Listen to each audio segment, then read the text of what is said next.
Cause I don't give a fuck what you say. Yeah, I'ma do shit my way. So you can go kick.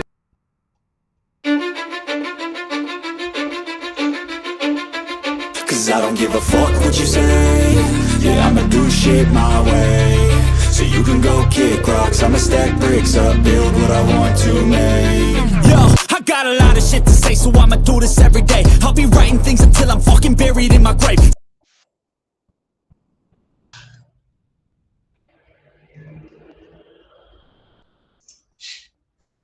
That was weird. That was weird. Juggling 10 things at once here.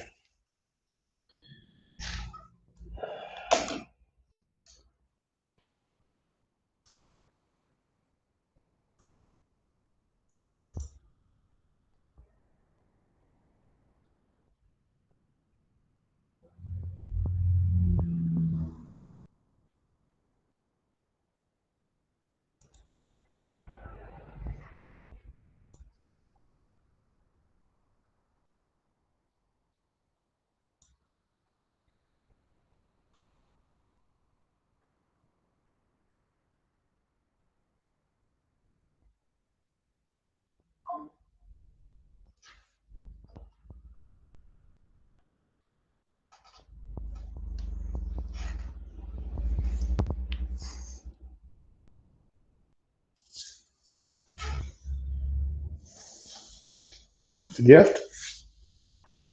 Oh, the points. Yeah, for sure. Let you build that lead a little bit. You're there all the time anyway. I mean, you deserve it. So show. Oh, show. Pretty low here too. So. I mean, a Bible, breakfast Bible.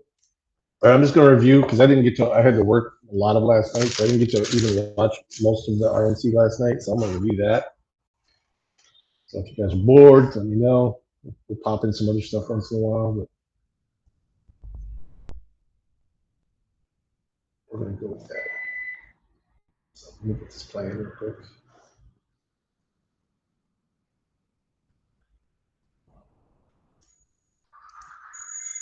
Be right there.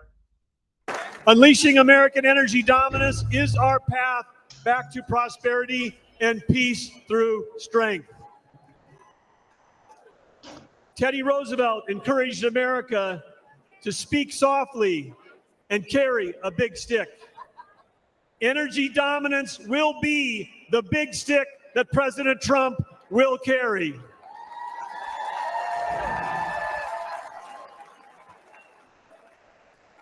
Yes, President Trump will make sure that America is selling energy to our allies versus buying it from our adversaries.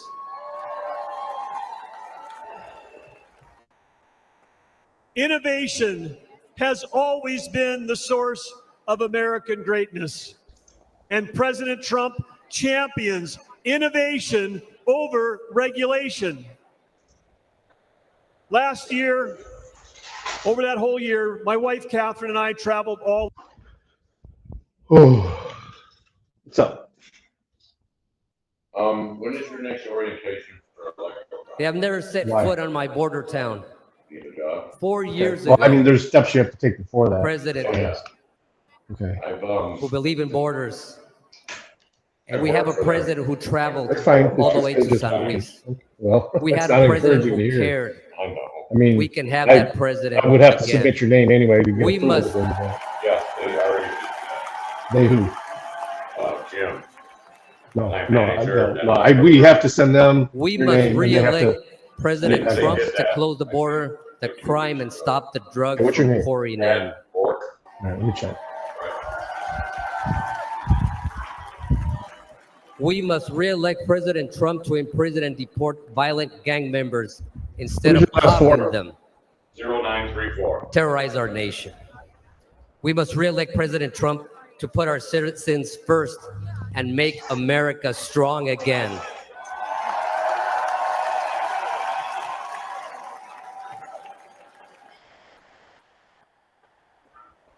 Los Latinos estamos con Trump. Thank you, Milwaukee. American Latinos for Trump.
Ladies and gentlemen, please welcome Arizona ranchers Jim and Sue Chilton.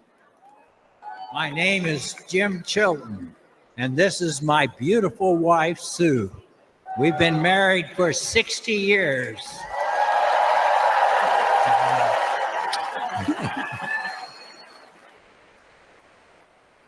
I'm a fifth-generation rancher from Arivaca, Arizona, the great state of Arizona. 5.5 miles of our ranch is the U.S.-Mexico border. It's a Chad known Bork? route 0934? for drug smuggling They didn't see much and from me yet. human trafficking. No, No. On the I'll send it right now. screen, you'll see okay. Okay. footage from Um, our ranch.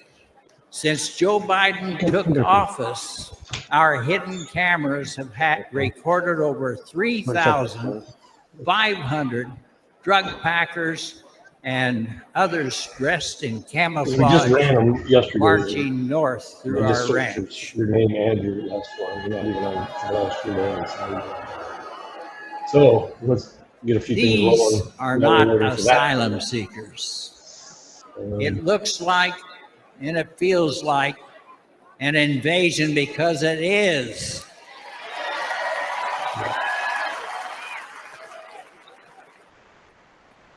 In April alone, over 5,000 additional unvetted aliens entered our ranch That was claiming economic shut down. So asylum. We know firsthand that Biden's open border is our nation's greatest national security threat. we're going to give you the opportunity to get back if that's what you want to do. So is your phone number still We at need to make 3950? America safe You're still again. Rondo Condor 455. Every Okay, time TV Jim set. leaves the ranch house, I have to worry that he won't come back alive. Our house has Okay, you been did just broken do the- into okay, you did- twice. Monica did the A border patrol agent was onboarding shot text for you. 5 So what we're times going to do is by drug I'm going to let you come smugglers into on our to Headland ranch. today at 1 p.m. It's the first one I'm going to have in a week. And now I'm going to reach out to Monica and see if she did get something, just like a verbal This year confirmation or alone, something for you. 3 crossers The only reason I'm died doing of this is because Monica's the one who dehydration sent on it our to me, and ranch. she's The cartel She's my guy drug over there. smugglers are crossing our took a nation's little photo over border here, but every she- day. we like her over there. So They are bringing That's where she lethal wants to be. I think drugs they just like looking into at it, our so. country. But that's fine. This Gives is me the opportunity to move chemical up. warfare. But yeah, I'm not going to make you do the onboarding stuff all over again. You just did it in May. So It's killing come back at 1 o'clock. Americans. Bring your ID and stuff. 'Cause we will have to. Under President Donald Trump, it wasn't like this. And if we bring him back, Alicia just got your. I know he'll stop it again. Mhm.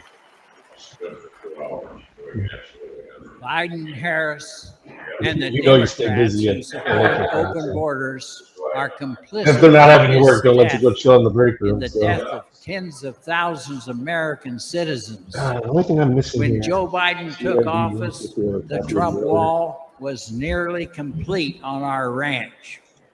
But Biden halted the construction and stopped the installation of all the planned electronics. Since then, crossing on our ranch has increased fivefold. Fivefold.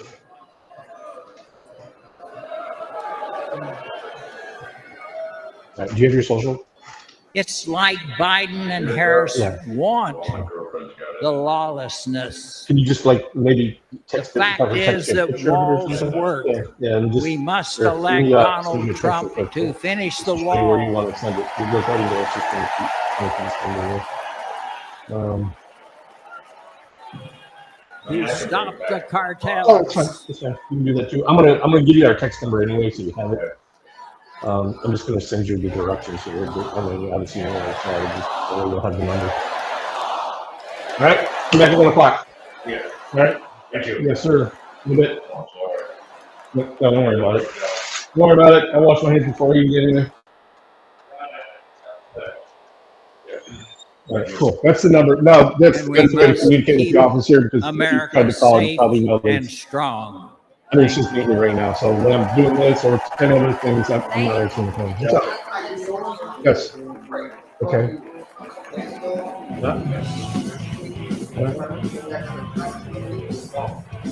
You need to link this guy. You need your email? Okay.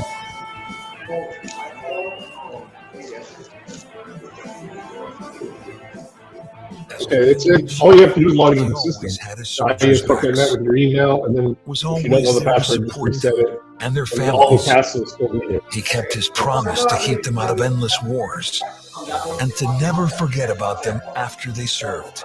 Okay, well, that's what the Learned task having is a for that weak I sent you. leader can Yeah, those have to be tragically done lead before we to can do American it. deaths, which Alright. is why America needs strength now. No, it's nothing on paper. You can do it on one of the computers. Donald J. Trump, and I approve this message. Yes, ma'am. Can you shut the door for me, please? Ladies and gentlemen, please welcome the governor of Texas, Greg Abbott. It's pretty good. I mean, actually, pull it shut. Yeah, it's because the alarm keeps tripping. No big deal. It's not really an alarm. It's just a tone, and it goes off. I see it in my ear right here.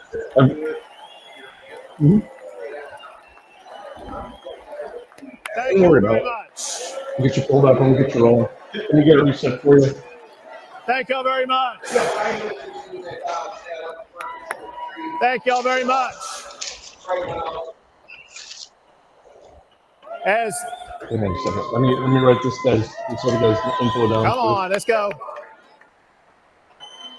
As governor For now. of the largest Yeah, it's border a bit state, cool, but it's the great state of Texas. that's why the blind thing, because it gets roasted in here in the afternoon. But it's not supposed to be bad today. I can tell you, America needs a president who will secure our No, he's border. shorter than me. He's what? Yeah, he's America needs he's Donald J. Trump.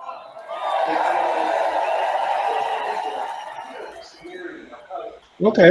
The president's most sacred duty is to secure our She's my country. boss.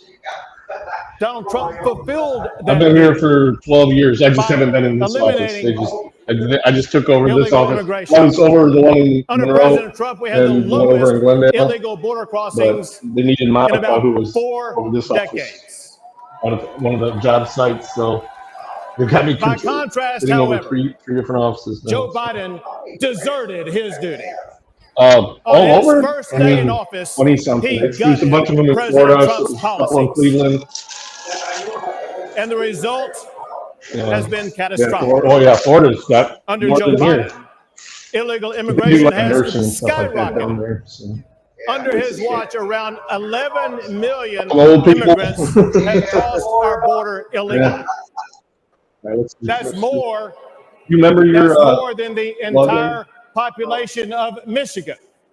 It's twice the If not, I can population of reset it. Wisconsin.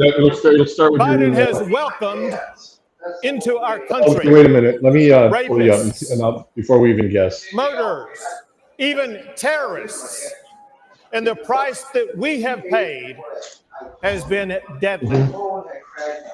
Among the many victims was 12-year-old Jocelyn from Houston, Texas, raped What's your last four? and murdered by 2 illegal immigrants. She's one of thousands whose lives have been destroyed by Joe Biden's open border policies. I see. To make matters even worse, Yes, Biden is even fighting Right. tooth and nail to stop Texas and other Republican states from securing our own borders. Yeah, that's fine, too. So it's I the email deployed is thousands of National Let me Guard just write it down for you. soldiers to build hundreds of miles reset. of razor wire barriers. It's Give it Frank, up so it's for our Frankie National Guard. 1955. They built those barriers to stop illegal crossings. When Joe Biden ordered to cut that razor wire, I ordered the National Guard to triple the razor wire on the border.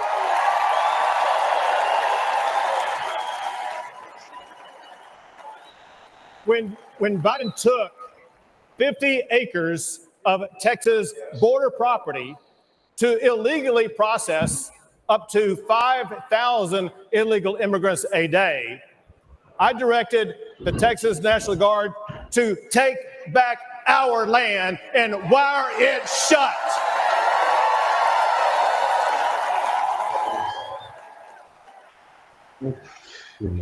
No, it's going to. Are you able to access the actual email? 5,000 people crossing the border like there was From under where Joe you're Biden. at? I'll tell you what. I'm going Now to that the reset from National here. Guard wired that I'm shut, gonna on average, make a temporary one there from here, is and you can reset it one through the computer. illegal So just give immigrant me a second. crossing the border at that location a day. When Joe Biden and Kamala Harris refused to even come to Texas and to see the border crisis that they created, I took the border to them. I began busing illegal immigrants to Washington, D.C.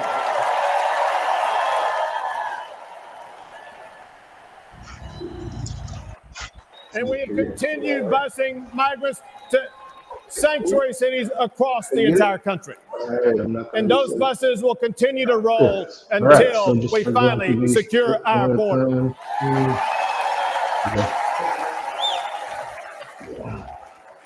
Fortunately, I see hope on the horizon, because on November the 5th, Joe Biden will be fired.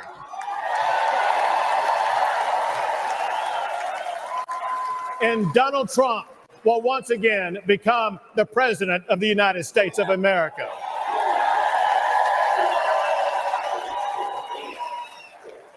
He will enforce the immigration laws. He will fight the Mexican drug cartels. And he will arrest the criminal illegal immigrants and put them behind bars.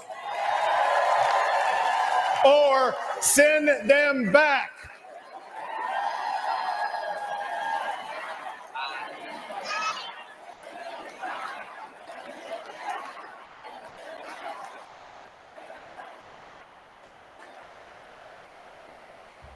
It is time.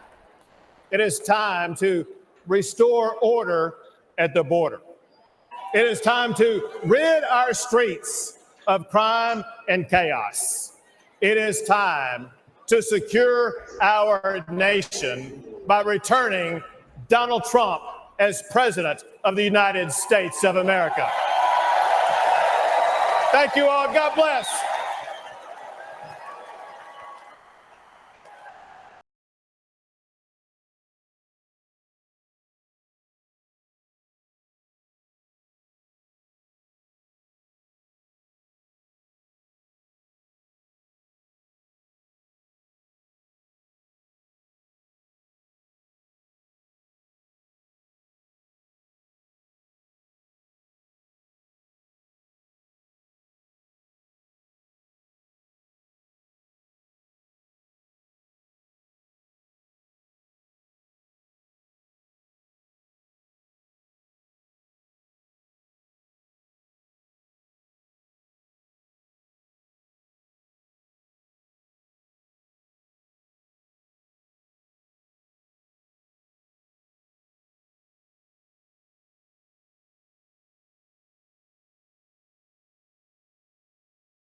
Ladies and gentlemen, please welcome petroleum engineer and energy advocate, Sarah Phillips.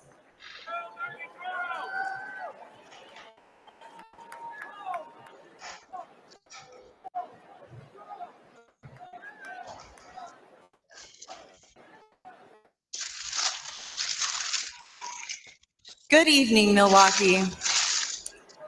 This past Saturday, I was at the Trump rally in Butler. I, in fact, was the first speaker on stage that day. As you can imagine, it was a terrifying experience, but nothing was going to stop me from being here to support President Trump.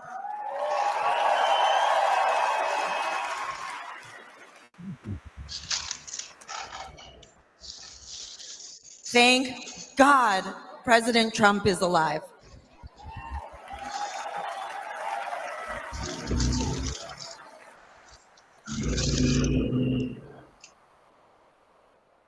I'm Sarah Phillips, and I'm honored to speak to you about one of the most important issues in this campaign, energy.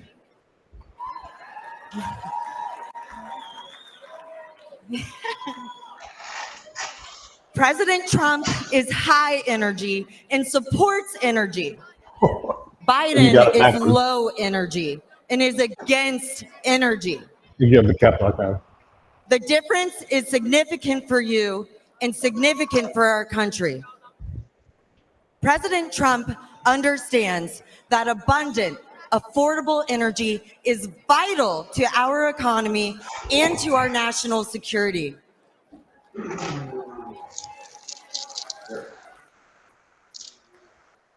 Now, you just give him permission for it. President Biden is pushing the Green New scam. That's fine. President Biden declared war on the oil and gas industry since day one.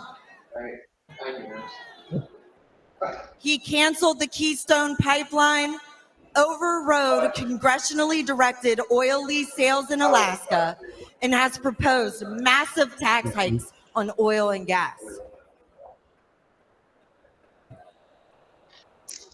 His campaign against responsible development of oil and gas is crushing everyday Americans like you and me. I know this firsthand.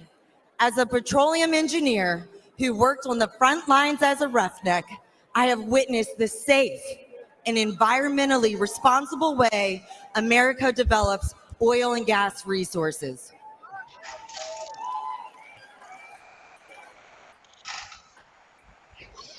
And I have worked side by side with those in the field who I consider family and who are dedicated and hardworking. Their critical work is so critical for our country. The hydrocarbons that are being extracted are a true gift. From powering our cars and heating our homes to being a building block for fertilizer, plastic, and many other products, our society and our standard of living could not exist without fossil fuels. Texas.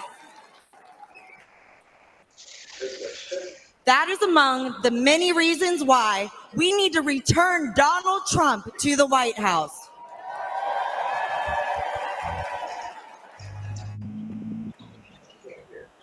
With President Trump back in charge, we'll not only be energy independent, we'll be energy dominant.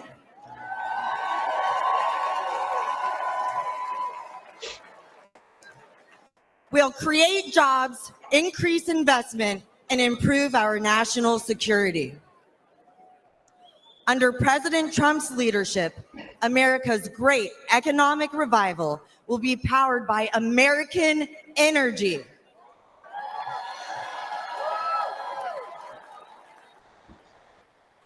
He did it before, and he will do it again. For the sake of our economy, for the sake of our quality of life, and for the sake of America's future, let's return Donald Trump to the White House. Texas.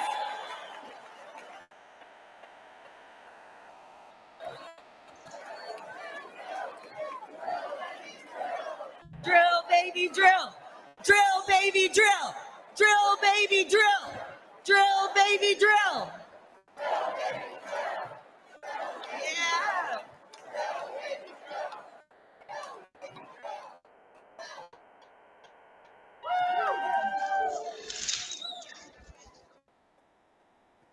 Ladies and gentlemen, please welcome the mayor of East Palestine, Ohio, Trent Conaway.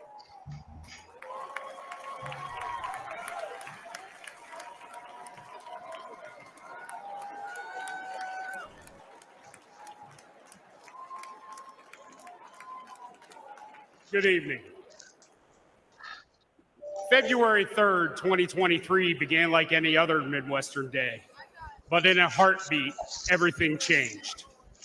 I'm Trent Conaway, the proud mayor of East Palestine, Ohio.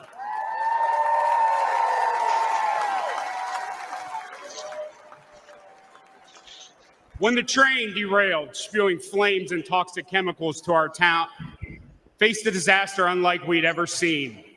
And in the chaos, we witnessed a clear contrast between leadership and incompetence. Our first responders didn't hesitate. They raced to the scene, they battled the flames, and evacuated our citizens. And for that, I want to thank every one of them tonight. Go and talk. Unfortunately, the Biden administration's federal response was much different. It consisted almost entirely of meetings and press events. They talked and talked, but they delivered little help. Then there was a clear difference between former President Trump and President Biden. For the longest time, the White House was silent, and we never heard a word from Vice President Harris. I guess we weren't their type of folks. No Hollywood elites or Wall Street billionaires live in East Palestine, just hardworking Americans.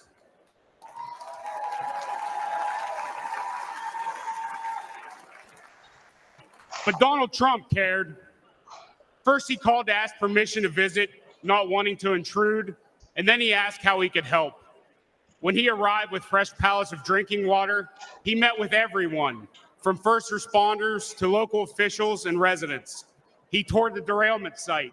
He listened to us, and he shared a meal with volunteers at a local McDonald's. His presence was genuine. His concern was real. After a year of criticism, President Biden finally did show up. His appearance was brief, forced, and scripted. He met with a select few and then left. We needed so much, and he delivered so little. I know a thing or two about train wrecks now, and let me tell you, that's what the Biden administration has been.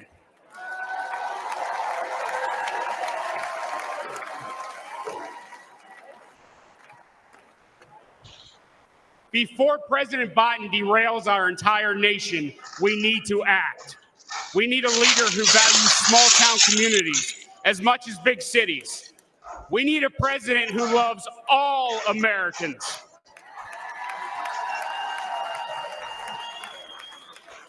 We need Donald J. Trump.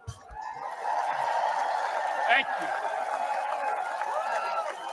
Ladies and gentlemen, please welcome the governor of North Dakota, Doug Burgum.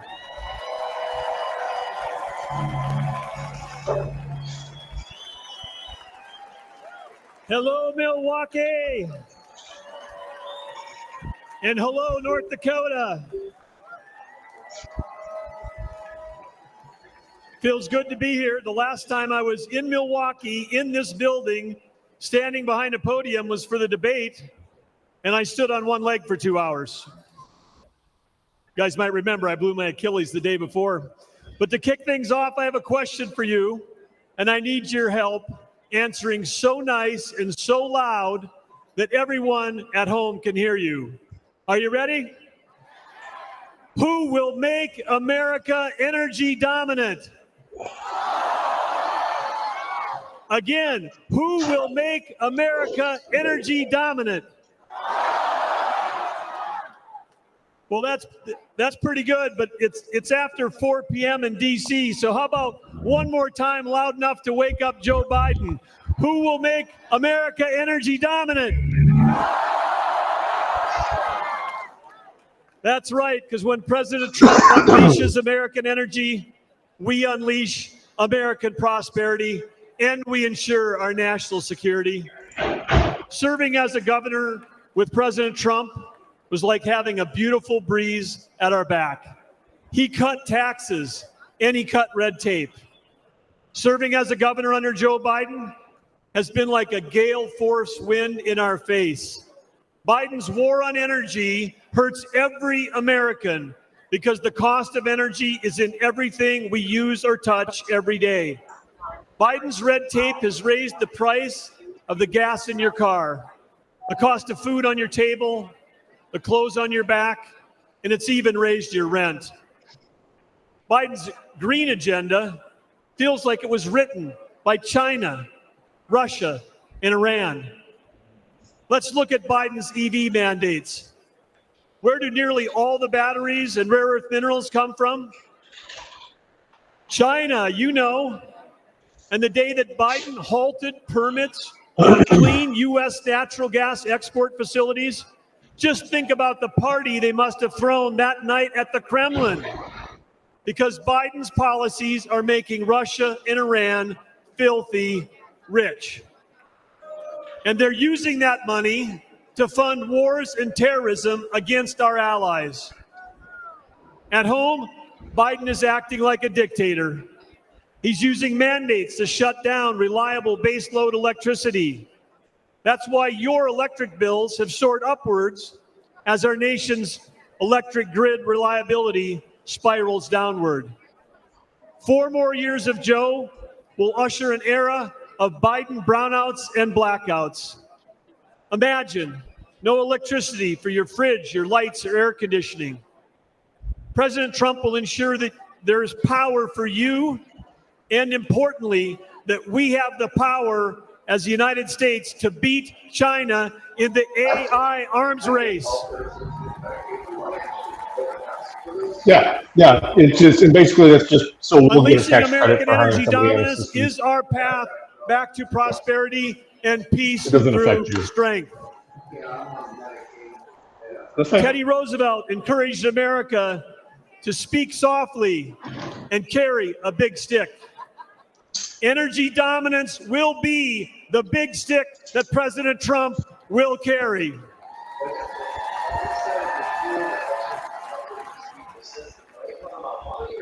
Yes, President Trump will make sure that America is selling If you energy don't know, to our I'm not sure. allies versus buying it from our adversaries.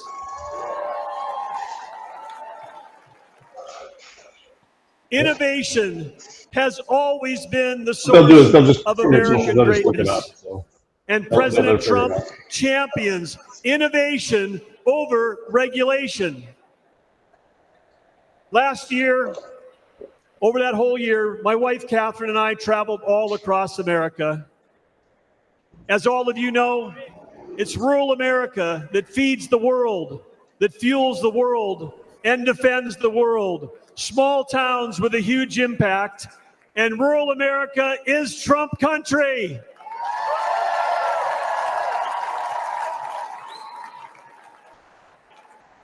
In North Dakota, we know one thing for sure because we've seen him do it, and that's that the hardest working president in American history is Donald J. Trump.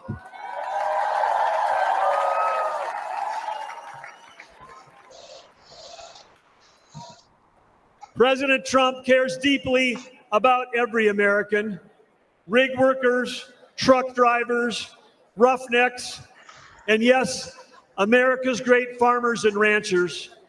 President Trump cares deeply about you. We know that he'll fight for us, he'll fight for our families, and we know one more thing. He'll let all of you keep driving your gas-powered cars.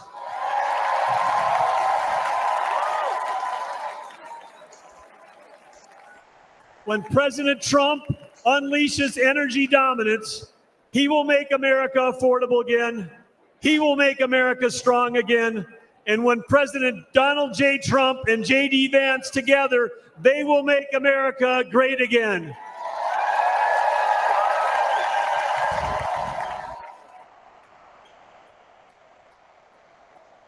Ladies and gentlemen, please welcome former counselor to President Donald J. Trump, Kellyanne Conway.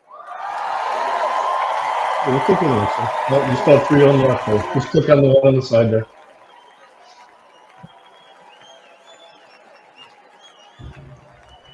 Good evening, Patriots. 8 years ago, Donald Trump shocked the system and defied the doubters to become the 45th president of the United States. He didn't want fortune or fame, power and position. He already had all of that. Donald Trump and his family made enormous sacrifices to run and to serve as president. He didn't need to do it. He wanted to do it. My relationship with Mr. Trump was forged under fire in a foxhole in 2016 after he asked me to be his campaign manager.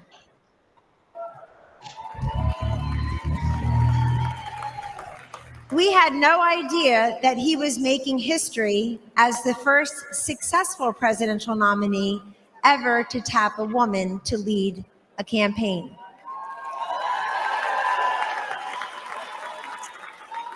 But that was a natural for Donald J. Trump. He had elevated women in New York real estate decades before when few people would. One morning, I was in an early senior staff meeting in the White House, and as I glanced around the table, something caught my eye. In that meeting were Sarah Huckabee Sanders, Mercedes Schlapp, Brooke Rollins, Ivanka Trump, and Not me. dash slash. I soon realized that among us, we have 19 children. Every one of them forms wants At it the in a different time, way too. ages That's why 2 that through little red thing 16. pops up to let you know. Show me a C-suite in America where 5 working moms of 19 young children could have the highest rank in the company and work alongside the president.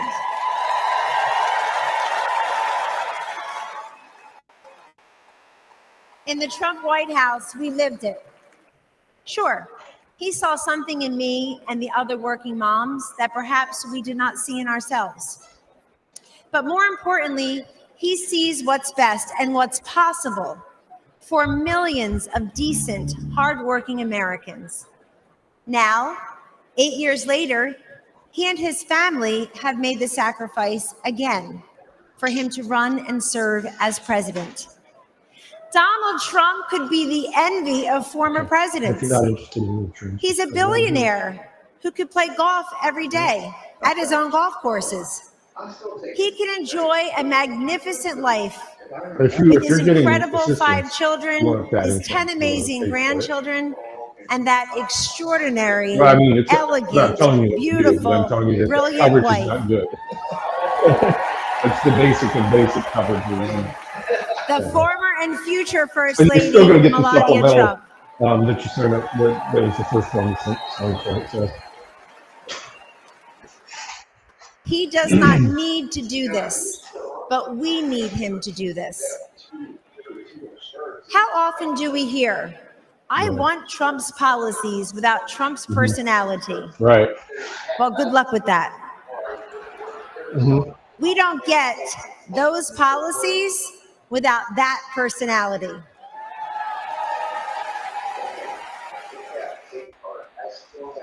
Taking out al-Baghdadi and Soleimani, ending the ISIS caliphate, recalibrating trade deals, restoring sanity, growth, and fairness in our economy, making our southern border more secure and sovereign, supporting school choice, protecting life, respecting workers, backing our blue, our military, and our border patrol.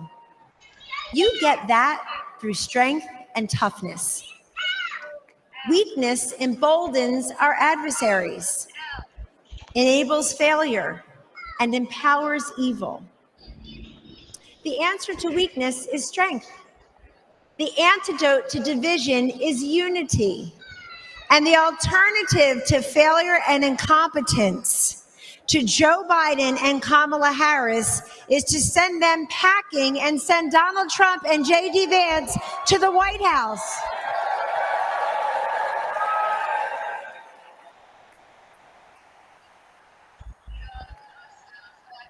If you know someone who is skeptical about the Republican Party or who is cynical about politics, don't dismiss them. Talk to them. We win through addition, not division. In Donald Trump's Republican Party, everyone is welcome. Yes. We have been called deplorable, irredeemable, mega MAGA extremists, and worse. But Donald Trump sees you for who you are. You love your God, you love your family, and you love your country. In 2024, there should be no more hidden, undercover Trump voters. It's time to put that flag on your front porch, that red hat on your head, because we don't cave and we don't cower and we do not capitulate. Instead, we get up, we show up, we stand up, and we speak up. Oh, okay, yeah. Ladies and gentlemen, this is your modem. movement. This is your moment. And this is the man I know and the president we needed not for the 4 more network years. connection, but there's actually He a picks tiny the little phone toughest connection. fights and wins. He has stood by me. And if it's and not, he let me will know, because I'm gonna have always some. stand up We for started you. paying for it as a Thank little you. baby, God so. bless you, and God bless the United All States right. of America. Yeah, it should work.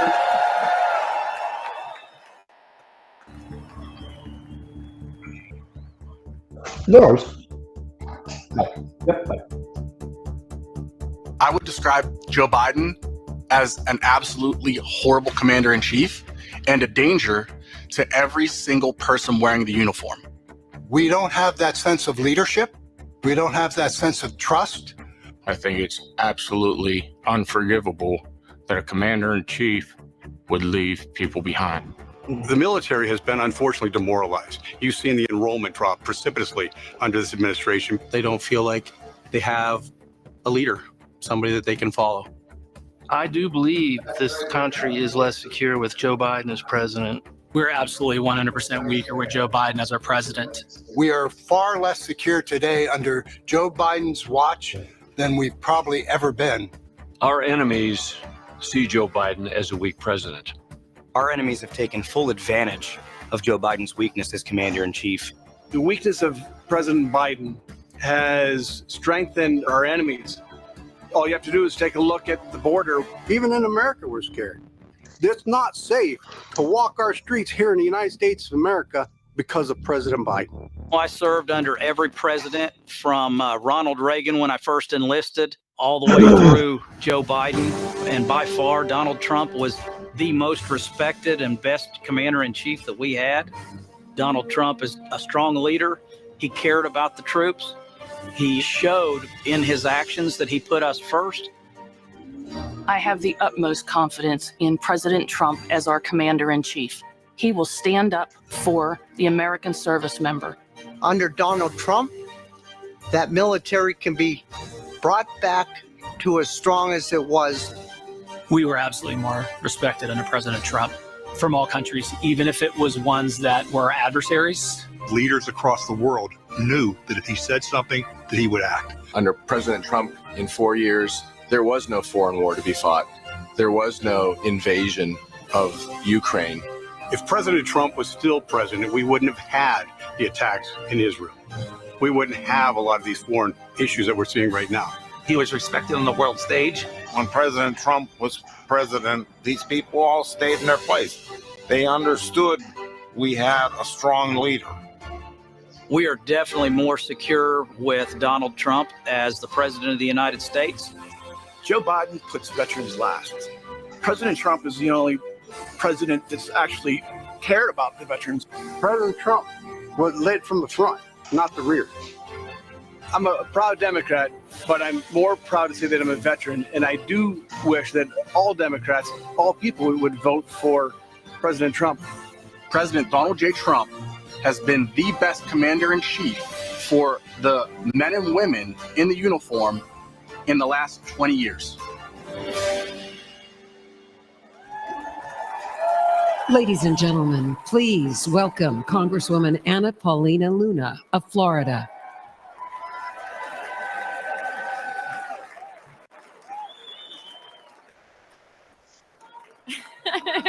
Thank you. Thank you. I'm Congresswoman Luna, and I represent the great people of Florida. The greatness and strength of America are beacons of hope for countless lives around the world. Our strength ensures our safety and security. My husband and I knew this when we joined the Air Force. But we don't preserve peace and stability by policing the world or by involving ourselves in every foreign conflict. We preserve peace by commanding the world's respect, a respect that is earned through unparalleled military strength and firm, decisive leadership. Over the past 4 years, the Biden administration has failed to uphold this standard. They have misused our resources in foreign wars contrary to our national interests, and they have eroded the lethality and fighting culture of our armed forces.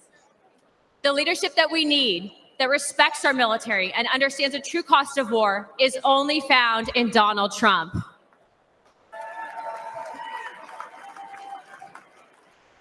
He will make America strong again. He will fight for the American warfighter, the American people, and America's interests. Hawks and globalist elites do not sway President Trump.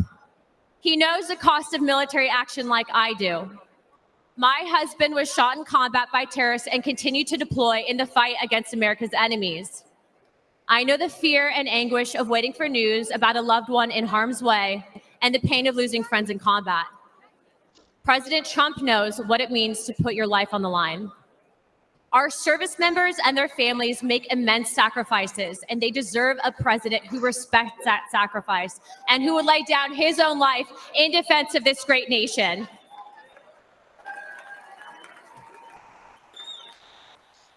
President Trump has demonstrated he's ready to do just that.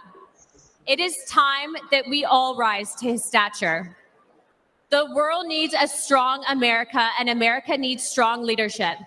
President Trump will provide it. All set? Regardless of race, gender, color, or creed, Yeah, I just urge you click to on the vote little for circle Donald there. Trump and JD Vance on November 5th.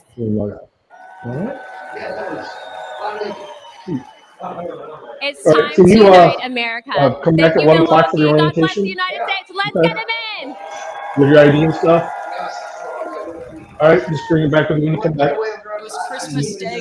We boarded Air Force One in complete You're not and going to total work. darkness, in the pitch black of night.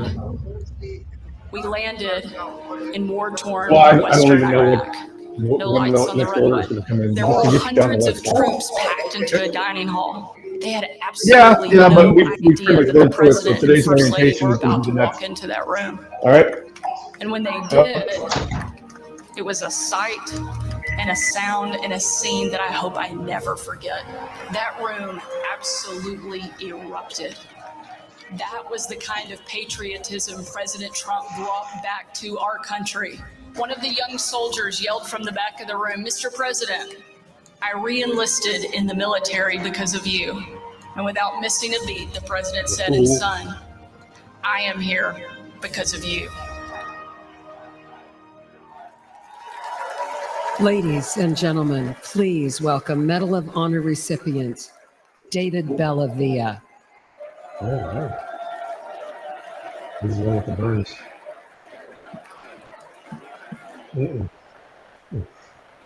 Maybe that. Thank you. In 2019, President Donald Trump awarded me the Medal of Honor for my service in Fallujah during the Iraq War. Thank you.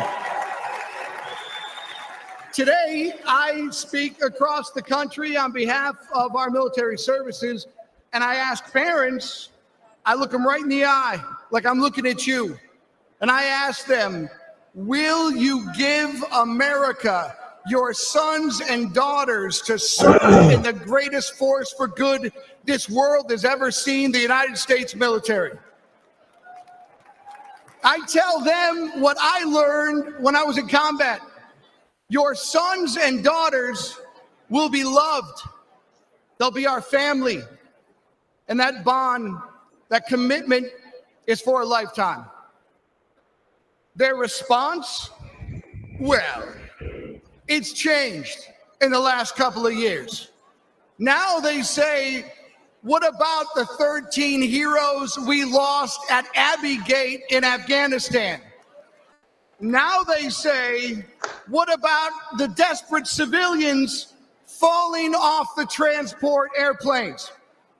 Now they ask, what about the American citizens we left behind for the enemy? They say to me, under Biden-Harris, we don't believe you. They no longer see their sacrifice as worthwhile, that their service makes us all better off. Are you better off than you were 4 years ago? I'll tell you what, we're all going to answer that question in November. Here's something for you. Let's ask it the other way around. Let's ask, are our enemies better off than they were 4 years ago? Iran and its proxies, Hezbollah, Hamas, the Houthis, China, Russia. Well, Iran is richer. Russia is bigger. And China is stronger. And their unchecked aggression proves that the answer is a resounding yes. The Biden-Harris foreign policy undermines American security, and watching their administration lose the gains President Donald Trump made overseas not only destroys our morale, it empowers our enemies abroad. Under their watch, a record number of American embassies have been forced to evacuate, and military recruitment has plunged, and confidence in the armed forces has reached a 20-year low. Under President Donald Trump, our enemies will know that American power is as decisive as it is overwhelming. And if you provoke the United States of America, we will hurt you.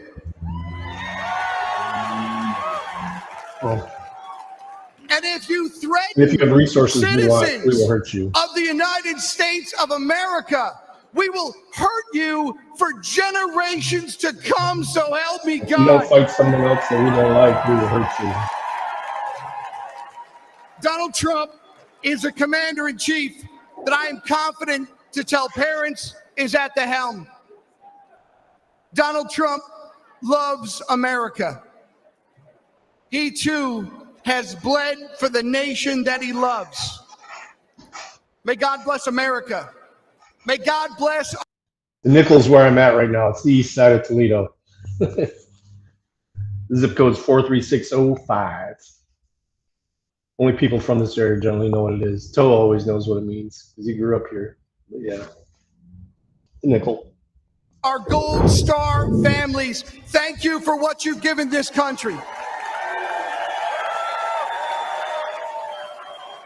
And may God keep President Donald Trump safe and in his hands. May God make America strong. May God make America great again. Join me in voting for Commander-in-Chief Donald J. Trump for President of the United States. Thank you very much.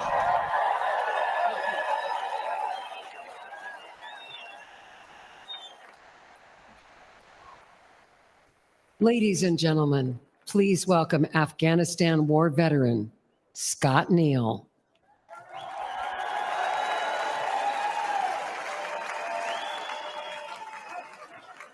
Thank you.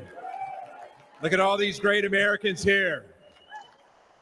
Well, good evening, my fellow Americans. My name is Scotty Neal, and I'm a proud United States Army Green Beret veteran. Thank you. And the most important part is I'm a proud veteran entrepreneur.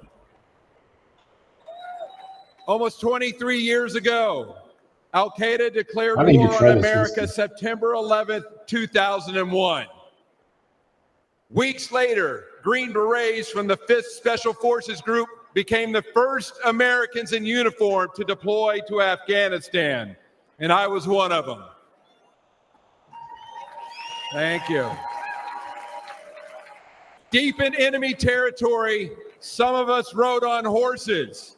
Some of us went further behind the lines to track down the terrorists who killed our fellow Americans. Today, they call us the horse soldiers. Thank you. For the next 17 years, we were on the forefront of this country in Iraq, in Africa. Again and again, we deployed for our fellow Americans. Some of us sacrificed our bodies. Some of us sacrificed our lives for the American people. And for me, America was worth it. Thank you. Thank you. Now, after leaving the military, I wanted to live the American dream I had been defending. And I wanted to start a business with my friends that I served with. Today, my company's known as American Freedom Distillery, and we make horse soldier bourbon.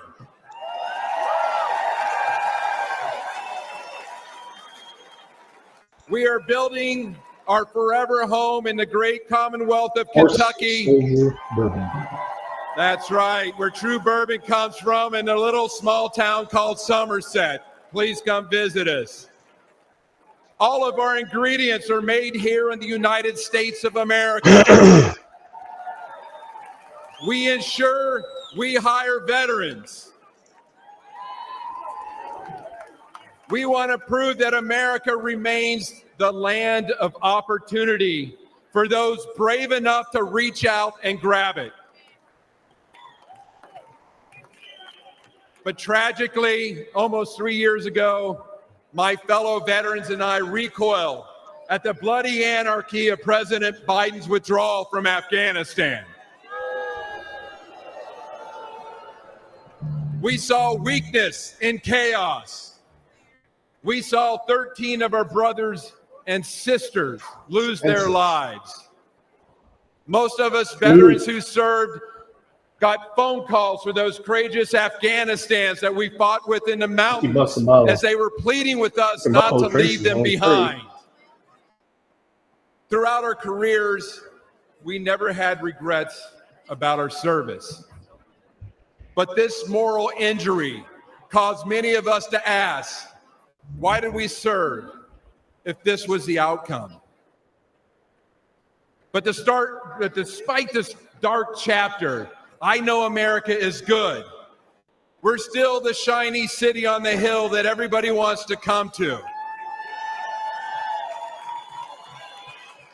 But we need a president with a record of making our country better and not worse. And that's why I'm voting for Donald Trump. Exactly. No point. They don't have to answer questions. They just get up and spew the propaganda. He encourages I'm gonna like both patriotic sides. Americans to celebrate the country they love. He supports anyone brave enough to reach out for the American dream and to fight for it. None of them understand the word And anarchy. he's the only candidate in this race who embodies the American determination and decisiveness. Let's make America strong again.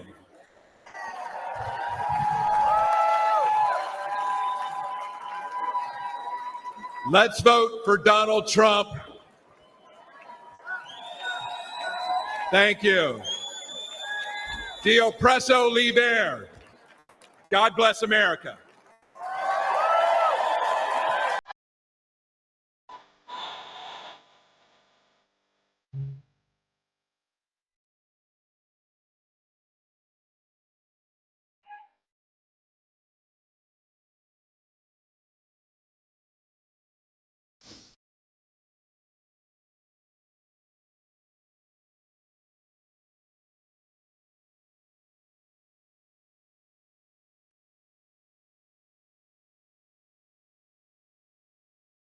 Ladies and gentlemen, please welcome the next President of the United States, President Donald J.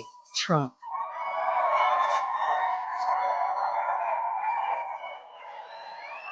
Because a lot of people don't know what the word means. You think it's so negative.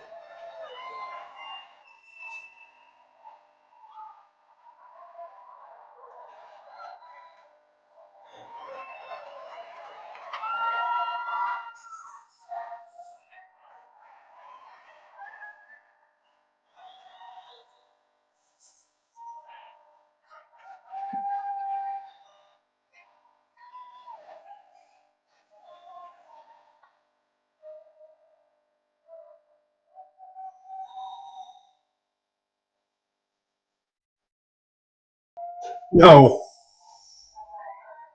Sure they were simps, or were they just people just goofing or even like, I don't know.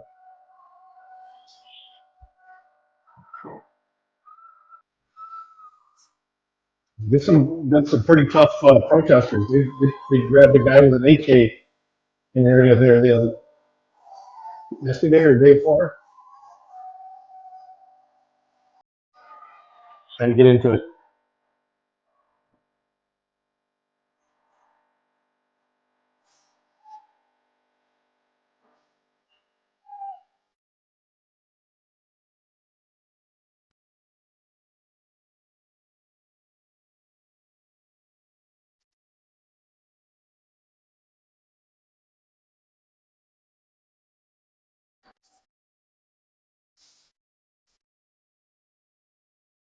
Party hacks. Yeah.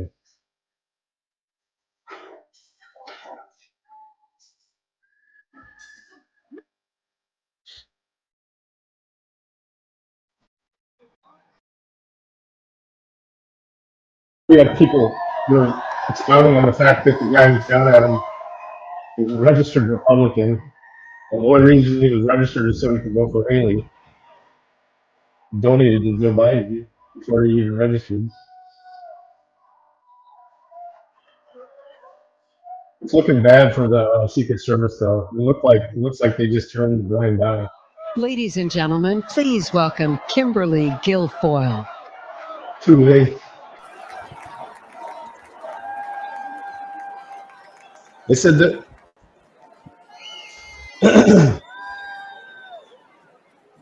Shit.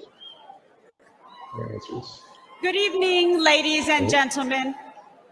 Like you, I have spent much of my time the last few days in prayer. And I know that God has put an armor of protection over Donald Trump.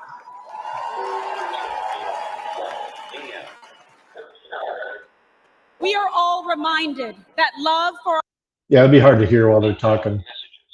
our nation and the beauty of life itself transcends all hatred and political divisions.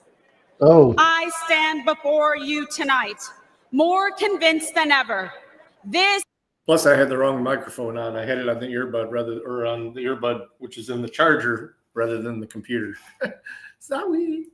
is the most important election in our lifetime.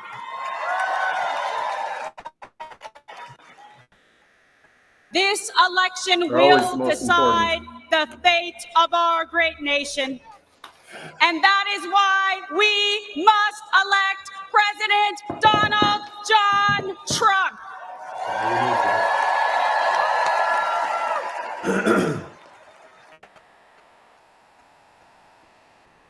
This is not just a choice between Republicans and Democrats. This is a choice between safety or chaos, wealth or poverty, national sovereignty or open borders. This election is a choice between Joe Biden's vision for American weakness and Donald Trump's vision of American greatness.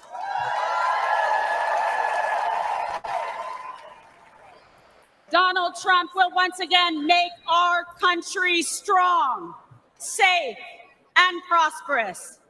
He will make America feared by our adversaries and respected by our friends.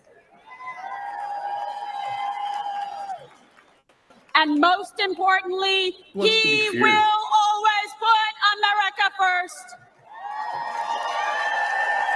Why are you yelling? Loud noises. After 4 years of Joe With a Biden's microphone in front of you. disastrous America Last agenda, our country is more dangerous, vulnerable, and impoverished than anyone had thought possible. President Trump handed Biden a booming economy and a strong nation.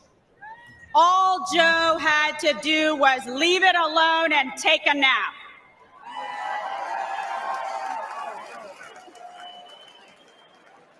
But Joe just couldn't help himself. I didn't know Joe that. Biden cannot lead America. He cannot even lead himself off a stage. Now Americans are drowning in inflation. Insanity spreads like a cancer in our schools. Yeah, We a are little bit too closer to goofy. World War III than any time in my life.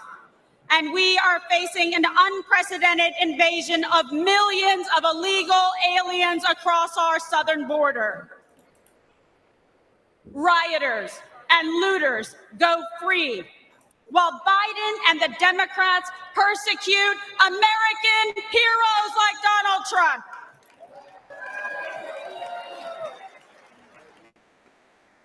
Tens of millions of Americans are made to feel like enemies in our own country. An enemy for wanting to defend our border, for not wanting our children indoctrinated in school, for not wanting to erase our history, for praying to our God, saying what we think, and fighting for what we believe. It is no wonder that the heroes who stormed the beaches of Normandy and faced down communism sadly say they don't recognize our country anymore. This is not an accident. The powerful elites in the swamp will say anything to crush and destroy the America First movement. But we will never give up, and neither will Donald J. Trump.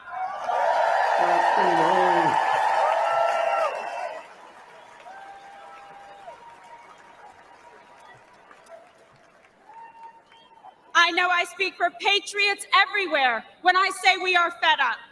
We are outraged about sex trafficking and drug trafficking across our southern border. We are fed up with the forever wars.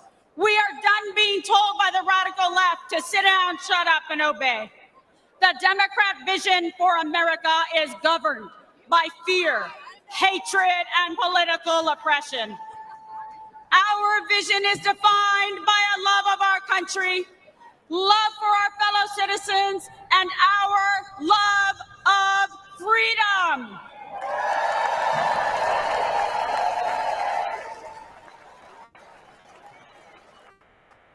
In our vision, we will secure the southern border and deport the violent criminal aliens once and for all. Not the aliens. The aliens are trying to help. In our vision, America will combat foreign aggressors and ensure our service members are protected, not abandoned as they carry out their dangerous missions abroad. Because we know we can only have peace through strength. All right. We will restore an era of national pride where freedom of speech is respected and cancel culture is ended. Where high school girls only compete with other girls, not biological men.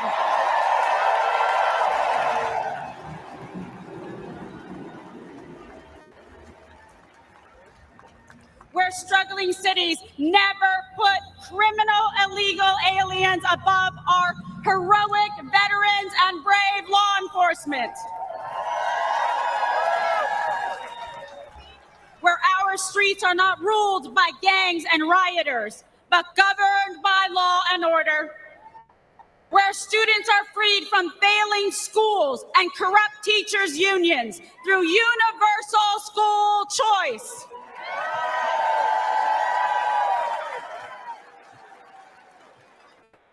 Where our most sacred institutions are not weaponized against political opponents, but are fair, equal, and just. And where we teach our children to love our country, learn our history, and respect our American flag.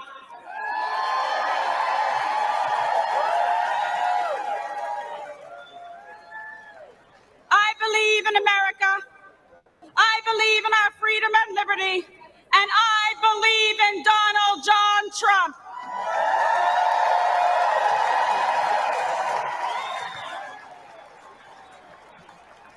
And I want Joe Biden, Kamala Harris, and all of the radical Democrats to know this.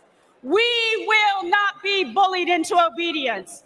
We will not cower in silence. We will fight for America because we love America.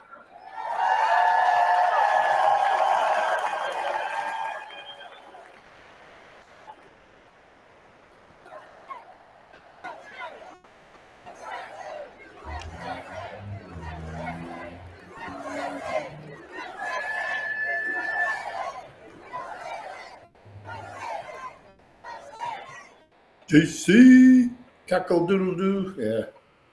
I stand before you as a working mother, a former prosecutor, a Catholic, and a proud Latina.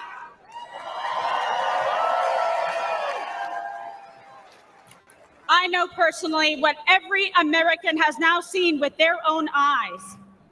I know the measure of the man that stands before us. Donald Trump will never stop fighting for you.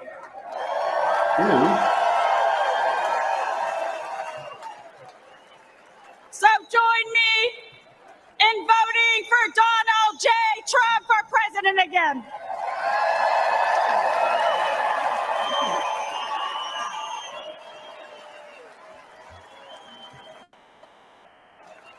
Victory is in our sights. America's future is in our hands. America's destiny is in our control. And America's prosperity is in our hearts and souls. America, this is your moment. Will you stand for President Trump? Rise up! Rise up! Ladies and gentlemen, lovers of liberty and freedom and the American dream, this is our last chance to make America great again. God bless you. God bless President Trump. And may God bless America.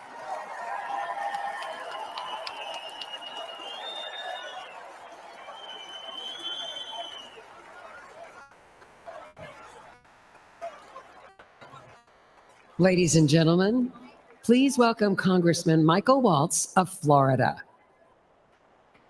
A former prostitute.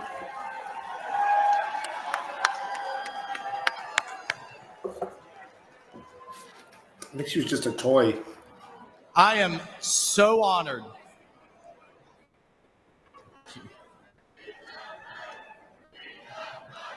Thank you. Seems odd. Thank you. Just gonna say this. He looks odd. It's an odd look to him. Thank you. Almost autistic. Hello, Patriots.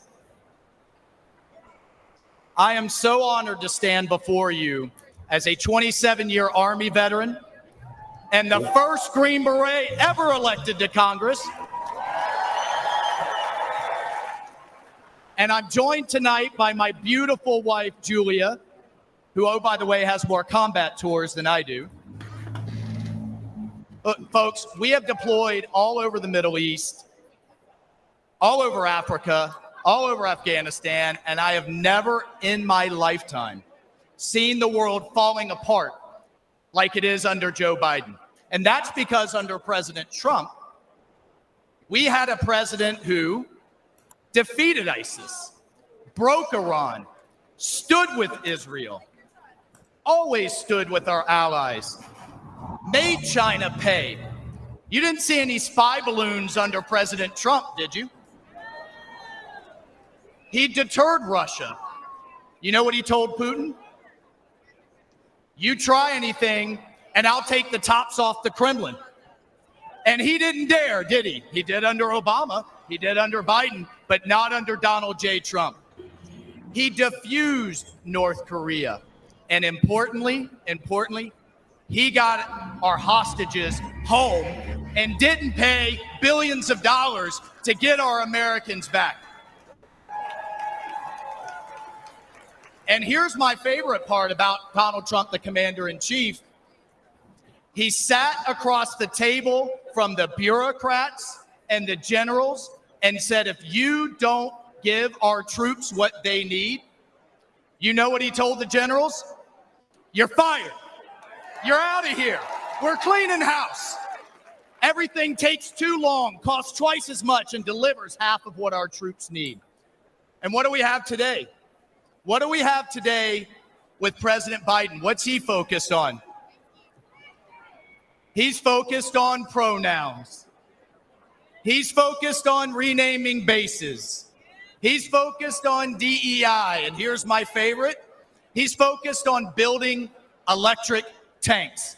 Has anybody seen any charging stations in the Middle East for the Biden's electric tanks? And here's what I can tell you straight up in combat. Our enemy's bullets, listen to me, folks, our enemy's bullets could give a damn about black, white, or brown, or about religion, or about gender, or about anything else. The only colors that matter in the foxhole are the red, white, and blue, baby. That's the only thing that matters. That's the only thing our military should care about. And that's the only thing our fellow soldiers care about. And that's the only thing President Trump cares about. Now, I want to tell you a story about the man, the leader, the commander-in-chief, that is Donald J. Trump. We all remember Biden's disgraceful withdrawal from Afghanistan, the debacle and the stain on our national conscience that was. The 13 Gold Star families have to relive it every day, the ones that lost their sons and daughters that disgraceful day. Biden won't even take their calls. He calls it an outstanding success. He won't even take a meeting with them. Well, I called President Trump. We talked about it, and he said, Michael, I would love to meet them. Get them up here. Get them up here to Bedminster. He was scheduled, folks, hear me on this. He was scheduled to spend an hour with them. You know how long he spent? He spent 6 hours with them. He met each one. He listened. He cared. One of the moms kind of leaned over to me and she said, do you think he'll sign a picture of my son? I said, oh, hell yeah, he will. Please ask. He will be happy to. And he spent hours more. And if that wasn't enough, he then has them up to dinner. And at the start of the dinner, he promised them this. When he gets back in the White House, he will release all the tapes, all the videos, all the records, all the emails, and give these families the accountability and the transparency that they deserve and that they will never get from Joe Biden.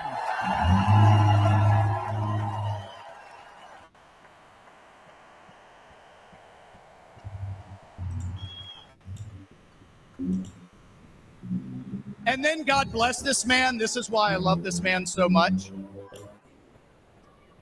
He had them laughing. He had these moms that have been through so much crying. He had them, I love this. We saw DJ Trump in action playing Sinatra, playing Phantom of the Opera. He had these moms dancing with their husbands. 2 of them came up to me afterwards and said, this was the best thing that had happened to them since they had lost their sons. that night with President Trump. Mr. President,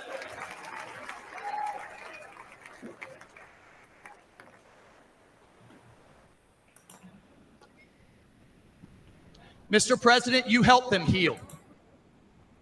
And I will forever, and they will be forever, and America will forever be grateful to you for that.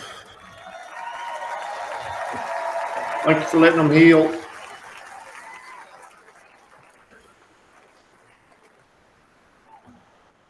Patriots, that's the Donald Trump that I've come to know. That's the Donald Trump and the commander-in-chief we all know.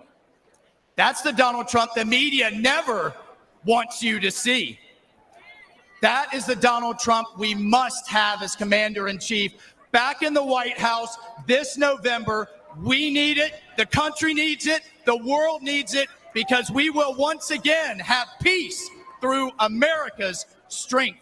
God bless you. I salute you. Let's go fight, fight, fight, and let's win.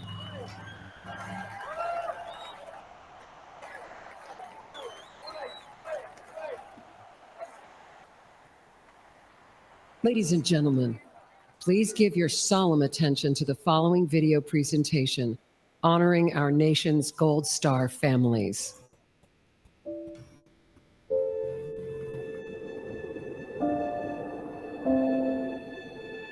I'm Jim McCollum. Dual time. I'm the father of Marine Lance Corporal Riley James McCollum, and I'm here to speak for him. My name's Alicia Lopez. I'm Herman Lopez. And we're the parents of our son, Hunter Lopez, a U.S. Marine stationed in Camp Pendleton, San Diego, California, who passed away on August 26, 2021 in Kabul, Afghanistan. My name is Abby Sanchez, and I am the voice for my brother, Corporal Humberto Sanchez. My name is Coro Brusino, and I am Corporal Humberto Sanchez's mother. My name is Stephen Nakui. I'm here for my son, Kareem Nakui. I'm here today to give my son a voice. My name is Cheryl Jules. I am Sergeant Nicole G's aunt. She was a U.S. Marine that was killed in the Kabul, Afghanistan withdrawal. My name is Christy Shamblin, and I'm here for Sergeant Nicole G, United States Marine, who was killed in the Afghanistan exit. My name is Kelly Barnett. I'm here to give a voice to my son, my best friend, Staff Sergeant Taylor Hoover. And my name's Darren Hoover, and I'm here to give voice as well for our son, Staff Sergeant Taylor Hoover.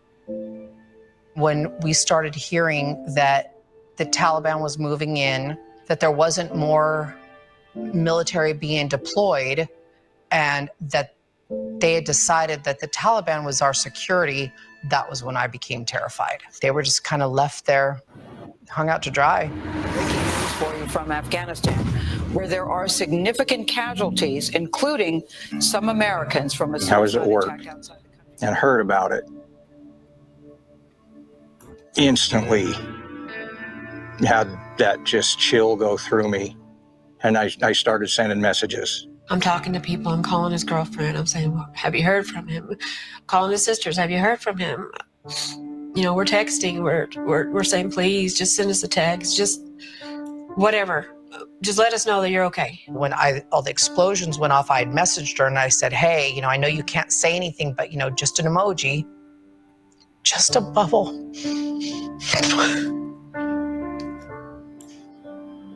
And then 3:30 in the morning that night, I got the knock on the door.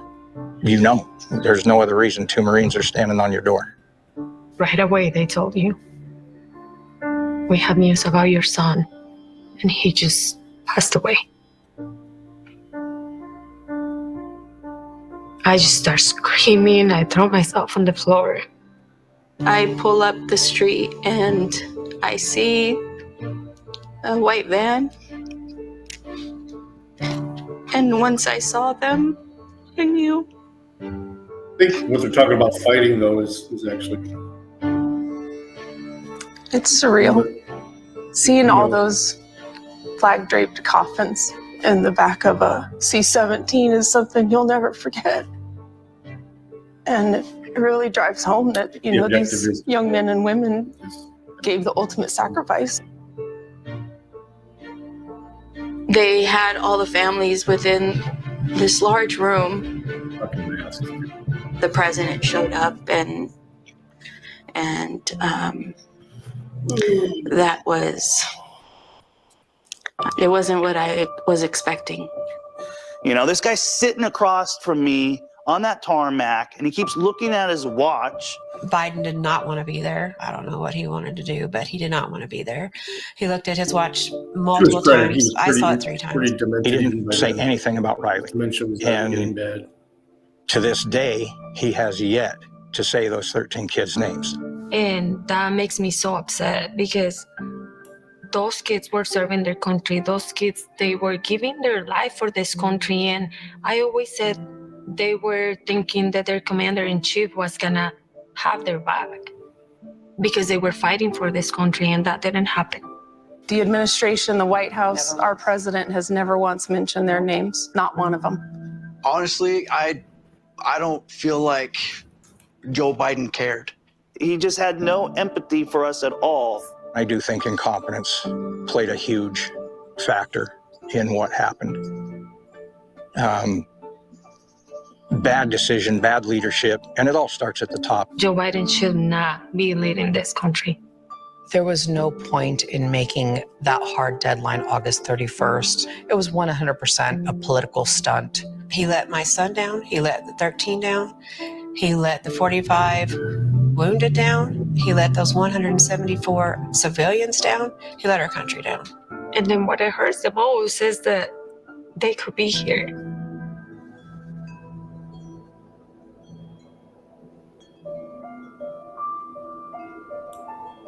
We fully understand we can't bring back our kids.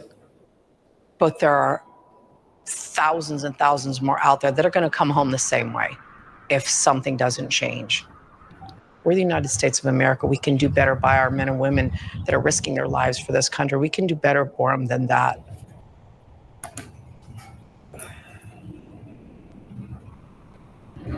To this day, Joe Biden and Kamala Harris have never mentioned these fallen soldiers' names. President Trump will never forget them.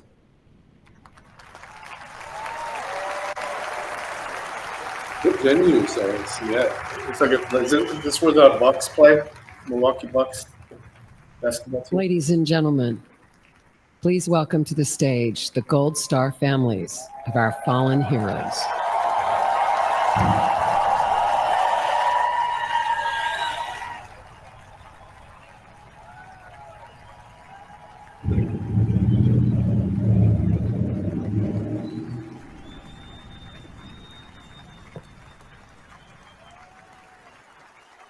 Ister's Forum Complex.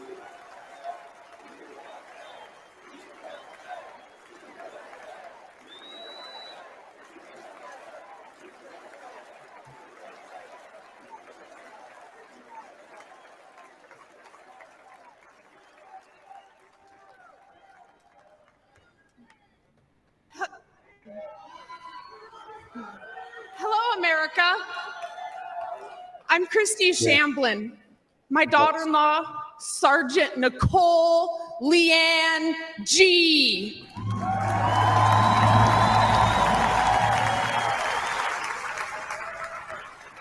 Yeah, true.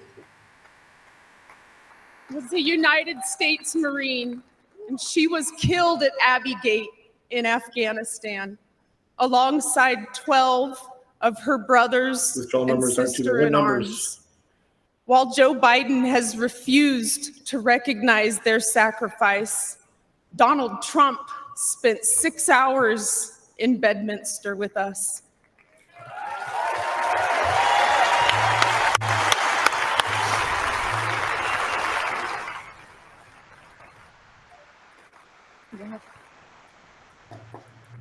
He allowed us to grieve. He allowed us to remember our heroes. Donald Trump knew all of our children's names. He knew their stories, and he spoke to us in a way that made us feel understood, like he knew our kids. Donald Trump carried the weight for a few hours with me.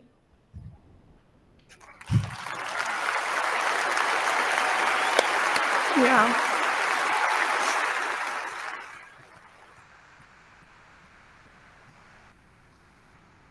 And for the first time since Nicole's death, I felt I wasn't alone in my grief.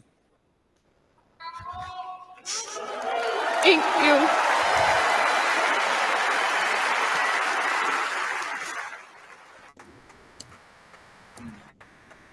I had expected to meet an arrogant politician.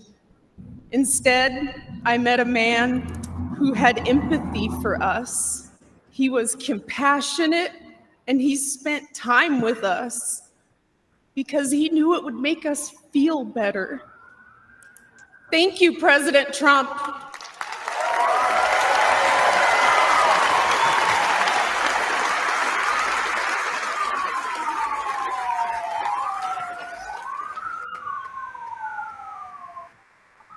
I'm Cheryl Jules, Nicole's aunt. Joe Biden said the withdrawal from Afghanistan was an extraordinary success. An extraordinary success. Look at our faces. Look at our pain and our heartbreak. And look at our rage. That was not an extraordinary success. The humiliation of our nation was not an extraordinary success.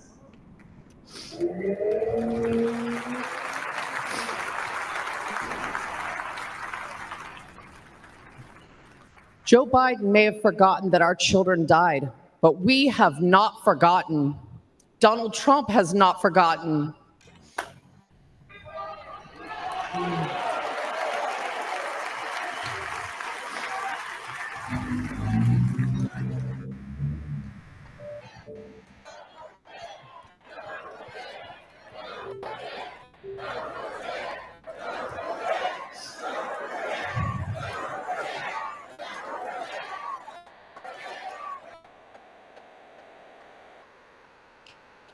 Joe Biden owes the men and women that served in Afghanistan a debt of gratitude and an apology.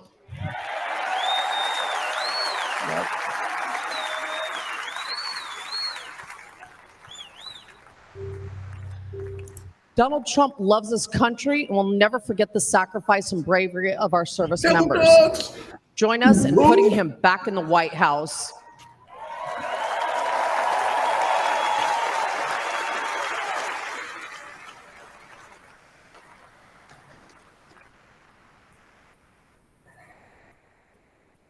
I'm Alicia Lopez, and this is my husband, Herman.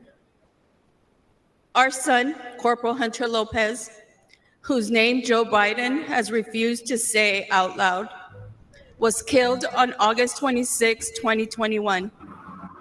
He died during Joe Biden's disastrous withdrawal from Afghanistan. Hunter was 22 years old and planned to come home to California after his tour to follow in our footsteps.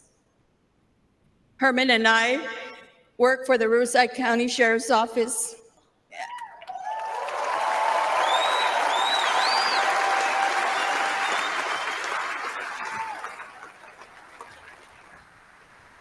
And our family has a tradition of service in law enforcement.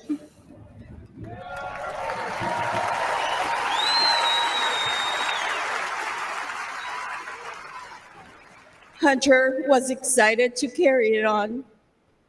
Instead, in the nearly 3 years since Hunter's been gone, there has been silence. Silence from that empty space at the dinner table, where Hunter would have joined his brothers and sister and us for family gatherings. And there has been a deafening silence from the Biden and Harris administration.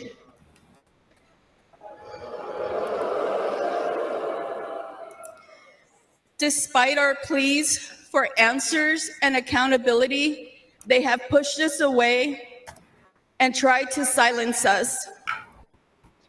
The Biden administration has not owned up to the bad decisions. They have not been transparent about their failures.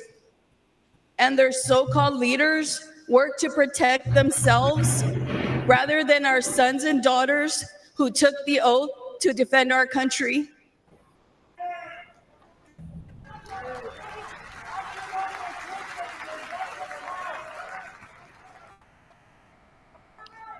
Thank you. When Hunter and the other service members' bodies were returned to the U.S. in Dover, Delaware, Joe Biden met the plane. But he made the occasion more about his son, lost to cancer, than our sons and daughters, lost on his watch. Worse than that, he has never said their names out loud. And during last month's debate, he claimed no service members have died during his administration.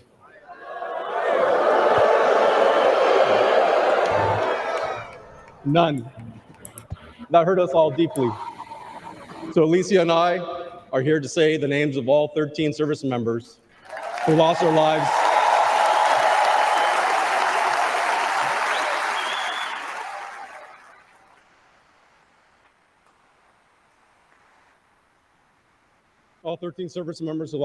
at Abbey Gate. David Espinoza.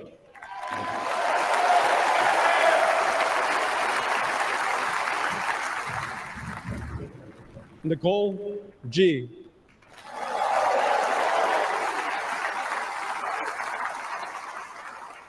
Taylor Hoover.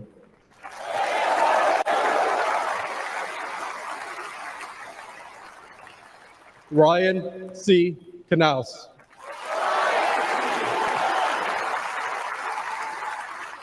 Riley McCollum.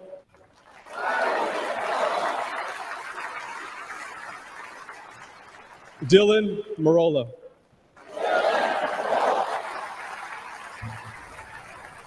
Kareem Nakui. Dagan Page.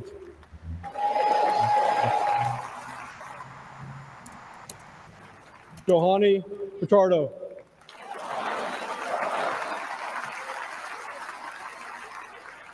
Humberto Sanchez.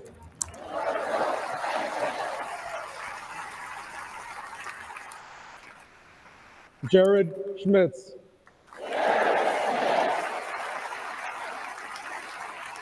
Maxon Sobiak. And my son, Hunter Lopez.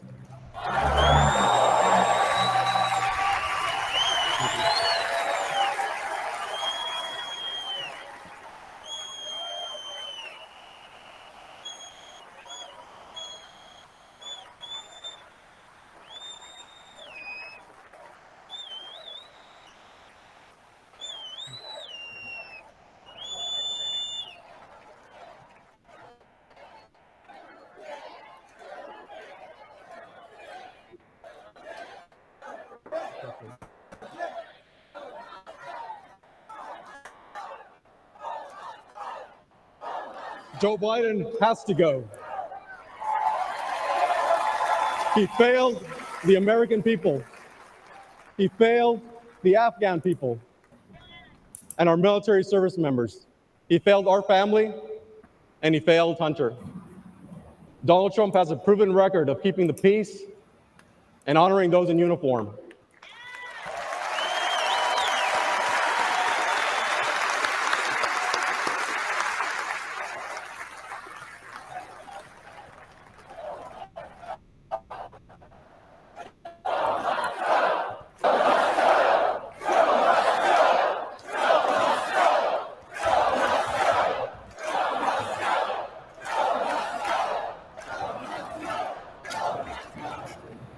All of us on this stage recognize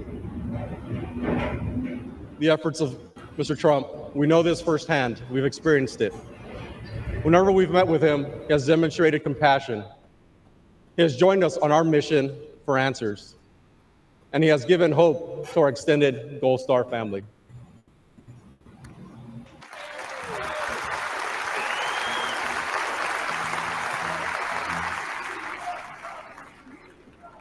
Now, we have another son serving in the Army. Another sacrifice.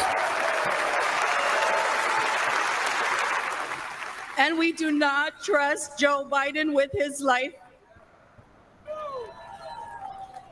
We have faith that Donald Trump to lead our military. Please join us in supporting Donald Trump for President and Commander-in-Chief.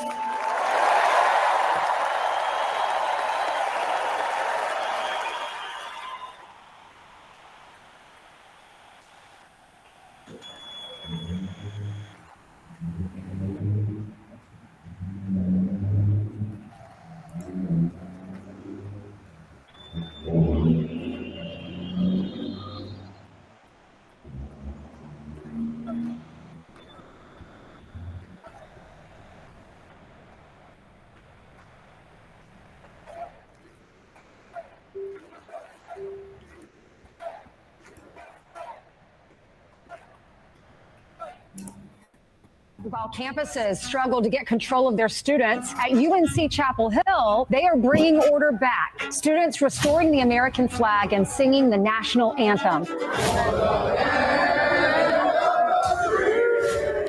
Protesters began to take down the American flag, and that's when the guys stepped in. Patriotic fraternity brothers stepped in and said, Frat "Not bros." today, Hamas." The group of frat brothers defended the American flag from hilarious. anti-Israel protesters. I held the Israeli flag, and they held up the American flag while protesters chanted at us, screamed at us. I was told to kill myself about 50 times, called a white supremacist, a fascist. They protected the flag for an hour.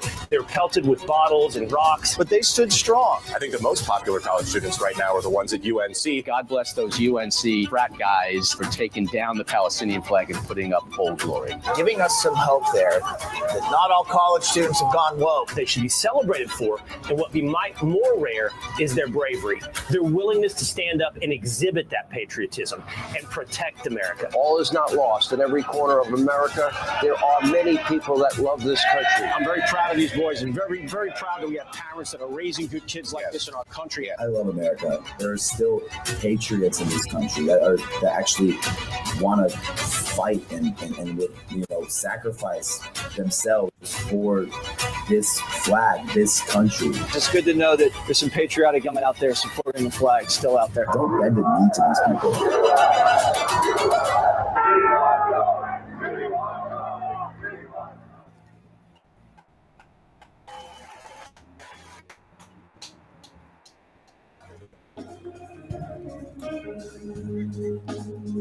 Ladies and gentlemen, please welcome country music star Brian Kelly and Anthony McGahee and Praise Motivated Choir. Granddaddy came back from war with a purple heart and a couple scars. A lot more like him out there never made it home. They ain't gone. And Old Glory don't ever get old. She's the greatest stories ever been told. You can try, but you can't take it, can't break this American spirit, that red, white, and blue. It's flying for freedom, for me and for you. It's what I believe in, this country I love, that American spirit runs in our blood, that American spirit. Ladies and gentlemen, please welcome the fraternity brothers from the University of North Carolina, Chapel Hill, who protected our American flag. Service members and the brave defenders, you earn your stripers and you give your lifers all running on. American spirit, that red, white, and blue. It's flying for freedom, for me and for you. It's what I believe in, this country I love. The American spirit runs in our blood. The American spirit.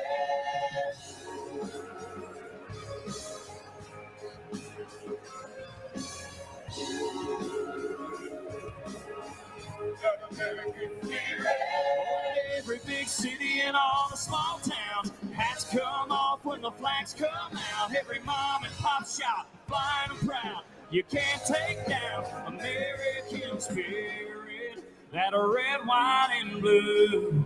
It's flying for freedom, for me and for you. It's what I believe in, this country I love. The American spirit runs in our blood.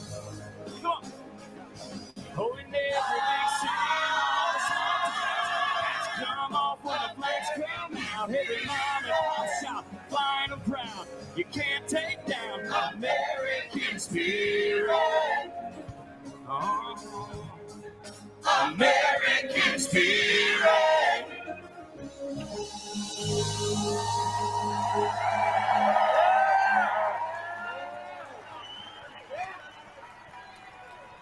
When a mob tried to take down the American flag on our campus, we knew we couldn't let that happen. We stood guard, we held it up, and we did not let it fall. It was all about respect, not just for the cloth, but for everything that the flag stands for. Too many people have sacrificed everything for it. The least we can do was keep it flying. And tonight, we are proud to honor our flag again.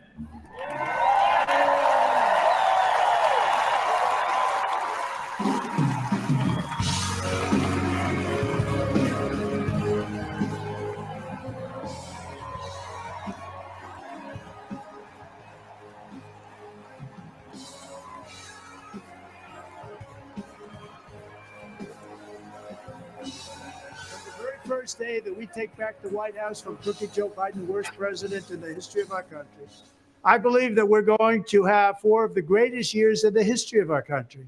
I will once and for all secure our elections. We're going to go to paper ballots. We're going to have same-day voting, voter ID. We're going to do it properly. We're going to have good, secure, beautiful elections. We never want what happened in 2020 to happen again. But until then, Republicans must win. And we must use every appropriate tool available to beat the Democrats. They are destroying our country. Whether you vote early, absentee, by mail, or in person, we are going to protect the vote. That's the most important thing we have to do, is protect the vote. Keep your eyes open, because these people want to cheat, and they do cheat. And frankly, it's the only thing they do well. We will make sure your ballot is secure and your voice is heard. Many Republicans like to vote on Election Day, and we must swamp the radical Democrats with massive turnout on Tuesday, November 5th. The way you win is to swamp them. If we swamp them, they can't cheat. It just doesn't work out. But if you can't make it, you need to make a plan, register, and vote any way possible. We got to get your vote. So with your vote, we will win a victory the likes of which no one has ever seen before. We will evict crooked Joe Biden from the White House, and we will take back our country on November 5th, 2024, the most important day in the history of our country. That's what it's going to go down as. Thank you. Ladies and gentlemen, please welcome recent Harvard University graduate, Shabbos Kestenbaum.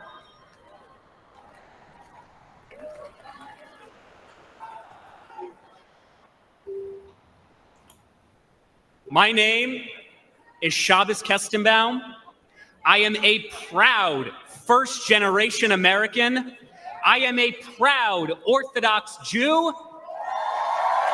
And as of 5 months ago, I am the proud plaintiff suing Harvard University for its failure to combat anti-Semitism.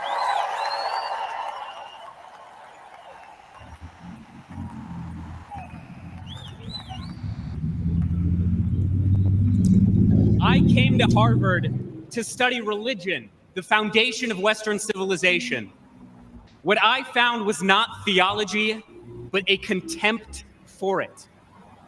My problem with Harvard is not its liberalism, but its illiberalism. Too often, students at Harvard are taught not how to think, but what to think. I found myself immersed in a culture that is anti-Western, that is anti-American, and that is anti-Semitic.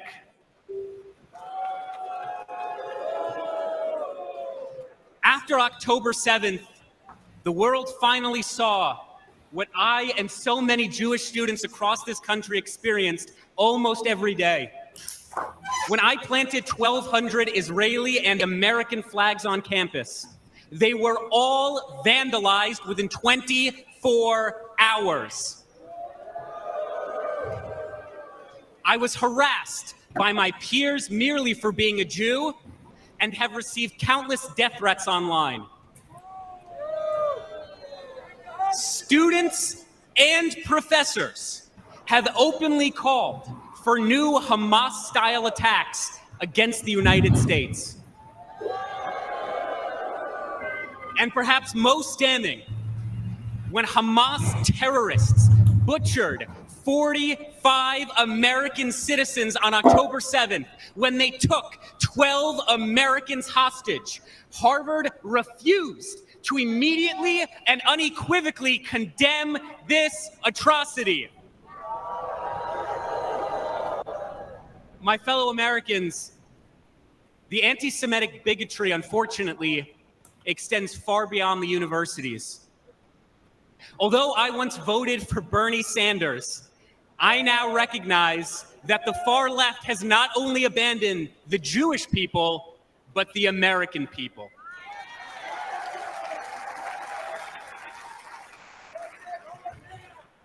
The Democratic Party, the party I registered to vote for the day I turned 18, has become ideologically poisoned. And it is this poison, it is this corruption that is infecting far too many young American students. Let's be clear. The far left's anti-Semitic extremism has no virtue, and the radicalism on our campuses and on our streets has no moral legitimacy.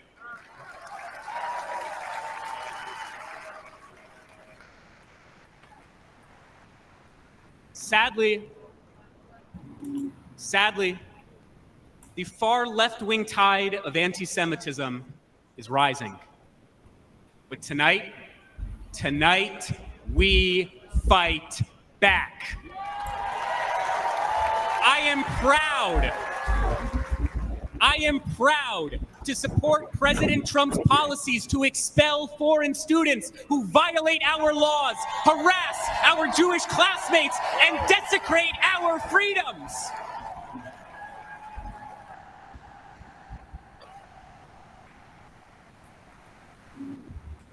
Let's elect a president who will instill patriotism in our school once again. Let's elect a president who will confront terrorism and its supporters once again. Let's elect a president who recognizes that although Harvard and the Ivy Leagues have long abandoned the United States of America, the Jewish people never will, because Jewish values are American values, and American values are Jewish values. God bless the United States. God bless the land of Israel. God bless, protect, and return the American hostages in Gaza now.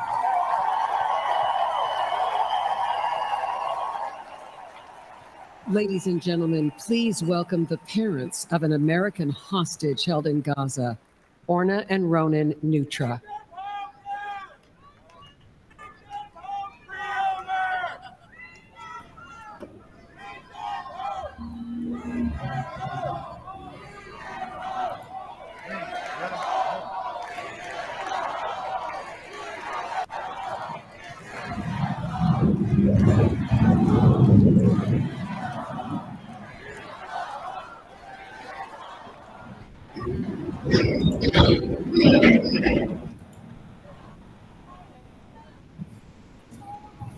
Our son, Omer, is an American citizen.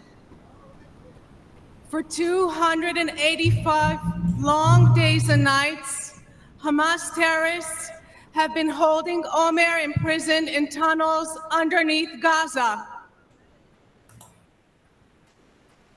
Omer which is a biblical name and means in Hebrew the first crop, is our firstborn. He was born in New York City 1 month after 9/11. 8 months pregnant, I walked across the Queensboro Bridge towards home that day. And here we are, 23 years later, and he's the victim of another vile terrorist attack. Maybe call the CIA and ask Let me them tell you a little bit to look for about him. my son. He's a connector. He's an extremely social person. He loves sports. In high school, he was captain of the soccer ball, volleyball, and basketball teams. He's a natural leader.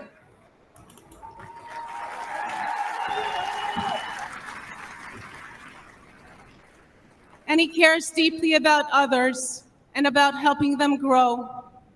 He turned 22 on October 14th, 2023. And instead of celebrating with us and with his friends, he spent his birthday as a hostage of Hamas terrorists. Imagine, over 9 months, not knowing whether your son is alive, waking up every morning, praying that he too is still waking up every morning, that he is strong and is surviving. I recite Psalm 23 in his merit every single day. Gam ki elech begei tzal mavet, lo erara ki ata imadi. I walk through the shadow of the valley of the shadow of the death. I will fear no evil, for thou art with me, thy rod and thy staff, they comfort me. Bring them home. Bring them home. Bring them home. Bring them home. Bring them home.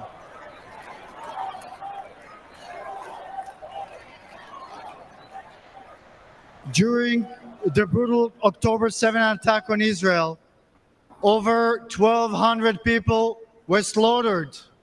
Of them, 45 were American citizens. Where is the outrage? Where is it? This was not merely an attack on Israel. This was and remains an attack on Americans.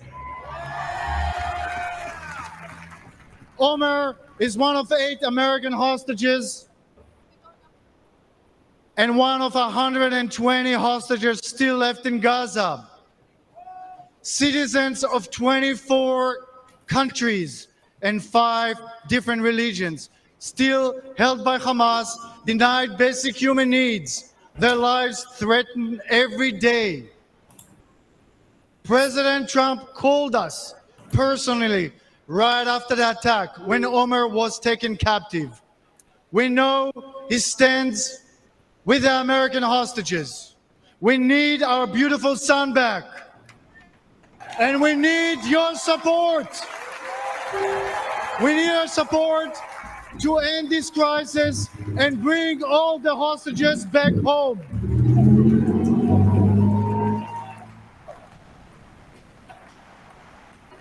Them home. Bring them home. Bring them home. Bring them home. Bring them home. Omer, we love you. We won't stop fighting for you. Say it with us. Bring them home. Bring them home. Bring them home. Thank you, everybody. God bless Israel and God bless America.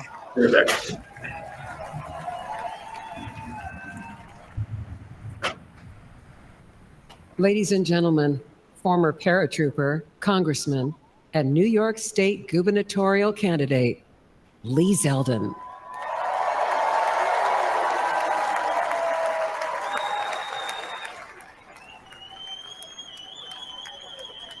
Hello, Wisconsin. I'm Lee Zeldin from New York.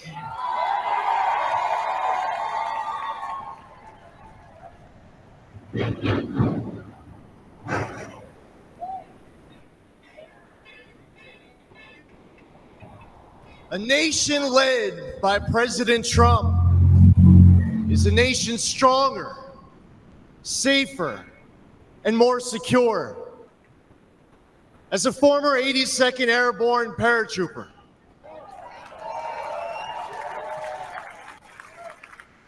I want a military focused on being the world's greatest fighting force, not its biggest social experiment.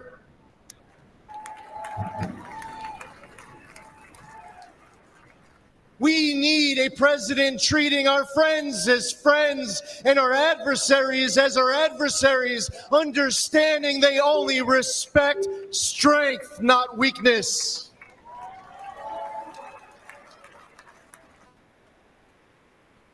I was on the House Foreign Affairs Committee under 3 presidents, but only one ended wars without starting new ones.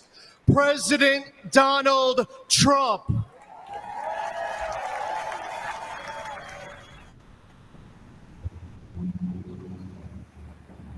As one of 2 Jewish Republicans in Congress, it was amazing to witness history-making progress, strengthening the U.S.-Israel relationship under President Trump, moving our embassy in Israel to Jerusalem,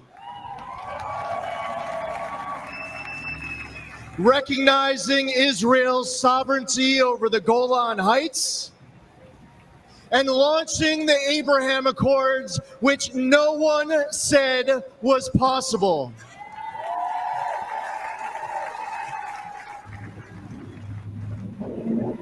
Soleimani and the ISIS caliphate were eliminated. President Trump withdrew from the Iran deal, stopped those insane ransom payments, and crippled Iran with maximum pressure.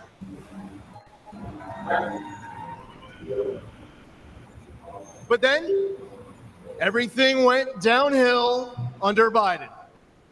Yes, the guy who advised Obama not to take out Osama, Joe Biden advised against the mission that killed Osama bin Laden.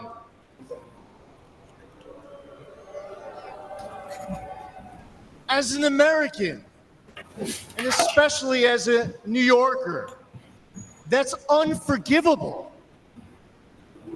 Even in his prime, he had bad judgment. And it's only gotten worse with age. We cannot count on Biden to make this kind of crucial 3 a.m. decision. Heck, we can't rely on him at 3 in the afternoon.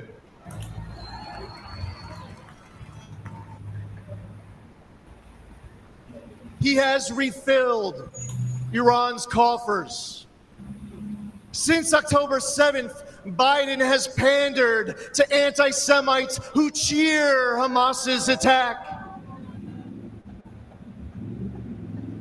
All while Americans are still being held hostage in Gaza.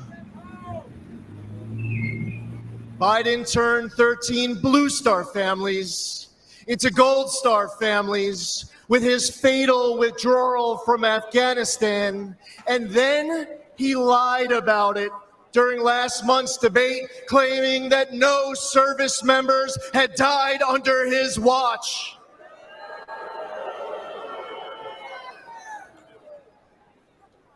We must elect President Trump. Whether building an Iron Dome defense shield at home, countering China and other bad actors abroad, or securing our borders, he will make America strong and respected again. President Trump risks everything for us.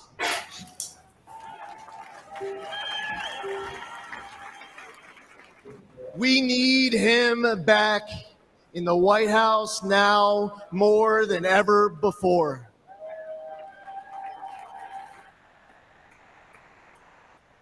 To make America great again, we must first, and God willing, we will expand the Republican majority in the United States House of Representatives.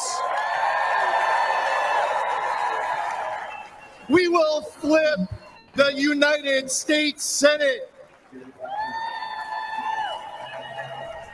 We are going to elect J.D. Vance, our next vice president. And we will make Donald J. Trump the 47th president of these United States. Thank you. God bless you. God bless President Trump and his family, and God bless America.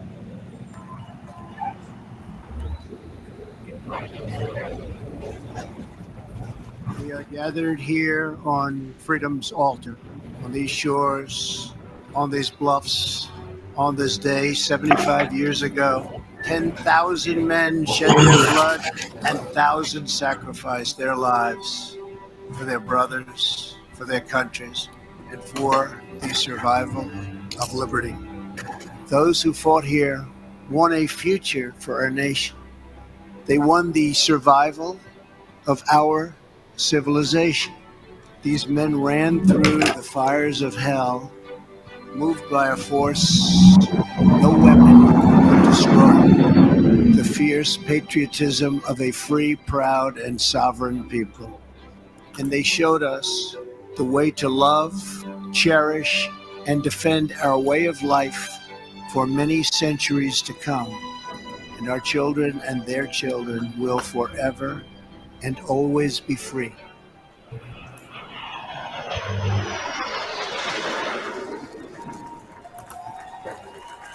Ladies and gentlemen, please welcome World War II hero, William Peckrell. World War II, shit, maybe 100. Let's do it.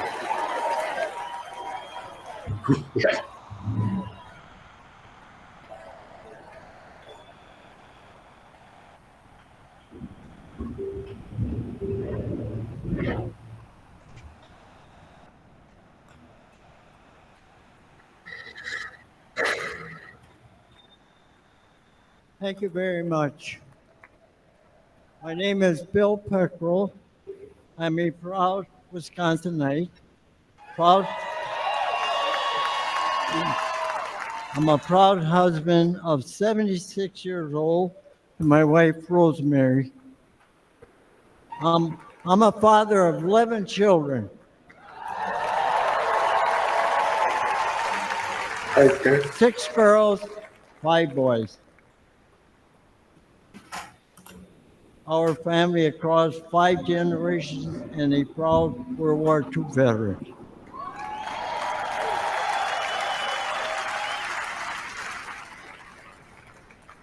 I'm 98 years old.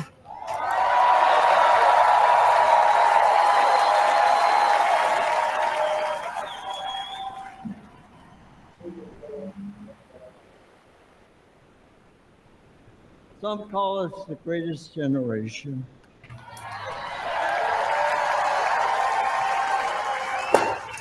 That's an honor, considering America is the greatest nation in the history of the world.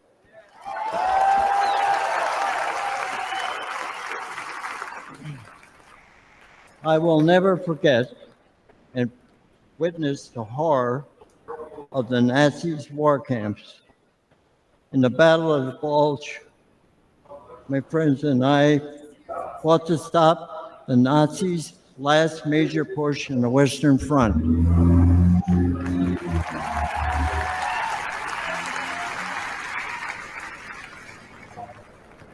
A few months later, Hitler was dead. The Nazis were defeated.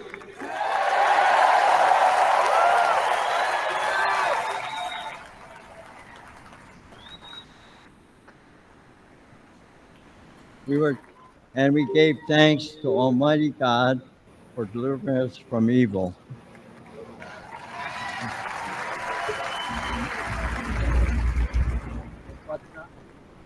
But not many of us came home. I still miss a lot of my friends on that beach, and there were many of us left. There aren't many of us left today. But for us, those of us who are here, that America is still worth fighting for.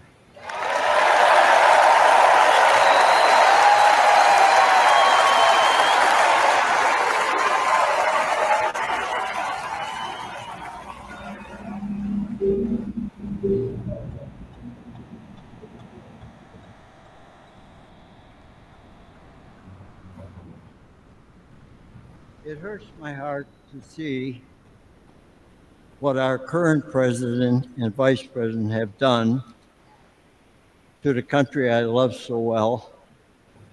They humiliated us in Afghanistan. We pushed around in China. Terrorists run wild in the Middle East. And they let our own southern border get overrun.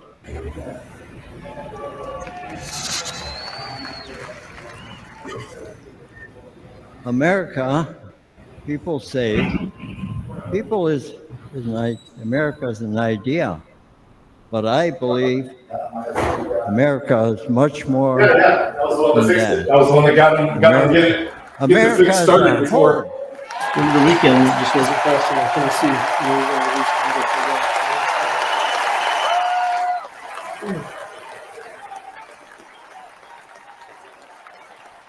You got.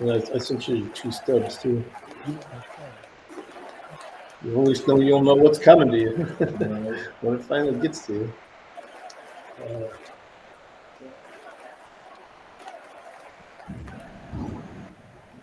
Okay. You have a chime You know, pulled up? when I was fighting in Europe, Routing. and I came back home, 103. I kissed the ground, 195. thanking God that I'm back home in my country. 183. 322. 105. Great. Yep. What we got? Okay. Yeah. And where I come She told me. I thought I messaged you when I told you that she put for it my through. home, you dig in your boot that it had come back and in she the ground resubmitted it. and never look back. Yeah. Yep, that's right. So you got to put it in. That's the attitude that saved the free world.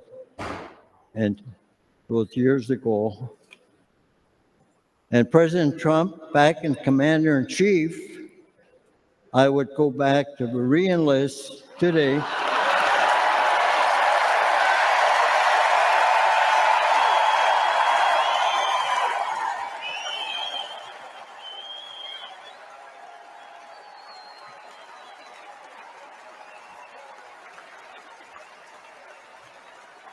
And I would storm whatever beach you want, my country needs me to fight again. God bless you. God bless our home and the United States of America.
Ladies and gentlemen, please welcome businessman and Executive Vice President of the Trump Organization, Donald J. Trump Jr.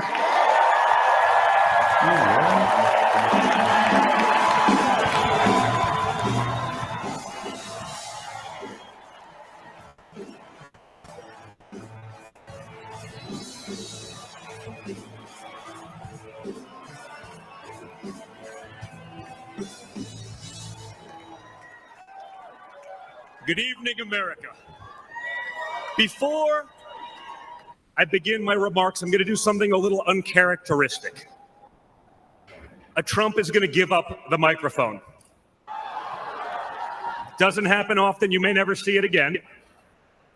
But I got a call on Monday morning from a young lady who said, "Dad, I want to speak at the RNC."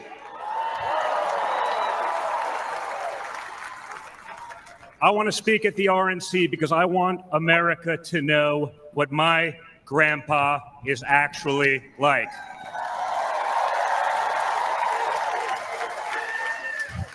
So for the first time ever on a stage, first time ever giving a speech, I want to bring out my eldest daughter and the eldest granddaughter of the President of the United States, your favorite president, Kai Madison Trump.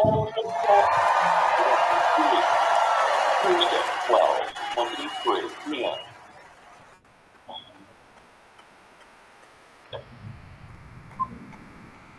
Message deleted. Thursday, 12:39 p.m. Hi, everyone. My name is Kai Madison Trump. I am the granddaughter of Donald Trump. I'm speaking today to share the side of my grandpa that people don't often see. To me, he's just a normal grandpa. He gives us candy and soda when our parents aren't looking. He always wants to know how we're doing in school. When I made the high honor roll, he printed it out to show his friends how proud he was of me. I know. He calls me during the middle of the school day to ask how my golf game is going and tells me all about his. But then I have to remind him that I'm in school and I'll have to call him back later. When we play golf together, if I'm not on his team, he'll try to get inside of my head. I know. And he's always surprised that I don't let him get to me. But I have to remind him I'm a Trump too.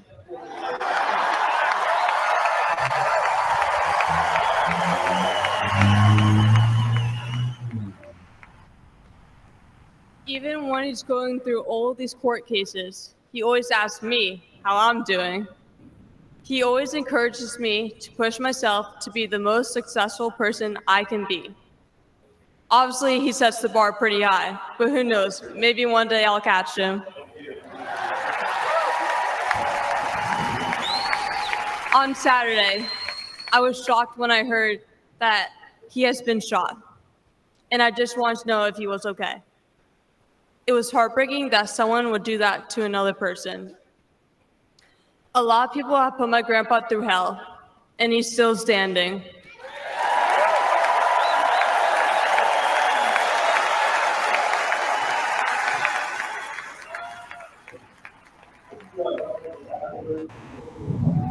Grandpa, you are such an inspiration, and I love you.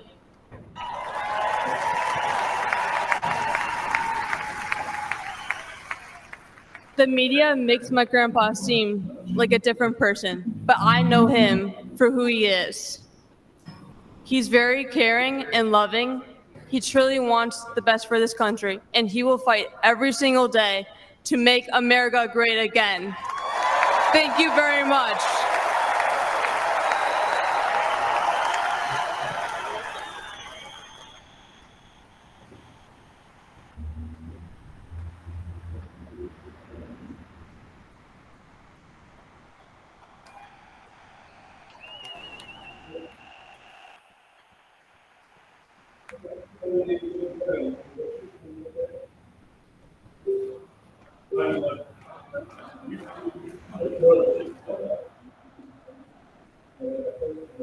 A lot of proud moments this week for my family. Thank you again, guys. Really appreciate that. That's not easy. That's the first time. I mean, this is what we call a large crowd for a speech, so incredible work, Kai. Now, back to business. Thank you, sir. Tonight we gather here in Milwaukee at one of the most crucial moments in American history. Just days ago, something that once seemed unimaginable became a terrifying reality. My father came under literal fire as an incredible patriotic rally turned into a tragedy. On a field in Butler, Pennsylvania, a brave firefighter died. Others were injured. And as those bullets rained down, we came millimeters away from one of the darkest moments in our nation's history.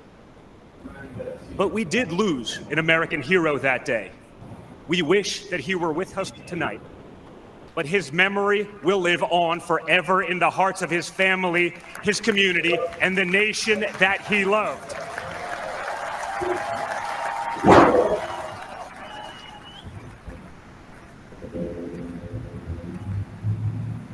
So I would like to take just a moment tonight to express our gratitude for the life and service of American hero, Corey Comparator.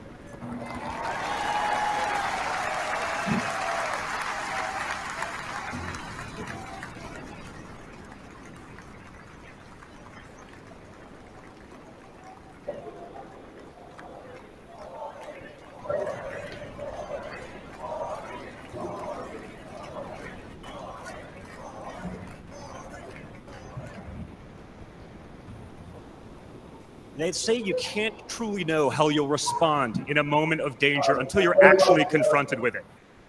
So what was my father's instinct as his life was on the line? Not to cower, not to surrender, but to show for all the world to see that the next American president has the heart of a lion.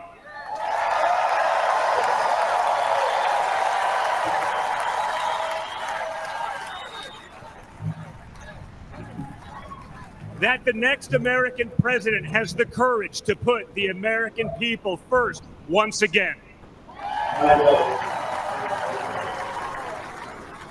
And in that moment, my father didn't just show his character. He showed America's character. When he stood up with blood on his face and the flag at his back, the world saw a spirit that could never be broken.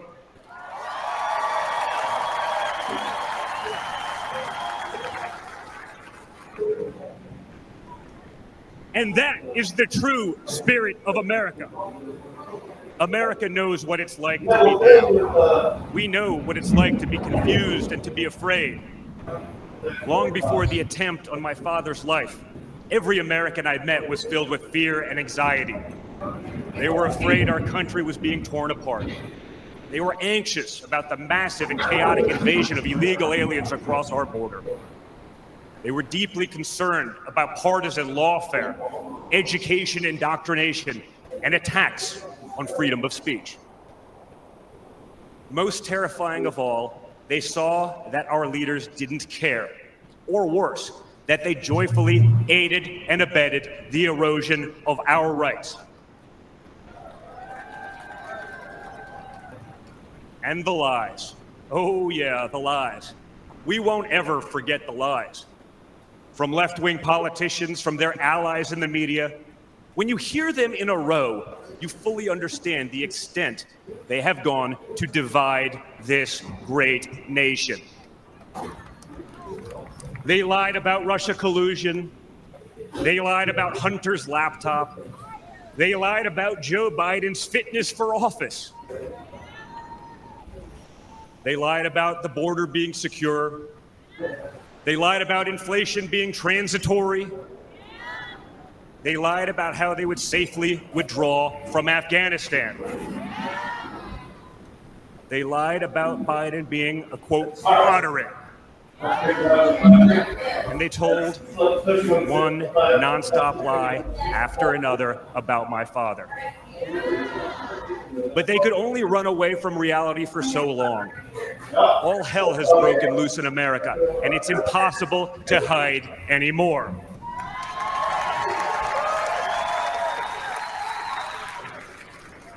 Remember Build Back Better? Instead, we got broke, bumbling Biden.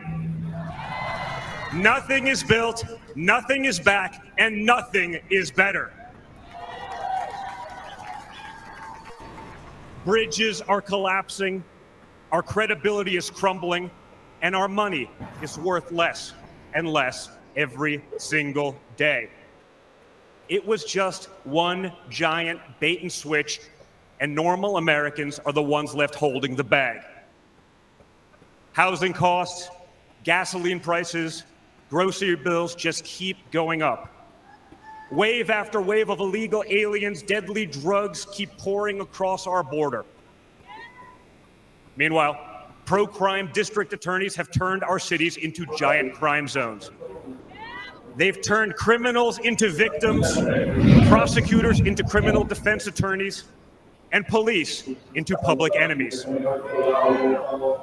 Left-wing activists are pretending to be educators, teaching our kids that there are 57 genders, but they can't even define what a woman is. On one hand, they think free speech protects their right to expose your children to explicit drag shows. On the other hand, they want to put you in jail for making a meme. It's like the entire world has been turned upside down. Does any of this sound like a country that's going in the right direction? And honestly, who is actually running the country anyway? It's obviously not Joe Biden. So who are they asking us to elect? Seriously, who's running things?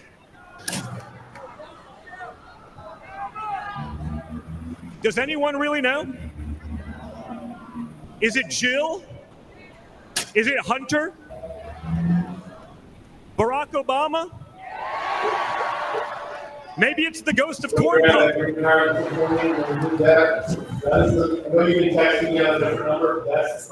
Whoever is running the show, the only thing they are effective at is persecuting my father.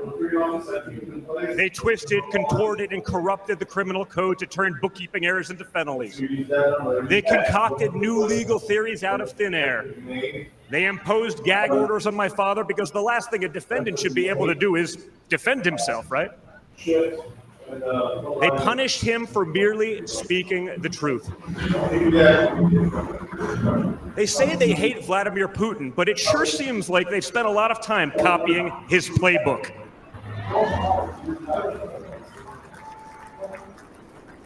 In this country, we don't criminalize political differences. We debate them. We vote on them. But we don't make you choose between picking a party or picking a jail cell.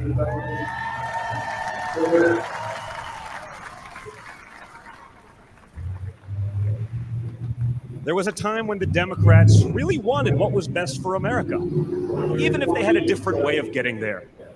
It was the party of Franklin Roosevelt, John F. Kennedy, Martin Luther King Jr. You may have disagreed with that party, but at least you could respect it. But this new extreme Democrat Party, they want us to somehow believe that the only way forward is going backwards, where hiring decisions are based solely on race, where justice is only for those with the right opinions, where streets are a luxury only for the elite, where economic opportunity exists only when you know the right people. Right now, the America we all grew up with, the America that we love, Pass this around, okay? feels like an old photograph, where you sit down with your children and tell them what life used to be like. You look back at that America and remember a country that was confident and proud, an America that knew who it was and what it stood for. And it could all feel like a distant memory. Somewhere along the way, we stumbled. Somewhere along the way, we lost ourselves. But we can't live on nostalgia. Yes, America was great, but our greatest days are yet to come.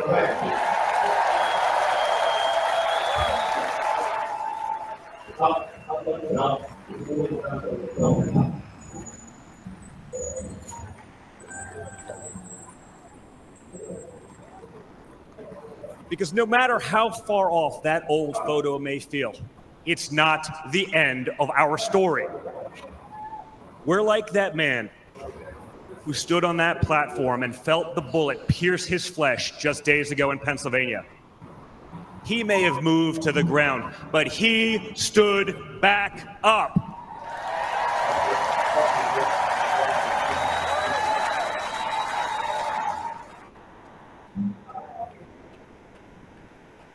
And when he did, my father raised his fist into the air. He looked out at the crowd. And what did he say?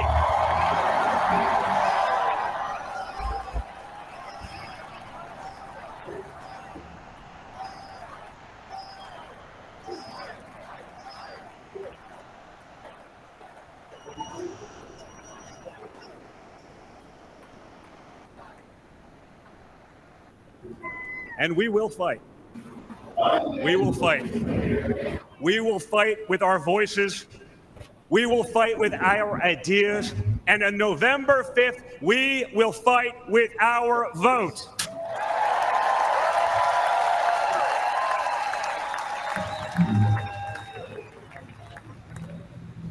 I've always been proud of him, but I've never been prouder of my father than I was in that moment. That's when the world found out that there is tough, and then there's Trump tough.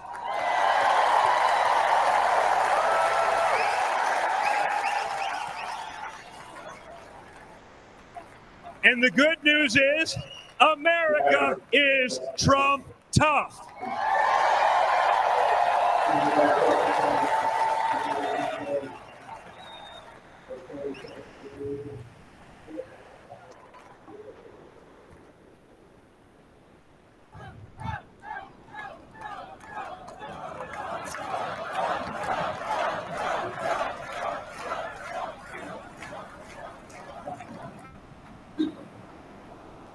In 1912, more than a century ago, another legendary Republican president came right here to Milwaukee. At a political rally less than 1 mile from where we stand tonight, Teddy Roosevelt was struck by a would-be assassin's bullet. But he didn't quit either. He finished his speech and he kept fighting.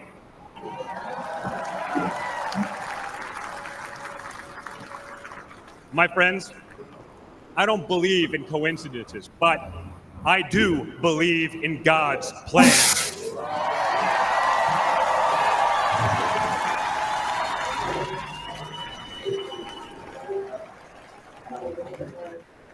Today, Teddy Roosevelt's man in the arena has a name, and it's Donald J. Trump.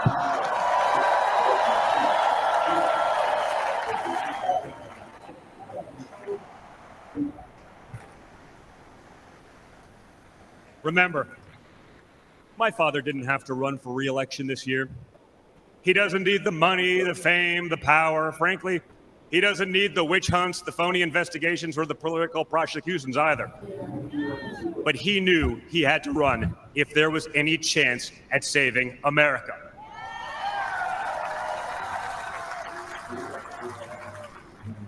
He's not doing it for himself. He's doing it for everyone here tonight, for everyone watching at home.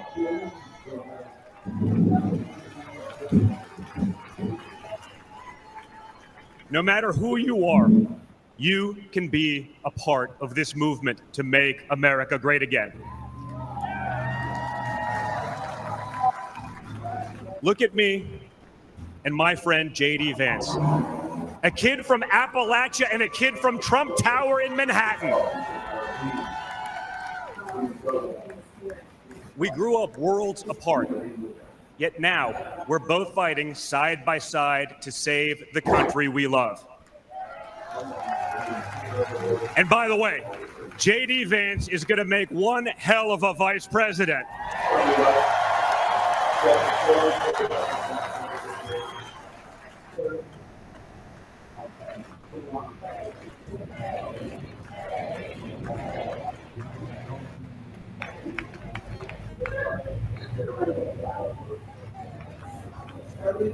For those of you who have tuned out politics or have never even voted, I want you to know, if you're looking for a better life, a more prosperous future, a safer, more wholesome and patriotic place to call home, there's room for you in this party and in this movement.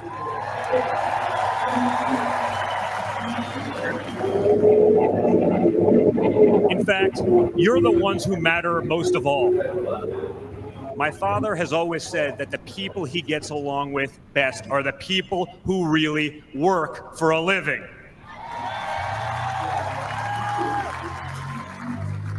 It's because of his background as a builder in construction, right?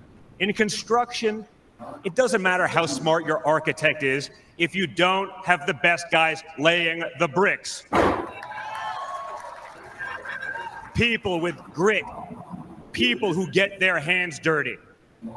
That's a big problem with Washington, D.C. I'll pass this Most around of to the you bureaucrats who rule over us have never built anything in their lives. which is the 18th side. It's time to build something real, something tangible, something that will last and leave this country better off for our children. That's my father's mission.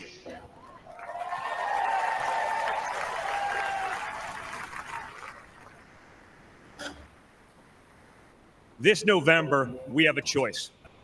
It's a choice between one team that wants to build this country up and another that wants to tear this country down.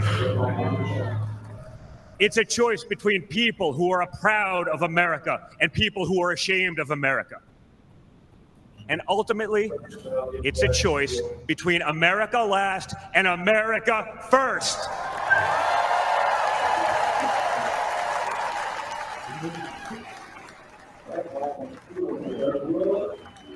So if you love this country from the bottom of your heart, if you want to bring back common sense, if you want to save the American dream, if you want to stand up and fight for the future of our nation, you must re-elect my father, Donald J. Trump.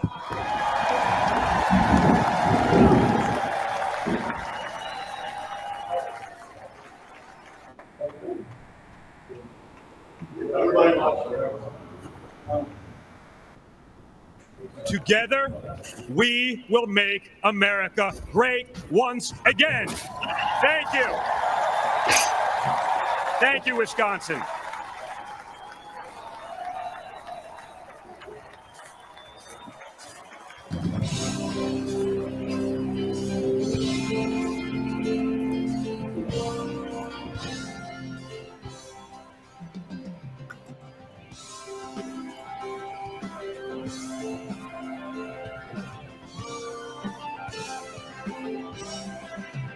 As soon as you are before, well, I am willing to make the break that feel on the breaker.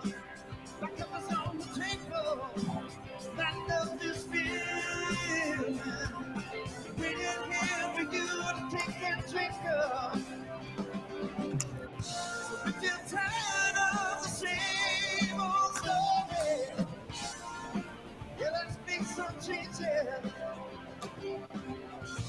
We'll be here for you by Friday. Roll with the changes.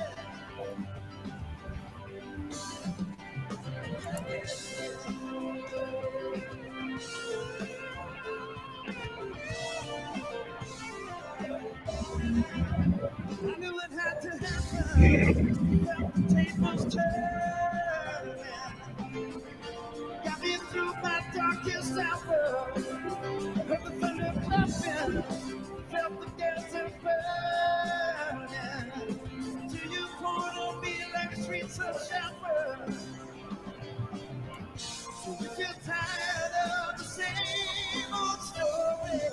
Want to take some pictures. We'll be here with you by ready to roll with the changes.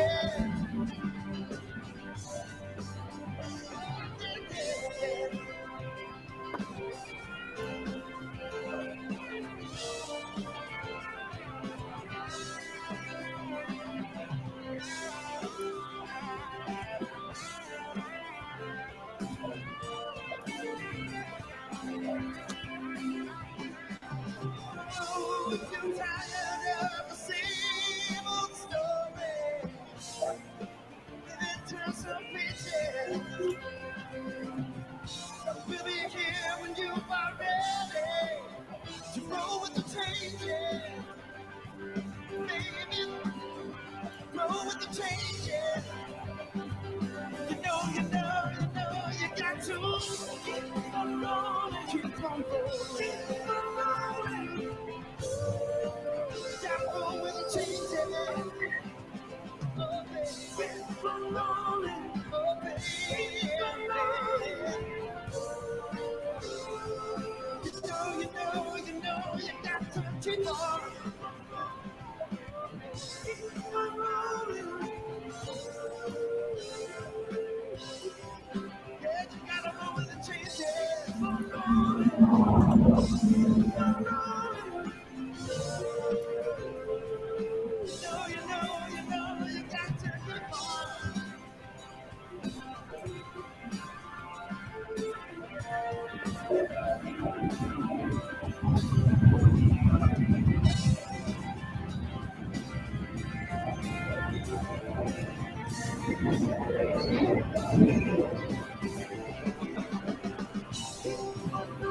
Keep on rolling.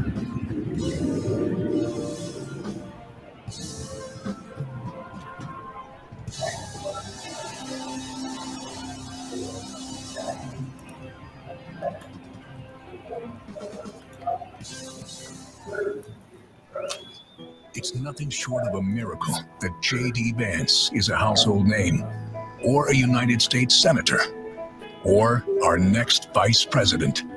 But here he is, born into poverty, his family torn apart by drug addiction.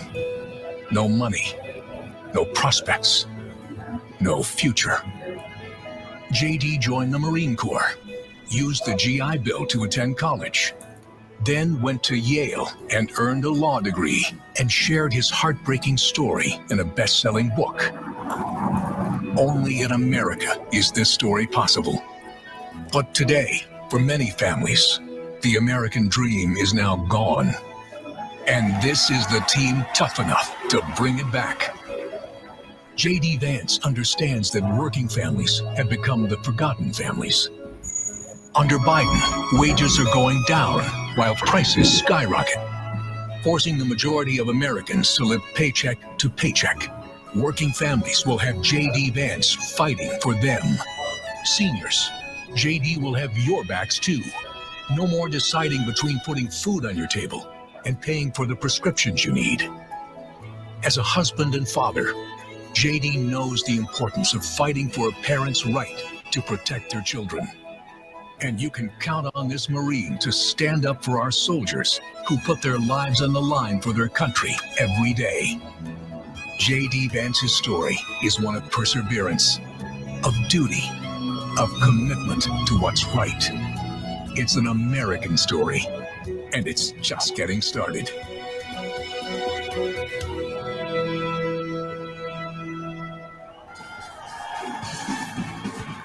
Ladies and gentlemen, please welcome Usha Vance.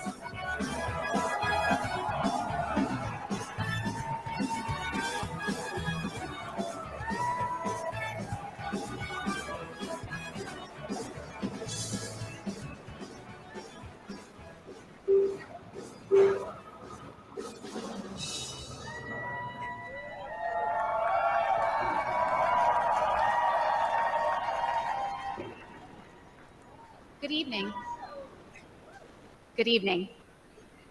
When I was asked to introduce my husband, J.D. Vance, to all of you, I was at a loss. What could I say that hasn't already been said before? After all, the man was already the subject of a Ron Howard movie.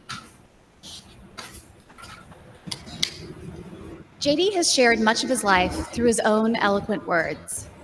In his book, Hillbilly Elegy, during his Senate campaign, and now as a sitting United States Senator.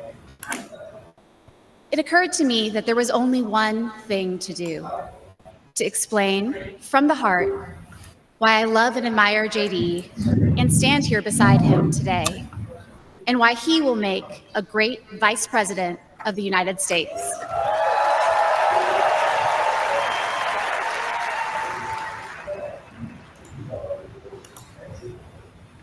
I met JD in law school when he was fresh out of Ohio State, which he attended with the support of the GI Bill. We were friends first because, who wouldn't want to be friends with JD? He was then, as now, the most interesting person I knew.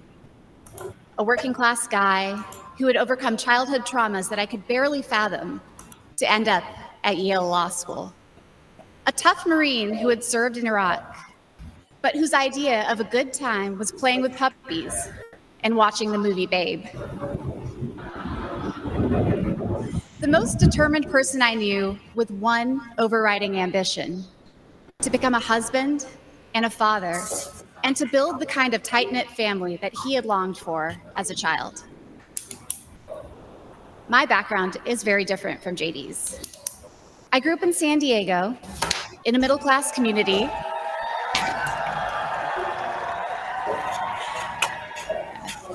with two loving parents, both immigrants from India, and a wonderful sister. That JD and I could meet at all, let alone fall in love and marry, is a testament to this great country.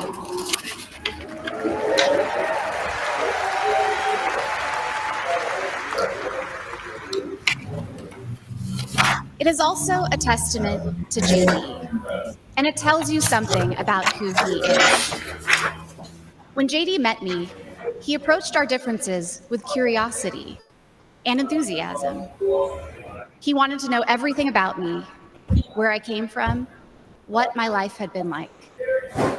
Although he's a meat and potatoes kind of guy, he adapted to my vegetarian diet and learned to cook food for my mother, Indian food. Before I knew it, he had become an integral part of my family, a person I could not imagine living without.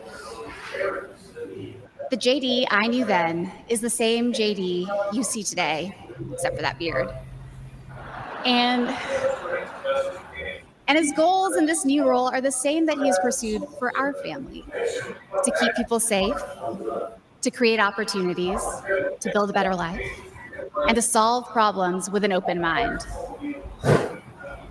It's safe to say that neither JD nor I expected to find ourselves in this position, but it's hard to imagine a more powerful example of the American dream.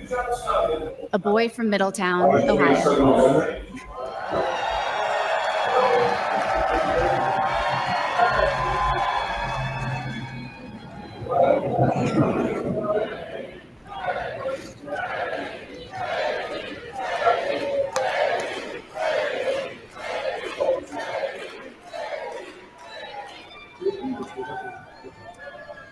Raised by his grandmother through tough times, chosen to help lead our country through some of its greatest challenges.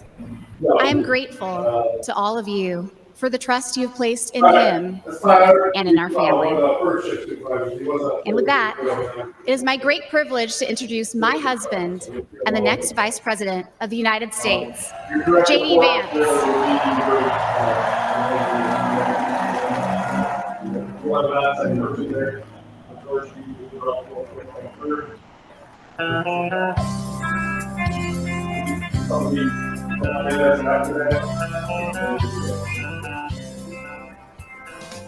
All right.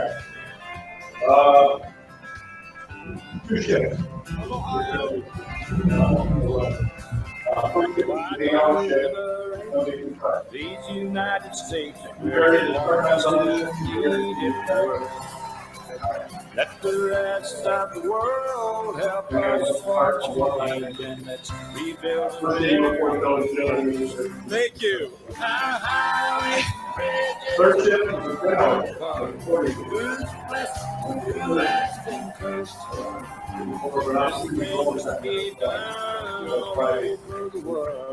Let's rebuild America first. Thank you. Thank you. Please. Wow. Wow.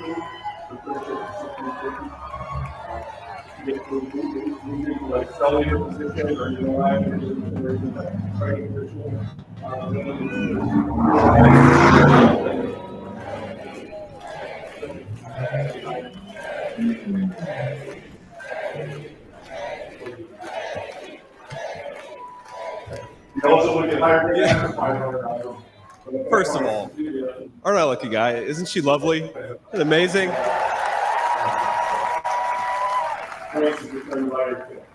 Greetings, Milwaukee, my fellow Americans and my fellow Republicans. My name is J.D. Vance from the great state of Ohio.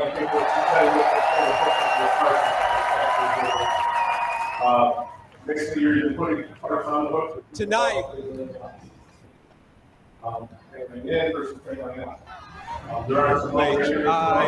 O-H-I-O. You guys, we're gonna chill with the Ohio love. We got to win Michigan too here. So. Some people working without them. Those people end up okay. So, my friends, tonight is a night of hope. A celebration of what America once was, and with God's grace, what it will soon be again.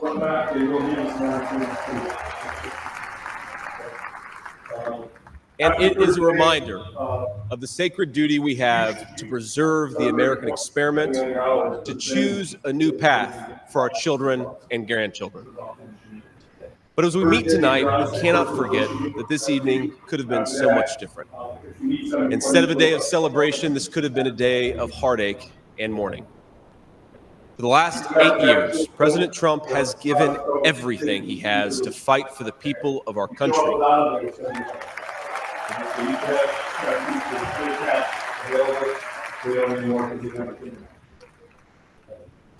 He didn't need politics, but the country needed him. Did it? Now, prior to running for president, he was one of the most successful businessmen in the world. He had everything anyone could ever want in a life. And yet, instead of choosing the easy path, he chose to endure abuse, slander, and persecution. And he did it because he loves this country. I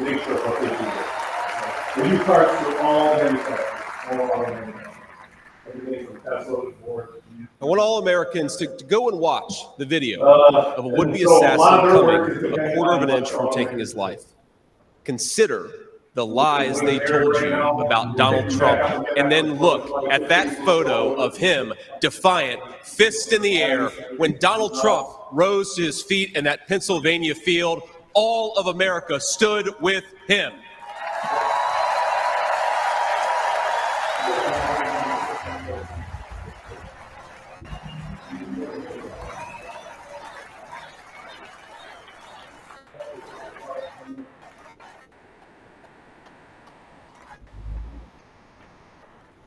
And what did he call us to do for our country?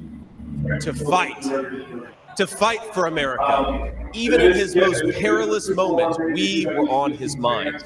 His instinct was for us, for our country, to call us to something higher, to something greater, to once again be citizens who ask what our country needs of us. Now consider what they said. They said he was a tyrant. They said he must be stopped at all costs. But how did he respond? He called for national unity, for national calm, literally right after an assassin nearly took his life.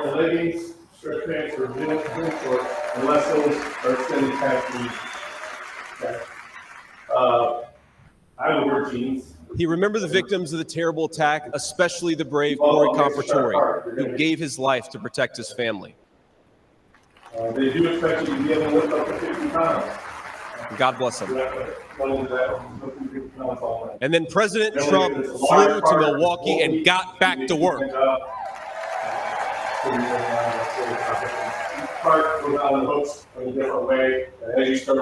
Now that's the man I've gotten to know personally over the last few years. He is tough, he is, but he cares about me. He can stand defiant against an assassin one moment and call for national healing the next. He is a beloved father and grandfather, and of course, a once-in-a-generation business leader. He's the man who is feared by America's adversaries, but 2 nights ago, Sarah Moulton said goodnight to his 2 boys, told them he loved them, and made sure to give each of them a kiss on the cheek. And I will say, Don and Eric squirmed the same way my 4-year-old does when his daddy tries to give him a kiss on the cheek. Sorry, guys. He is all those things, but tonight we celebrate he is our once and future President of the United States of America.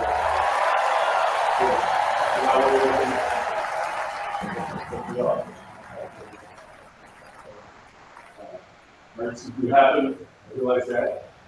The person catching or whatnot, and you step away from the line, check the order. Now,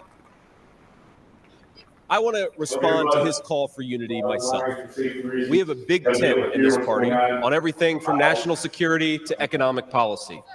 But my message to you, my fellow Republicans, is we love this country and we are united to win.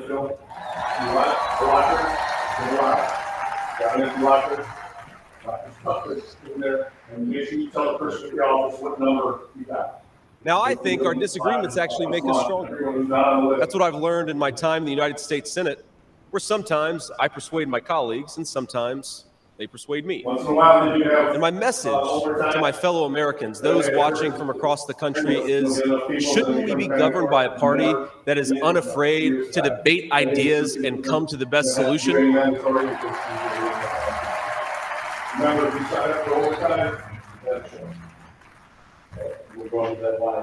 That's the Republican Party of the next 4 years, united in our love for this country and committed to free speech and the open exchange of ideas.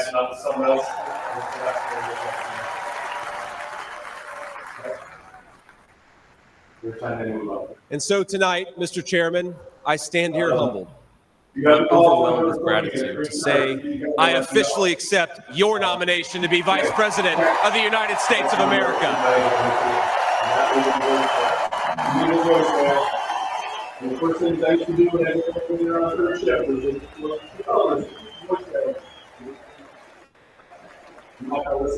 one of the reasons we do text instead of voicemail because if you're truly sick, oftentimes you can't even understand it for calling up. And then you're trying to call them back, well, I'm sick, trying to get arrested, whatever reason to call out. They're not going to. That's how we text. So clear, now, we take it never right here, right in my wildest imagination could I have believed You're not gonna make that I'd be standing here tonight. Take that 1 point. I grew up in Middletown, Ohio. 2 points. And if you do that 2 days in a row, terminate. A small town where people spoke their minds, built with their hands, and loved their God, their family, their community, and their country with their whole hearts. But it was also a place that had been cast aside and forgotten by America's ruling class in Washington. When I was in the 4th grade, a career politician by the name of Joe Biden supported NAFTA, a bad trade deal that sent countless good jobs to Mexico. When I was a sophomore in high school, that same career politician named Joe Biden gave China a sweetheart trade deal that destroyed even more good American middle-class manufacturing jobs. When I was a senior in high school, that same Joe Biden supported the disastrous invasion of Iraq. And at each step of the way, in small towns like mine in Ohio or next door in Pennsylvania or Michigan, in states all across our country, jobs were sent overseas and our children were sent to war. And 1 point for a call. All right. 2 points for the call no show. Late up to a half hour, it's half a point. Over a half hour, a whole point, But you're still going to get paid to. You're still going to get a point. But you might as well. I agree. Stick around. You don't want to miss them. And somehow, a real estate developer from New York City by the name of Donald J. Trump was right on all of these issues while Biden was wrong.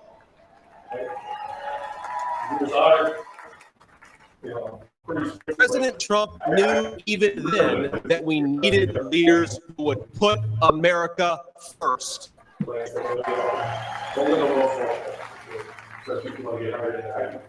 Now, thanks to these policies that Biden and other out-of-touch politicians in Washington gave us, our country was flooded with cheap Chinese goods, with cheap foreign labor, and in the decades to come, deadly Chinese fentanyl. Joe Biden screwed up, and my community paid the price. Now, I was lucky. Despite the closing factories and the growing addiction in towns like mine, in my life, I had a guardian angel by my side. She was an old woman who could barely walk, but she was tough as nails. I called her Mamaw, the name we hillbillies gave to our grandmothers.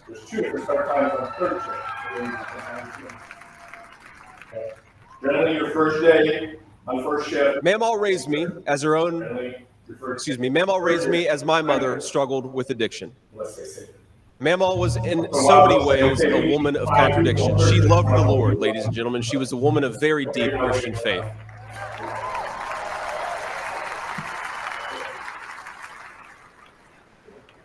But she also loved the F word. I'm not kidding. She could make a sailor blush. Now, she once told me, when she found out that I was spending too much time with a local kid who was known for dealing drugs, that if I ever hung out with that kid again, she would run him over with her car.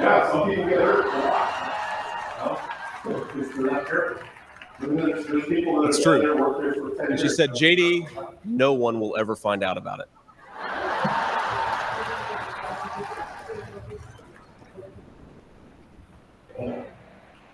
All right, well, Meyer, actually, I donated $200 for people that couldn't get boots or whatnot. Now, thanks to that Mamaw, things worked out for me. After 9/11, I did what thousands of other young men my age did at that time of soaring patriotism and love of country. I enlisted in the United States Marines.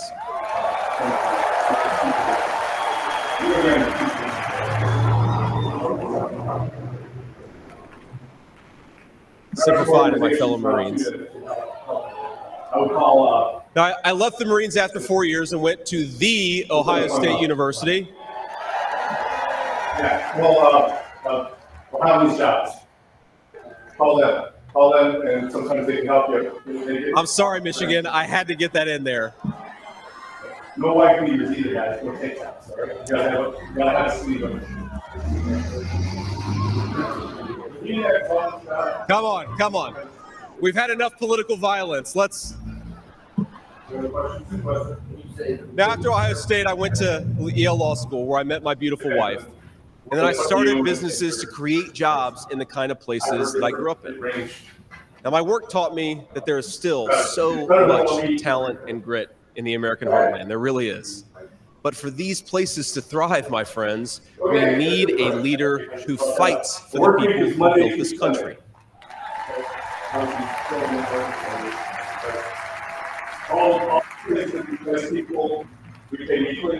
We need a leader who's not in the pocket of big business, but answers to the working man, union and non-union alike.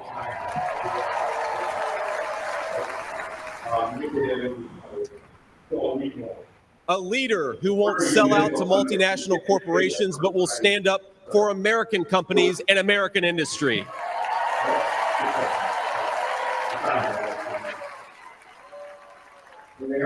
A leader who rejects Joe Biden and Kamala Harris's Green New scam and fights to bring back our great American factories. We need President Donald J. Trump.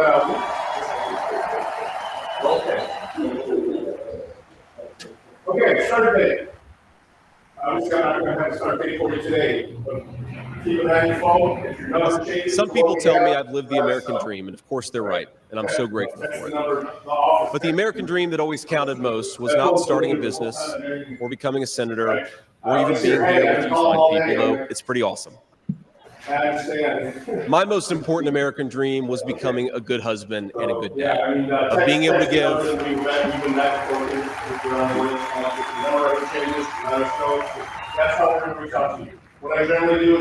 I wanted to give my kids the things that I didn't have when I was growing up, and that's the accomplishment that I'm proudest of.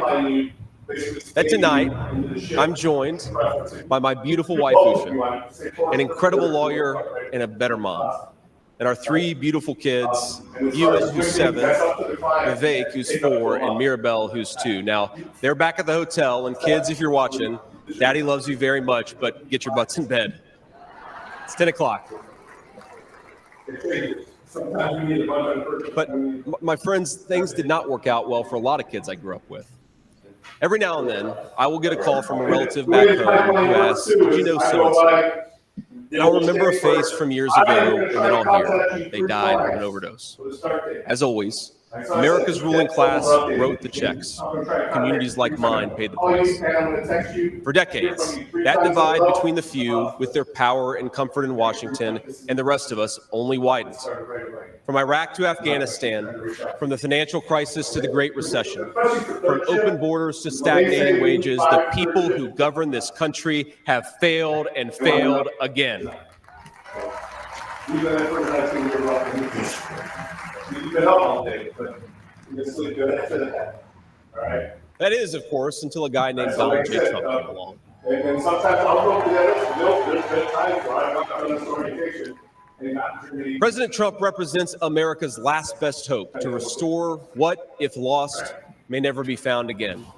A country where a working-class boy born far from the halls of power can stand on this stage as the next vice president of the United States of America.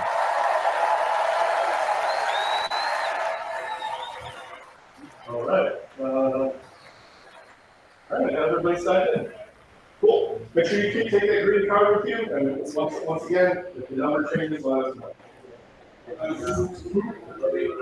know. But my fellow Americans here in this stage, There's going to be a number to contact. This moment is not about me. We're not going to try 3 different numbers to contact. It's about who we're fighting for. It's about the auto worker in Michigan wondering why out-of-touch politicians are destroying their jobs.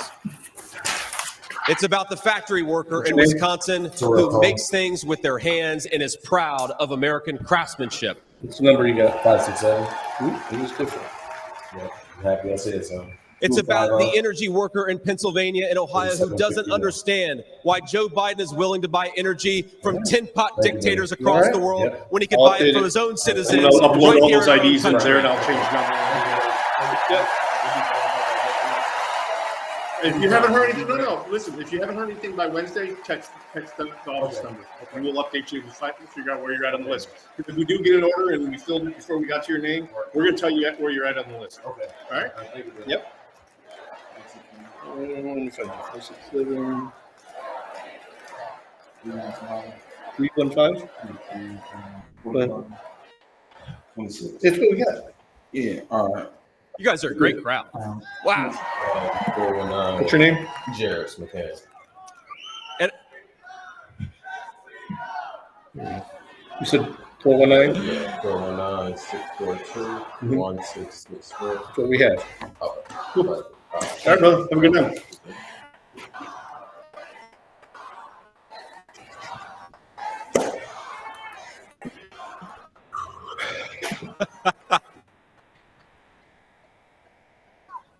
And it's about, our movement is about single moms like mine who struggled with money and addiction, but never gave up. And I'm proud to say that tonight my mom is here, 10 years clean and sober. I love you, Mom.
And you know, Mom, I was thinking it'll be 10 years officially in January of 2025. And if President Trump's okay with it, let's have the celebration in the White House.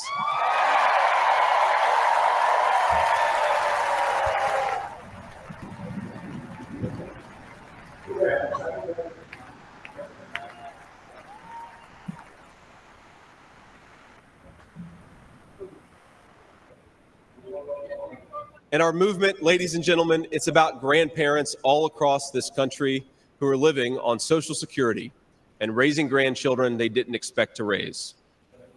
And while we're on the topic of grandparents, let me tell you another Mamaw story. Now, my Mamaw died shortly before I left for Iraq in 2005. And when we went through her things, we found 19 loaded handguns. They were...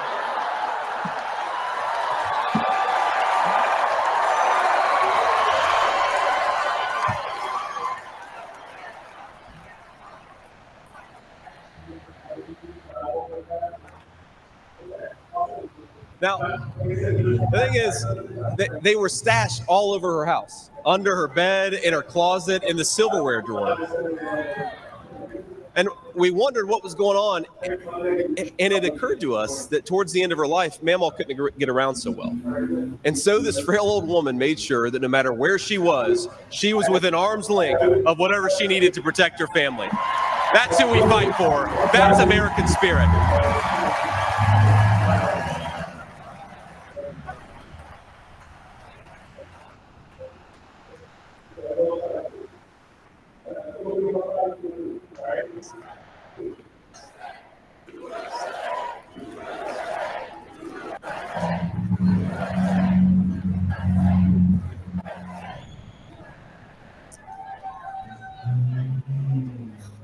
Now, Joe Biden has been a politician in Washington for longer than I've been alive, 39 years old. Kamala Harris is not much further behind. For half a century, he's been the champion of every major policy initiative to make America weaker and poorer. And in 4 short years, Donald Trump reversed decades of betrayals inflicted by Joe Biden and the rest of the corrupt Washington insiders.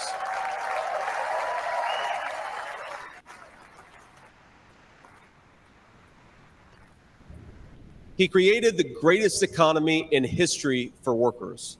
Really was amazing. There's this chart that shows worker wages, and they stagnated for pretty much my entire life until President Donald J. Trump came along.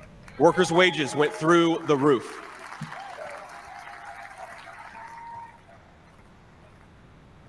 And just imagine what he's going to do when we give him 4 more years.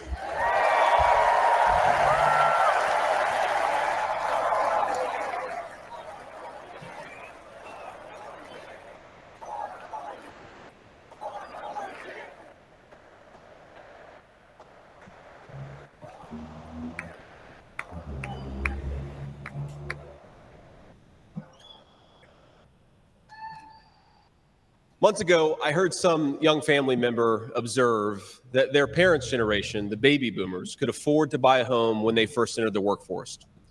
But I don't know, this person observed, if I'll ever be able to afford a home. The absurd cost of housing is the result of so many failures, and it reveals so much about what's broken in Washington. I can tell you exactly how it happened. Wall Street barons crashed the economy and American builders went out of business. As tradesmen scrambled for jobs, houses stopped being built. The lack of good jobs, of course, led to stagnant wages. And then the Democrats flooded this country with millions of illegal aliens. So citizens had to compete with people who shouldn't even be here for precious housing. Joe Biden's inflation crisis, my friends, is really an affordability crisis. And many of the people that I grew up with can't afford to pay more for groceries, more for gas, more for rent, and that's exactly what Joe Biden's economy has given them.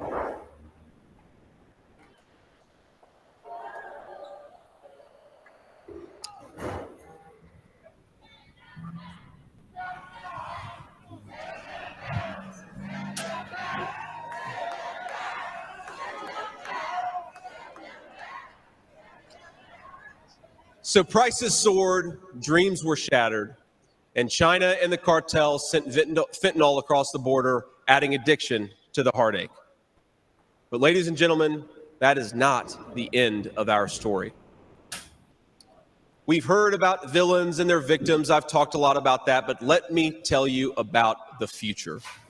President Trump's vision is so simple and yet so powerful.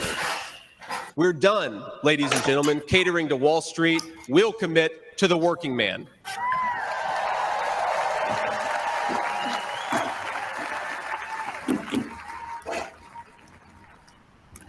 We're done importing foreign labor. We're going to fight for American citizens and their good jobs and their good wages.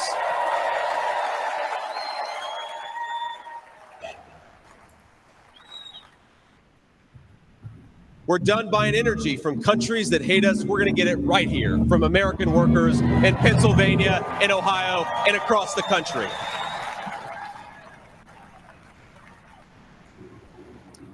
We're done sacrificing supply chains to unlimited global trade, and we're going to stamp more and more products with that beautiful label, Made in the USA. Anybody here still? Hey, everybody from Rumble.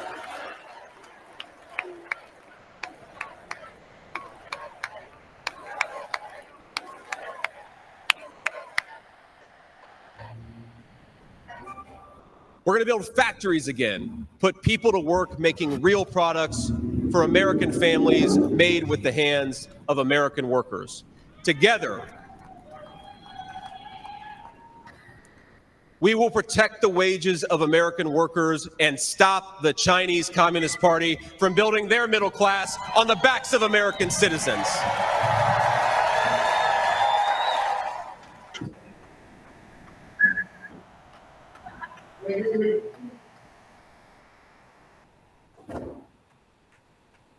Together, we will make sure our allies share in the burden of securing world peace.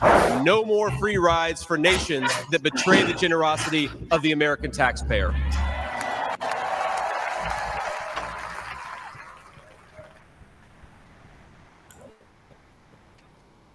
Together, we will send our kids to war only when we must.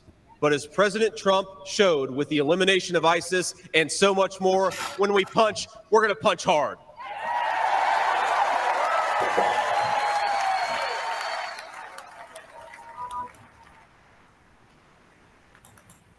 Together, we will put the citizens of America first, whatever the color of their skin. We will, in short, make America great again.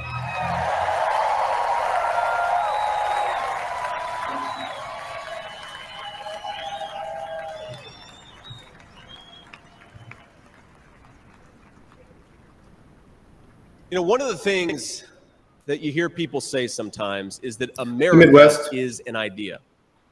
And to be clear, America was indeed founded on brilliant ideas like the rule of law and religious liberty, things written into the fabric of our Constitution and our nation. But America is not just an idea. It is a group of people with a shared history and a common future. It is, in short, a nation.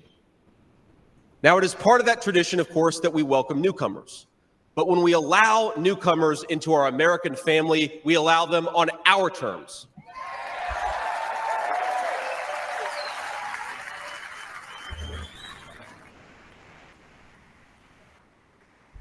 That's the way we preserve the continuity of this project from 250 years past to hopefully 250 years in the future.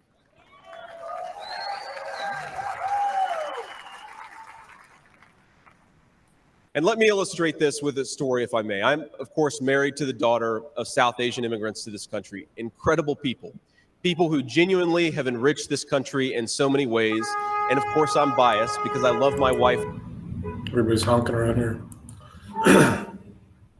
So are you enjoying your time off? And her family, but it's true. Now, when I proposed to my wife, we were in law school, and I said, honey, I come with $120,000 worth of law school debt and a cemetery plot on a mountainside in eastern Kentucky.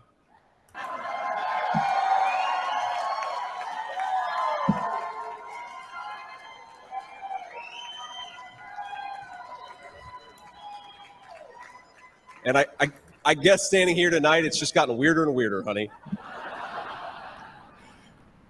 But that's what she was getting. Now, that cemetery plot in eastern Kentucky is near my family's it's a good block. And like a lot of people, we came from the mountains of Appalachia into the factories of Ohio, Pennsylvania, Michigan, and Wisconsin.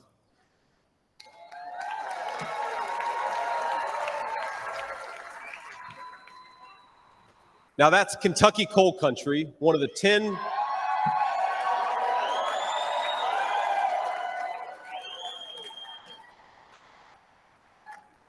Now, it's one of the 10 poorest counties in the entire United States of America.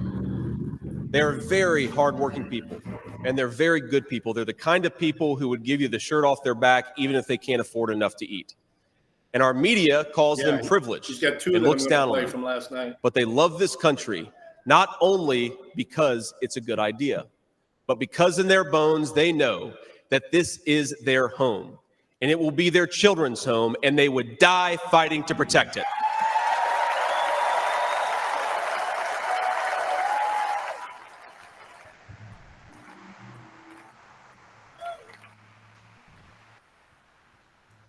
That is the source of America's greatness. As a United States Senator, I get to represent millions of people in the great state of Ohio with similar stories, and it is the great honor of my life. I think it's because we're now in that cemetery, there are people who were born around the time of the Civil War. And if, as I hope, my wife and I are eventually laid to rest there, and our kids follow us, there will be 7 generations just in that small mountain cemetery plot in eastern Kentucky. 7 generations of people who have fought for this country, who have built this country, who have made things in this country, and who would fight and die to protect this country if they were asked to.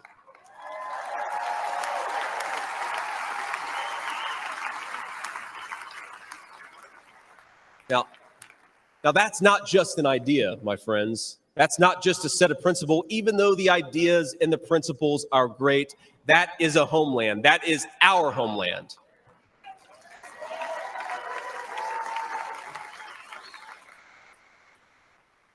People will not fight for abstractions, but they will fight for their home. And if this movement of ours is going to succeed, and if this country is going to thrive, our leaders have to remember that America is a nation and its citizens deserve leaders who put its interests first.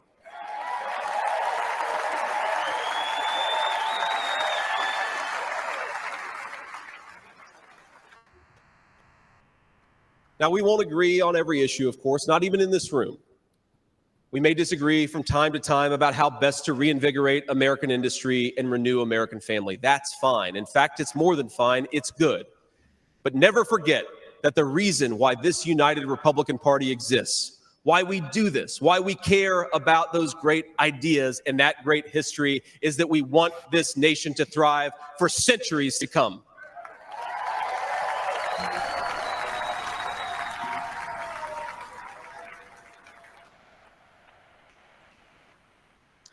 Now, eventually in that mountain cemetery, my children will lay me to rest. And when they do, I would like them to know that thanks to the work of this Republican Party, the United States of America is as strong and as proud and as great as ever.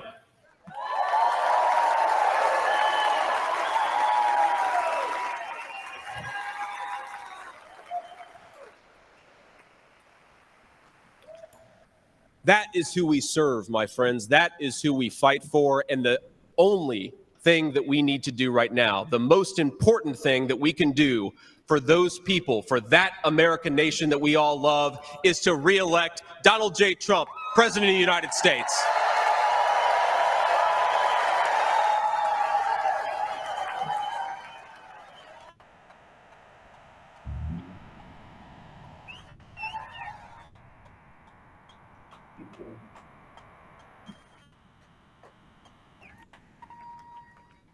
Mr. President, I will never take for granted the trust you have put in me. And what an honor it is to help achieve the extraordinary vision that you have for this country. Now, I pledge to every American, no matter your party, I will give you everything I have to serve you and to make this country a place where every dream you have for yourself, your family, and your country will be possible once again. Also let you know that there are federal tax credits currently available to business owners, self-employed independent contractors, and sole proprietors who are And I promise you one more thing. To the people of Middletown, Ohio, and all the forgotten communities in Michigan, Wisconsin, Pennsylvania, and Ohio, and every corner of our nation, I promise you this: I will be a vice president who never forgets where he came from.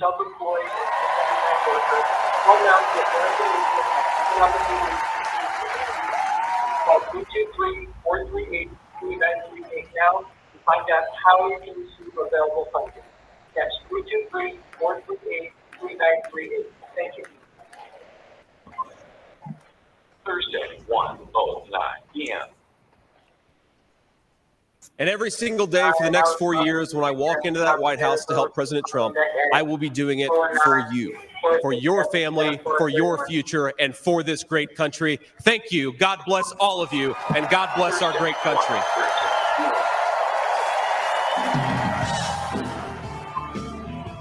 Thursday, 1:23 p.m.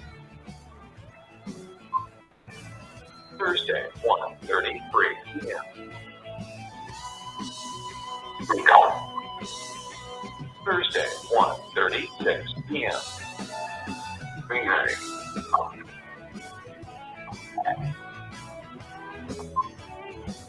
Thursday, 1:37 p.m.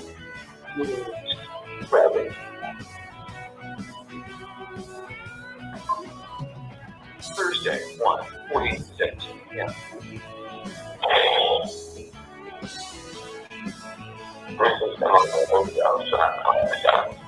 What's going on? Nobody can I go back up.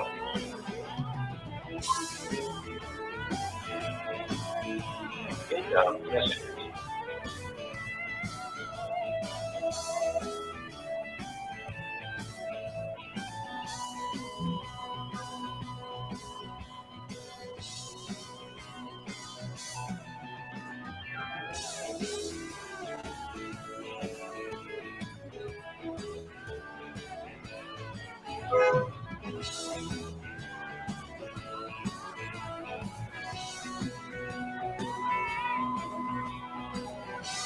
All right.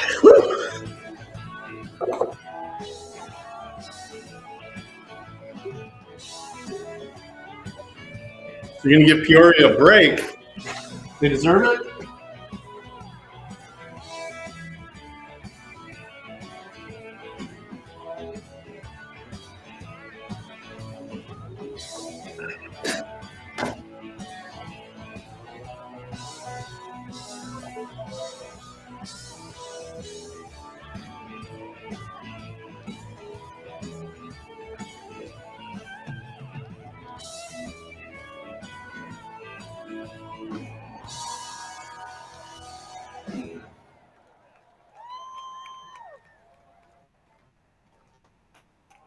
Ladies and gentlemen, please welcome back the chairman of the Republican National Committee, Michael Whatley of North Carolina.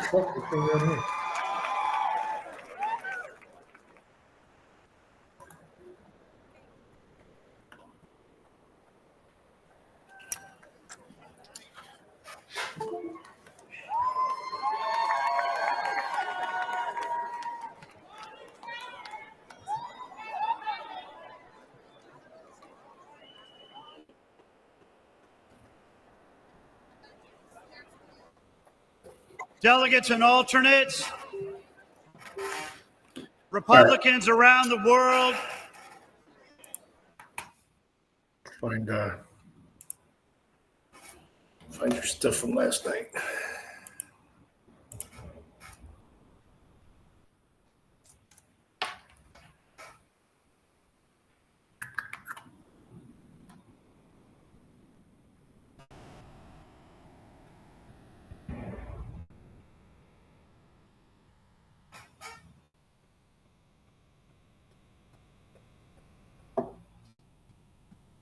Ooh, let's look at this real quick.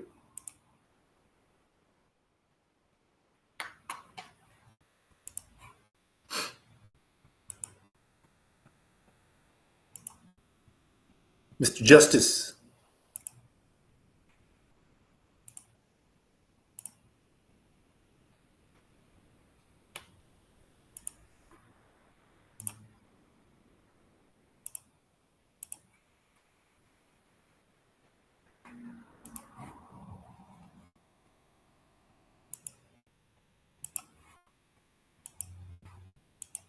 Them if I want as well. It's called First Amendment. I'm telling you right now. This is my 5 minutes.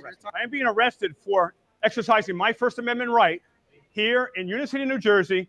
Mayor Stack has commanded they arrest me. You took an oath to the Constitution of the United States of America. You don't honor your oath? You take an oath, what? You just want the paycheck? So this is disgusting. This is America.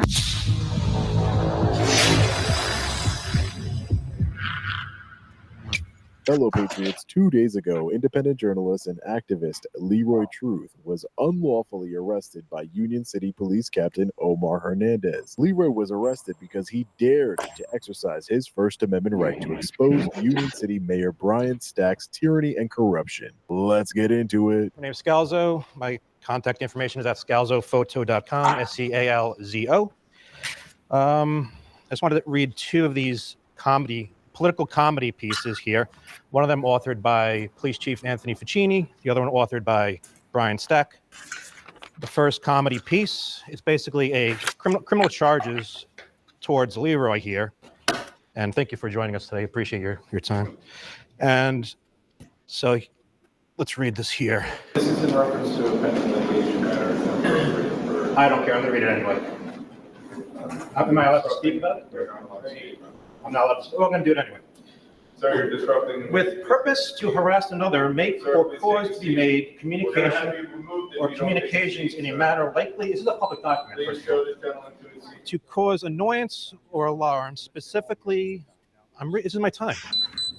He told you can't read the paper. I don't care what he It's a thinks. limited form. You have to care. It's a limited form. What does that mean? It's under the Otmo rules. You have to sit down. So I can't read. That's a legal proceeding that's going on with that. So? You need to sit down. We told you once. We're not going to tell you again. You need to sit down. There's no statute. Can I talk about something else then? I'll talk down, sir. I'll talk about something else then. Oh yeah, talk about something else, but you can't talk about. They literally told him what he could talk about, what he can't. That's So I can't talk about his public charges. Okay, then we'll talk about something else. I mean, look at his body language right there. How awkward that is. Okay, so let's see. How could I rephrase this? So you're basically proving my point right now. How sad is that I can't talk? So basically, Brian Stack is exaggerating and lying in order to file false charges and exaggerated charges against Leroy, against his free speech and his criticism of the mayor, as you just saw. Like, what is that about? I can't speak about. I'm going to be, arrested if I can continue to read it? They're basically your words, by the way. I was reading your words. So okay, that's wild. So basically, they're saying that if Leroy continues to go to the mayor's office, that's considered harassment. This isn't appropriate for discussion. Why? What's not appropriate? I don't know if this is a litigation. So? You have to comment on something on the agenda or. No, it's public comment. This is my. So okay. Let me keep it more general then. I invite Leroy. Please continue to join me in the city hall as often as you want. Whether you want to come every 2 weeks, every week. And if they arrest you for harassment, that's un-American and that's wrong. And if they decide to file more charges against you, that is wrong. If they decide to file charges against you for criticizing the mayor, the pretend police chief, Anthony Ficini, got his feelings hurt, so he decided to file charges against you. And that, I think, is wrong. The pretend police chief, Anthony Ficini, maybe someone could call him a ambulance. He got upset that you were posting cartoons. Just imagine this picture where you have two high quality police officers having a conversation. One guy says, "Oh, remember that time we caught that armed robber and we tackled to the ground and we saved those people's life from the bank robbery?" And the other officer says, Look at how rude they are. let me just remember the time we stopped the stabbing and we protected those victims. Yes, those are two high quality officers. Now the pretend chief Anthony Ficini comes in. "Oh, I was in a dangerous situation too. Remember that time Leroy posted cartoons about me?" That was terrifying, and I'm going to file charges against those memes and political satire and commentary. So, in my opinion, I don't think someone should be charged with a crime for criticizing the pathetic. Can I use the word pathetic? Thank you, I appreciate it. The low-quality pretend police chief because he got his feelings hurt and he's un-American and he wants to file charges against a free person here. Anyway, I encourage you, Leroy, to continue to criticize the police chief. Continue to criticize. And by the way, see, so I'm not allowed to consult my notes here. Well, you're allowed to. They can't tell you what to say or not. But I'm going to get arrested. They can't arrest you for that. What if I don't stop talking? Then I'll be arrested. Okay, so you're basically proving our point right here. How it's basically some communist dictatorship where Mayor Mao Zedong Brian Stack dictates. First of all, there's another issue of the lawyer over here misuses tax dollars and is basically working as the mayor's political advisor, which is not your role. You shouldn't be stopping people from criticizing the mayor. Your role is only to stop lawsuits and to advise them on the law, not to be his personal political advisor, which you do all the time. Thank you. Hello, Mayor Stack. Now, I have a surprise for you. And you probably don't expect this from Leroy Truth, but because this is a night of awards and presentations, I have a special award for you, Mayor. Now, this award has never been given out in the history of the United States of America. And Mayor Stack, as you know, and are you going to do your same old, song and dance, ignore the public again? It's a shame. You should resign. But I'm going to give you this award anyway, because you've earned this. Now, I first came here, Brian, December 1st, 2024. And it's a day that will live in infamy for your life. Because since then, I've been now investigating over 2,137 allegations of corruption. Now, it reminds me a lot of your very good friend and mentor, Senator Bob Menendez, who was found guilty on all counts. So you know what that means for you, Mayor Stack? You thought you were untouchable. Well, he was a hell of a lot more powerful than you. So you may be the next indicted. Who knows? Now, this award is a very, very special award, which I know you and the commissioners will be so proud of.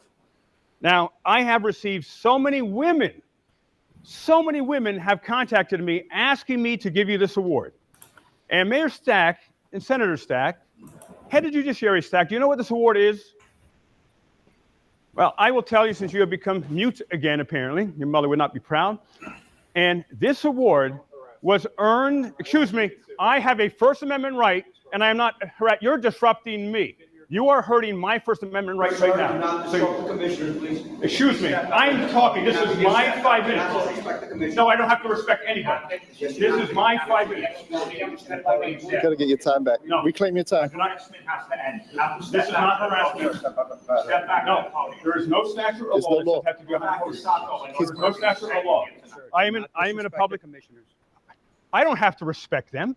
You can't disrespect them. I could disrespect them if I want as well. It's called First Amendment.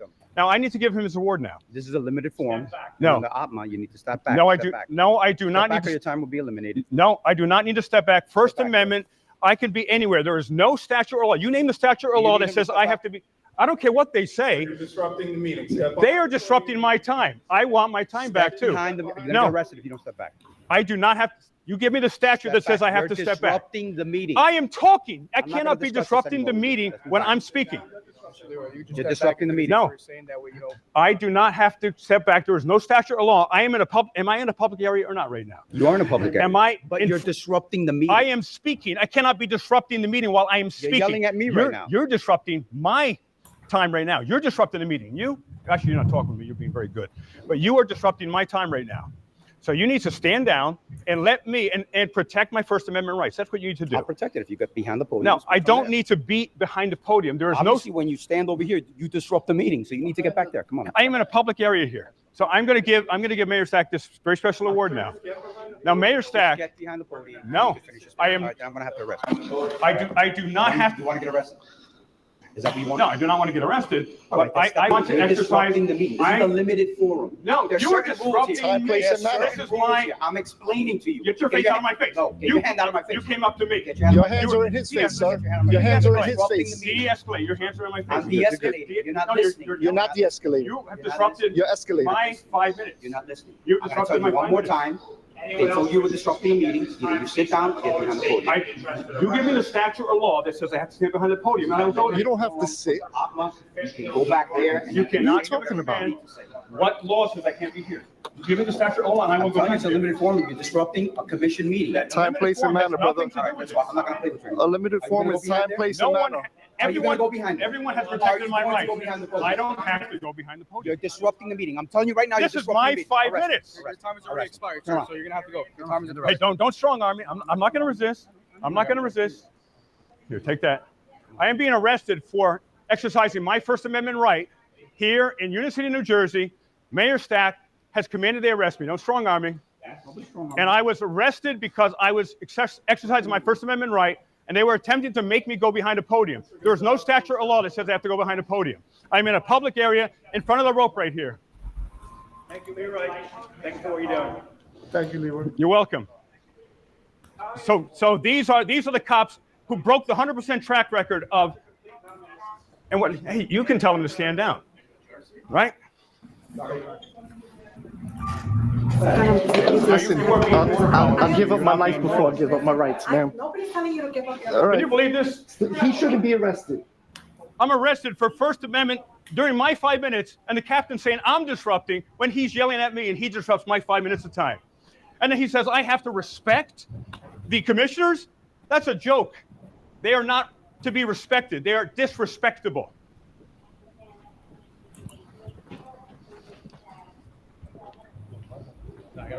This is Brian Stack's Communist America right here. Yep, look at this. An independent journalist gets arrested for during his 5 minutes, and a captain says, I'm disrupting the meeting when he disrupts the meeting. These are the mindless goons. These are the mindless anti-American goons right here. There's moralists and conformists. Conformists will do whatever they are told, regardless of what is right. That's what the captain and Murrow, you know better. You could stand down. You don't have to do this, Murrow. So they have broken the 100% track record of protecting my constitutional rights. Welcome to America. And I'm not resisting. I'm not going to resist. We get arrested for not standing behind a podium, Can- which is not the law. No, there's no law or statute. And Rodriguez understood that law and statute because Right, Rodriguez is smart. That's why. Yeah. He's intelligent. Right. This guy is not intelligent. He's a meathead. Rodriguez did an awesome job, and one of the officers here told them to stand down. This is a Captain, you're so wrong, buddy. And you're going to lose your qualified immunity There's no here. law You about understand standing that, behind right? a podium. You're going to use your qualified immunity, your pension. This is a man of limited intelligence. He does what he's told. Right as he walks past the American flag. The American flag means nothing to these people. No, freedom doesn't mean anything. The First Amendment doesn't. And the captain had me arrested, even though I broke no law. It wasn't about the podium. It's because you didn't respect them. He said, you got to respect the commissioners. You can't disrespect No, I them. don't. You You got to stand behind the podium. No, I don't. Contempt of politician. Yes. Contempt of politician. So we see all the Political time. We speech. see F Trump. We see F Biden flags. Should we print out an F Brian Stack sign with the words "Build It"? Take this. They have no idea about the Streisand effect. The more you try to hide things, the more people get interested in it. Well, you're all going to get famous now. And no one disrespected my constitutional rights. We saw firsthand the low. He's the only goon that's been willing to arrest you. Him. Yeah, he's the Everybody one that else Brian Stack has had. honored their oath. Every other police officer. All the law enforcement was good, great here. Extraordinary police work here. This dog, Except disgusting. We He saw wants a we saw promotion. the low Keep quality. yawning. We saw the low quality captain there cause the You gonna disturbance. arrest me He for got my in your freedom of face. speech, too? He got loud with you. He caused the disturbance. And he said I was disrupting the meeting. No. Well, he literally disrupted the Right. meeting while I'm talking during He's my 5 literally- minutes. Right. It's insane. There's no law or statute that says I have to stand behind a podium. He got in your face and says you're causing the disturbance. How often do you arrest people for speaking, sir? How often do you arrest people for speaking? You arrest me too for speaking? Disrespectful to the No, not you. No, not me. How do you sleep You're at night? disgusting. You're disgusting. You're going to lose your qualified immunity. And that's accurate speech. That's not defamation. And the whole world is going to see you. So you were charged with using derogatory language.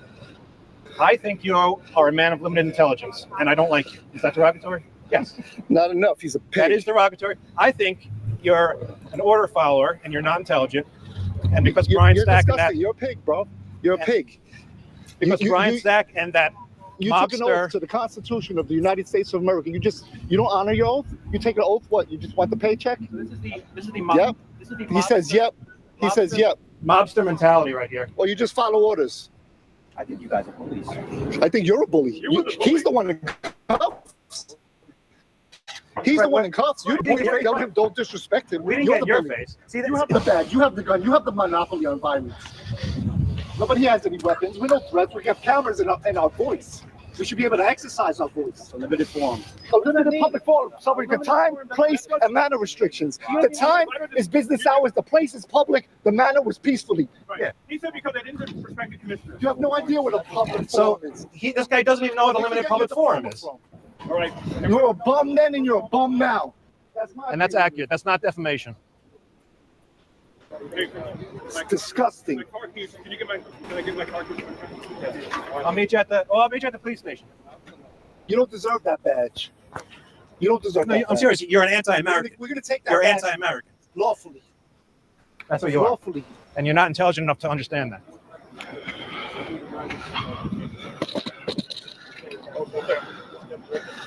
Don't disrespect them.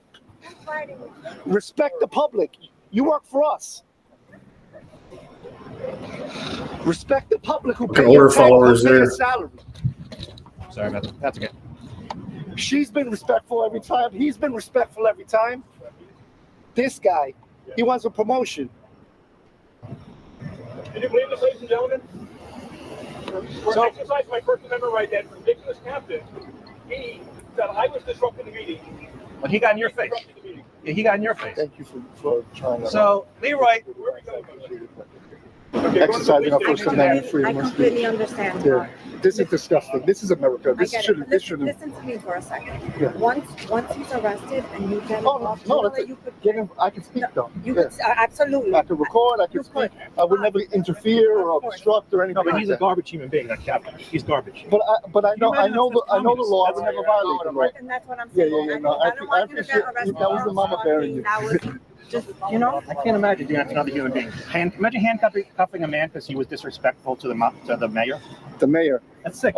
Imagine having charges pressed on you because you made satire comics about a public figure. Sir, do you think that man should have been arrested for disrespecting the mayor? Do you think the mayor is a god? This is Union City, New Jersey. And now what they've done is they've invited Leroy back because now he has to come back for court. So good job. This is communist Union City. If you don't stop disrespecting the mobster-like lawyer who has a mobster personality, then you get arrested. Thank you, sir. Appreciate you. Thank you. Thank you. Hello. So that was really disgusting what you just did. Had a man arrested because he didn't respect you? Because he what? You saw the captain get in his face. The captain got in his face. The captain caused the disturbance. That's a fact. Orientation. The captain did everything. And now you've just invited Leroy back. Nice job. Fellow Patriots, I know it's hard to believe, but this blatant tyranny didn't take place in Russia, North Korea, or Venezuela. This occurred in Union City, New Jersey, right here in the United States of America. A man's freedom was taken from him for his protected speech. Captain Hernandez clearly stated that Leroy can't disrespect King Mayor Brian Stack right before he was arrested. The world needs to see that Mayor Brian Stack and his police force are arresting journalists who dare to speak out against him. This is true tyranny. If you'd like to report this story to the mainstream media, the contact information is in the description below. Please go subscribe to Leroy Truth Investigations. He is obviously doing great work exposing our corrupt public servants. How do I know? Because they are trying to silence him. I know Leroy, and he will not be silenced. We, the people, need to stand with Leroy and hold Mayor Brian Stack accountable for his tyranny. Leroy! Let me know your thoughts in the comment section below. As always, stay safe. God bless. I'll see you in the next video. Long Island Audit. Peace.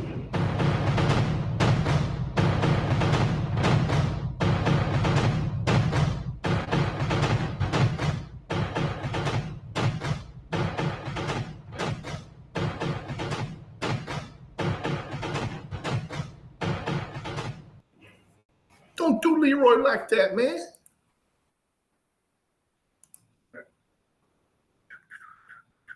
Ooh, on your oath. Let's do Peoria first here. You want to go on the other side? It was a long one. It's a long one.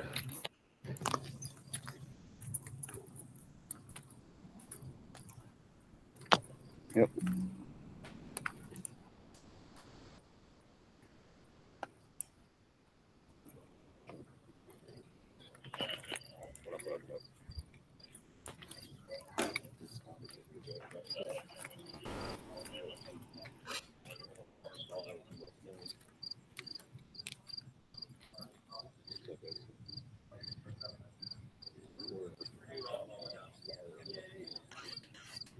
Where are my QA sheets?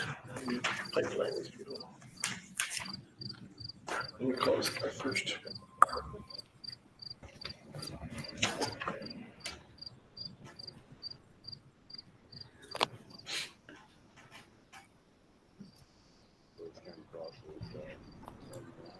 Girl with County Range. Okay, what's up? Famously, what's up, brother? Tack, homegrown. What's up, everybody? Prairie. This is Shots Fired. We are Westmoreland and Star Street, Peoria.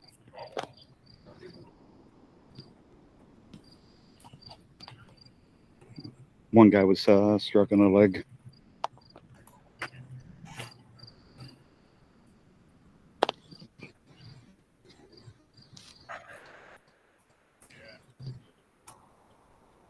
IP, what's up? Hey, Team Will. Yeah, I thought I responded to your message. I didn't. I apologize. I'm out here with Illinois Tyrant News. He's live as well, guys. Hold on. There we go. You got the upside We'll down keep it wide, flag. or widescreen. We all can see. External Affairs, what's up, man? We got lots and lots of cops. Shot spotter said there was 10 shots fired. I'm going to walk down that way because there's a bunch of people. I suggest we stay together. This is not a good area in Peoria, so we will be staying together. Voices may bleed over. I apologize in advance, y'all.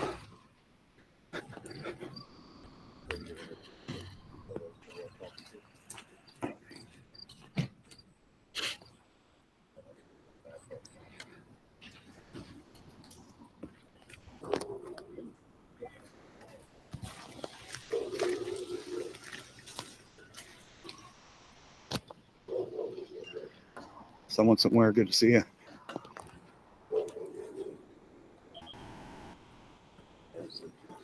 Yep, the whole CERT team is down here. This is Certified Emergency Response Team right here.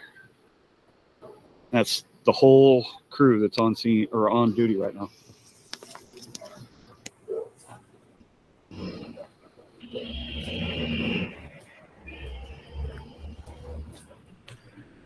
Jody FJ, what's up, man?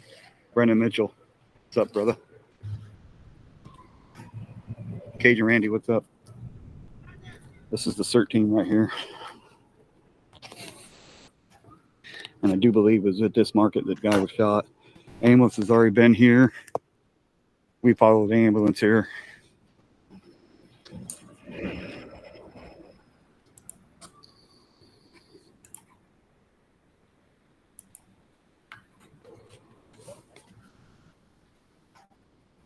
Don't worry about what the hell we're doing, piggies. Cindy Lindsay, welcome in. Kansas Freedom News, welcome in. Lenny Conham. Sorry? What? You still go by Random Wolf? I don't ask questions, man. Who are you? I just said, no, say hi. I haven't seen you. Oh, I don't know who you are. I can't see you. What's your name, badge number? Officer Moore. Moore? Yeah, 1134. Moore, 1134? Yeah, I remember you. I can't say, obviously I can't say anything about what's going on, but I just want to say hi. So you guys have a good night. Okay. PIO out tonight? I'm sorry? Is the PIO out? I don't think so. No? She's probably not going to come over this one. Okay. All right. Hey, Frank. All right. Thanks, man. This is Norm with Impact Deployment. Can I speak to Frank Swinky, please?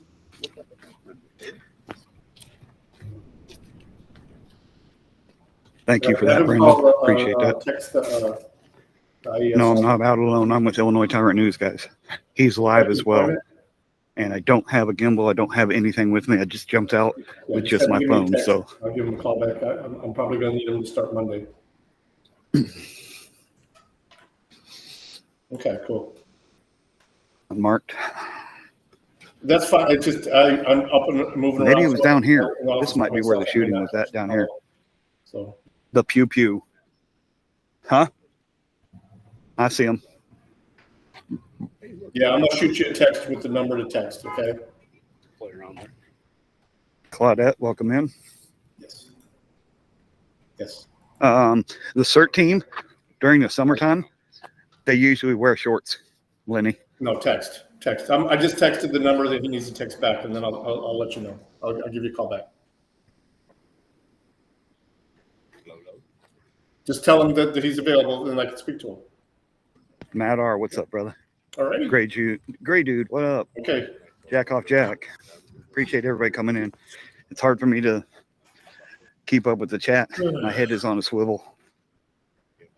This is not a great area.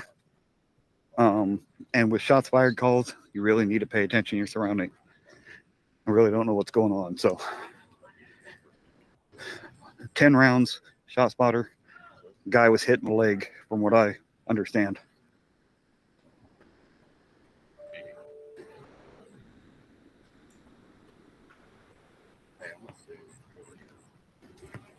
I'm going up to the tape.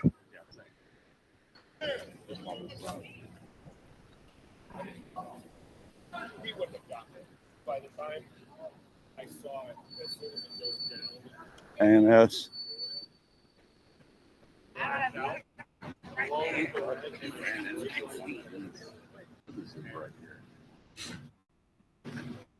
gotta be. I think it's this one. This is why they got it taped off here. It might be that one over there. I think it's the knee mark. That's the knee mark because of the Tony's scores. Well, I can't get around it. We might be able to get onto the other side, going through the alley. We're not going to press that on this guy. All the way down to the street. They sure do, don't they? Yep. All the way down the corner on Griswold. What's up, Jerry? I was up in the woods today. Prince and Code, what's up, brother? Andrew Sadler. What's up? Yes.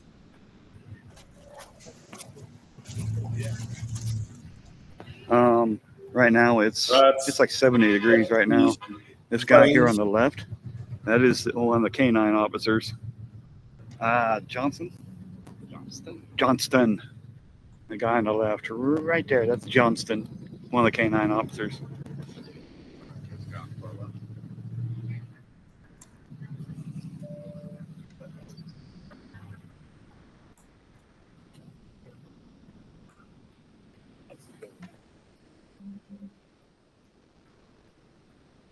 Got at least 3 supervisors on scene. Yep, Johnston. Thank you, Brandon Mitchell. Video is blurry? There's no way it's blurry. Can anyone confirm? Is it blurry? It's blurry. I confirmed.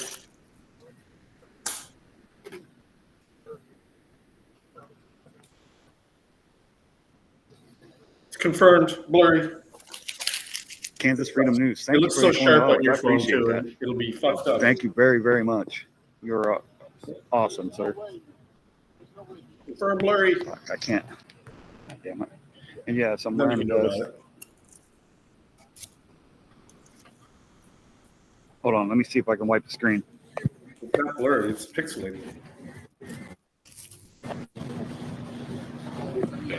Is that any better, guys? No, it's connection. It's pixelated.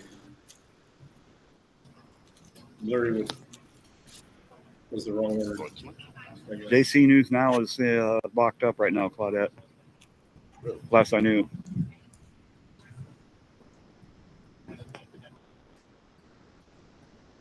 Surgeon behind us. Video's good. No, it's not. The lights probably, yeah. Yeah, got them back behind us. Searching for casings, any kind of pistola, maybe.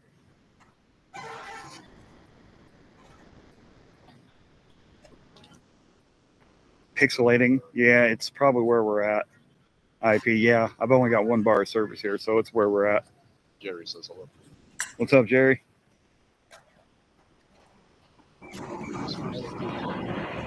All right, I apologize, guys. This part of town, the service is very, very bad. That's why we were contemplating even coming down to it, but we were not that far away. An ambulance passed right by us, so we were like, let's go. You find brass, keep it, and reload. Joko, what's up, brother? Hey, you guys, Illinois Tyrant News is live as well, so if somebody could go put his link in there, go show him some love as well. I appreciate it, guys.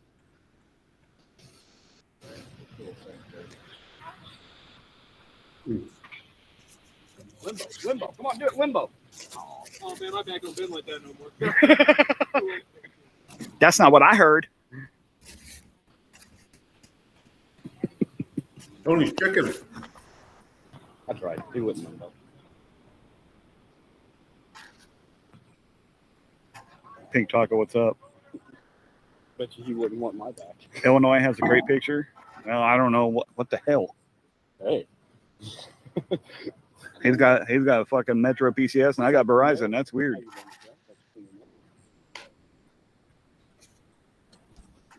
Metro T-Mobile. Thank you, Homegrown. Appreciate that. 5G. Thank you very much. We got to kind of watch our backs here too. There's a whole group of people standing behind us.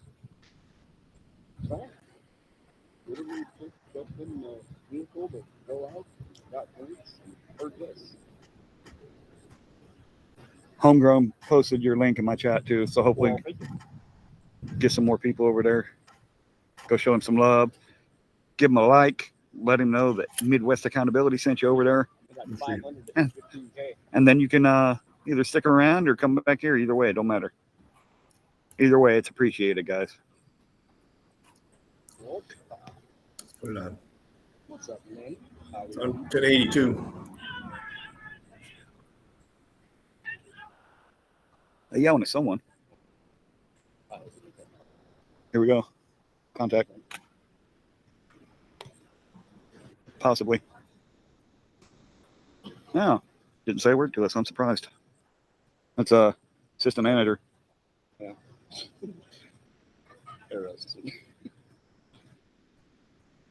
Nate Skates, what's up, brother? Good to see you, man. I'm out here with Illinois Tyrant News, y'all. This is a call, shot spotter. Someone shot 10 rounds, allegedly in the leg. I'm really not sure. That's just what shot spotter said. We got at least 3, possibly 4 assistant managers down here. Clown watch.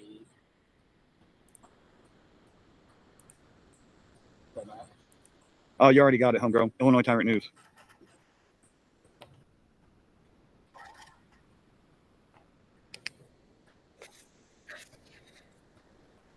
Keep watching. Tony's Express Chicken on Star Street. We got Griswold up there, and we're on the corner of Stanley and they got the dog out. See, there's Johnston in the corner of Stanley and our street here, Illinois. I appreciate you, Nate. Yep.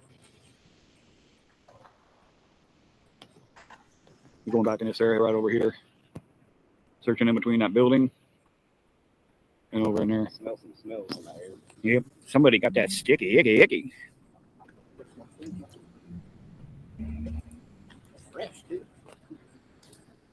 Stanky over there. Homegrown, thank you for sharing links. I appreciate you. This sounds ghetto. Not art. Yeah, he's car 500 is up on the sidewalk here. They're back here in this alley.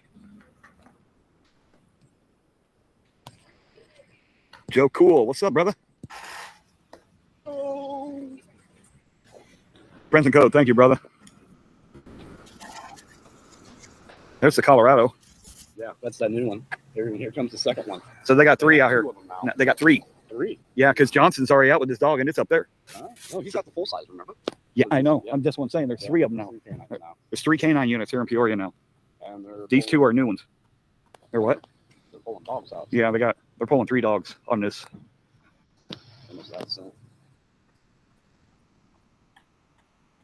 Joe Cool, I'm out here with Illinois, man. What up, what up?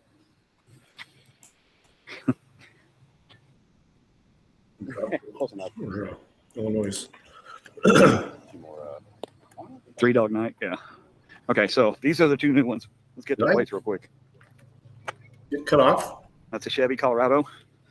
These are both new vehicles. This one is, I'll get it here real quick. Oh, that's good on that end. That's weird. Another Colorado. Those are newer vehicles.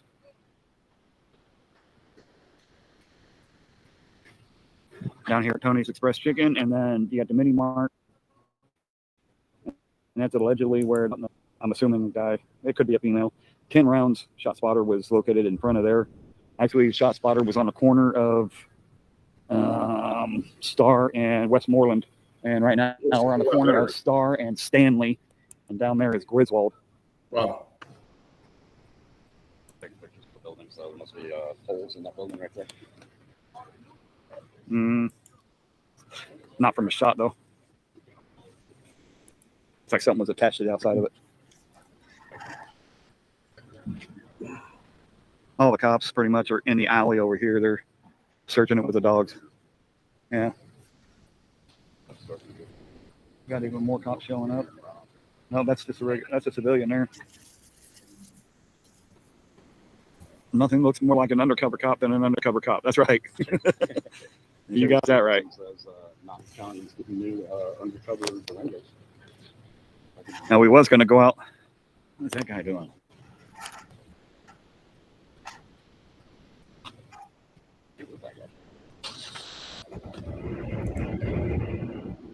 That's a Walking Jelly Roll song right there. I don't know.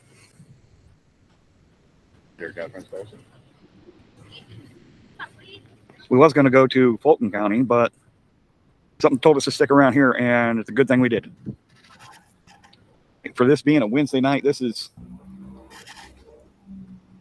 I mean, crime doesn't stop just because of the day of the week, but there's usually not pew-pews going on. Oh, right on. And that guy's right in the crime scene. You think that is? Yeah.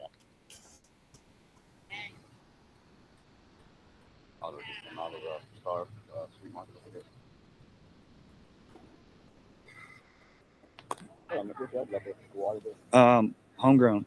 I saw the message you sent. Should be on my homepage, bro.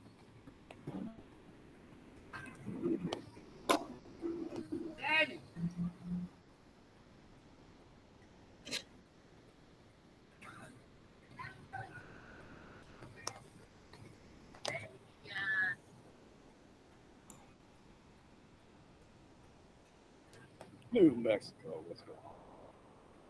Yeah, Uh-oh. They got their evidence bags. I wonder if they found a pew-pew.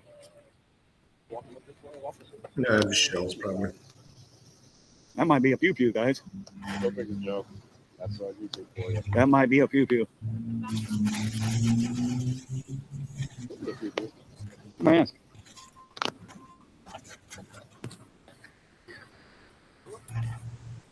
You guys find a pew-pew? No. No? Okay.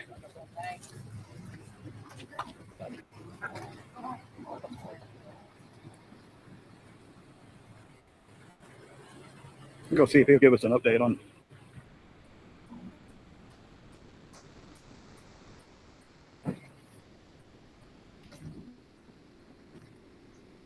No. He's going to leave. He just threw it in the back.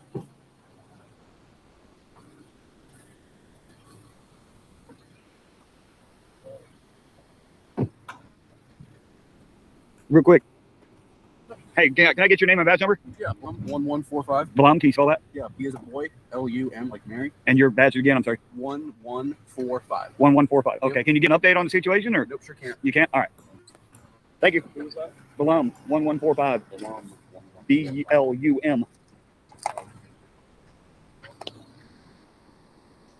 Sammy Munchkin, welcome in. People here around Peoria area.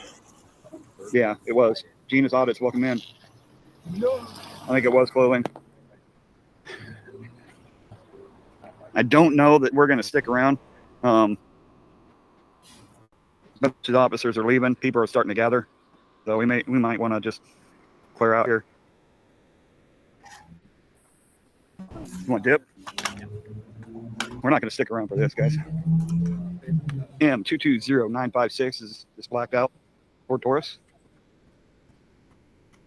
Can't see the side. Hold on. Okay, much better of us here. What in the Sam hell are y'all talking about? What's this? Hank Hill. I'm Hank Hill, damn it.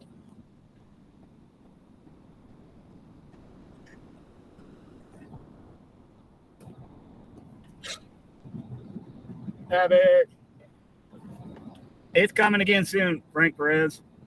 Just waiting on the semi to get done, and we'll be back out on the road, bro. Whoop. White now. Damn. All right, I'm gonna let Illinois talk to you guys so I can concentrate on driving. My Bluetooth won't connect to the text to talk. Hey, Carthy. What's up, Carthy? One apartment for a male driving a silver SRV with tape on the end. Oh, driving the lot.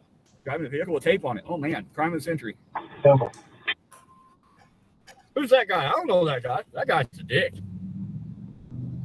Steve Baby Q, what's up, brother? Dude. No more Gmo? We'll take it. I can use one or two. Just drive. I like one or two. It's gonna take us a minute to get to the riverfront, guys. Yeah. We got a minute or 4 or 10. We gotta go to the speed limit here. Speed limit? What's that?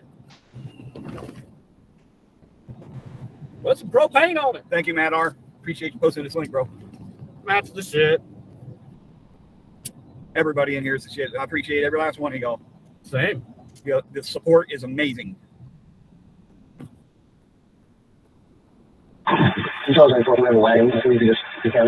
Oh, that sounds the riverfront. She's already out there. Well, someone's going to jail. Thank you. Yeah, sounds like somebody's going to jail down the riverfront. White now. Well, Frank, I can offer you something, but YouTube would cancel me. Oh my God. No, they cancel me. Dick. Frank, I'll send you Peggy. She can show you why they call her Peggy. Space off for leg, they call her Ali. Oh my God. That's only in days I drink Crown Royal. Crown Royal? Crown Royal right now. 1516 Henley. Would I have eaten Crown Royal right now? Oh. Bradley Belize, he about ran that red light. Yeah, it's 25 for here, watch yourself. Yeah, it's 4 miles an hour over. Okay. But I had a Bradley University copper almost sideswipe us because he wanted to go on the stop sign. Bradley cops, they think they're high and mighty. And Frank is doing the Mexican laugh. Ja. Wait, was that? Nah. Hola, like poker. ¿Qué onda la tienes, güey? Simón. You gotta remember, Frank, my son's Hispanic.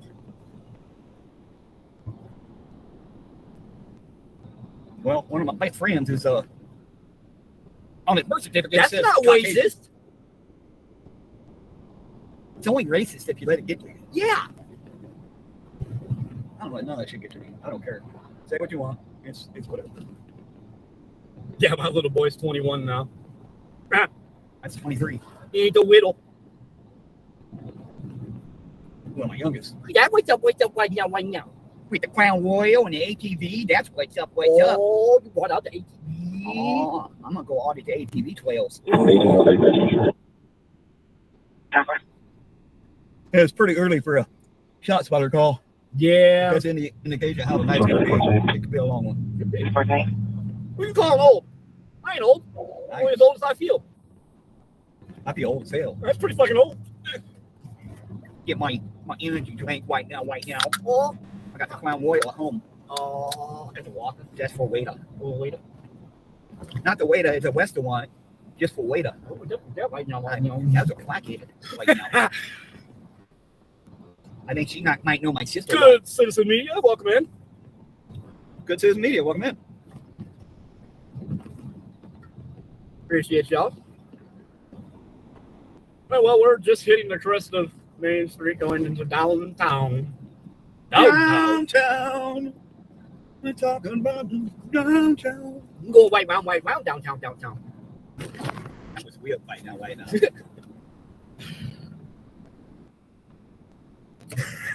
Matt says home run on the weeks right now. Good Lord. Oh, shit. We're twacked out right now. Oh. About energy drinks. Yeah. I had that energy drink. Only way we get through it. I can't drink my Crown Royal right now. I really can't because I'm driving. Oh. That's an arrestable offense. You know how to drive. Unless we run into Grenade. Grenade. Watch me whip. Watch me whip. Watch me nay. Watch me Uncle Grenade. I just choked on my energy drink.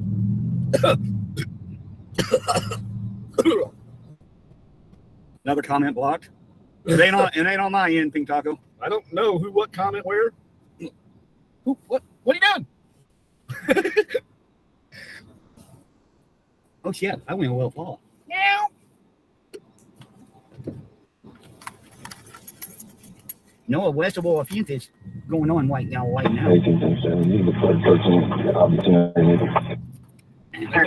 Frank, I was taking a drink and Midwest had to make me laugh. Right now. Right then. You made me laugh right then. I thought it bluffing right now. All right. We're almost down to this parking lot where they were messing with people. Yeah. It's going to be too late now. But this is a hot spot down here. My smartwatch is not too smart. It says I've been cycling for 7 minutes. Uh-oh. What was that?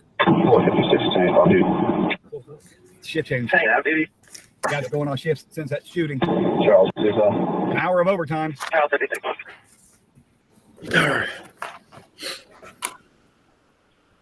I'm one in my district. No, everybody left. They left for officer safety. No. No. Route 2 to 1911. Okay. Well, sometimes dispatchers got jokes. Yes, Frank Perez. Accountability Angel does stream. She does the same thing that I'm doing right now. Oh, yeah. And she's pretty good. Good at it, too. She does a good job. Good job. Very good. Very good. She's what's up right now. There it is. Matt R. put it for you, Frank. Thank you, Matt R. Thank you to Accountability Angel. Hey, look at the piggy. Piggy. Wonderful. I know, wee woo. If he was in the woods of the north, he'd be with his sister wife. Oh.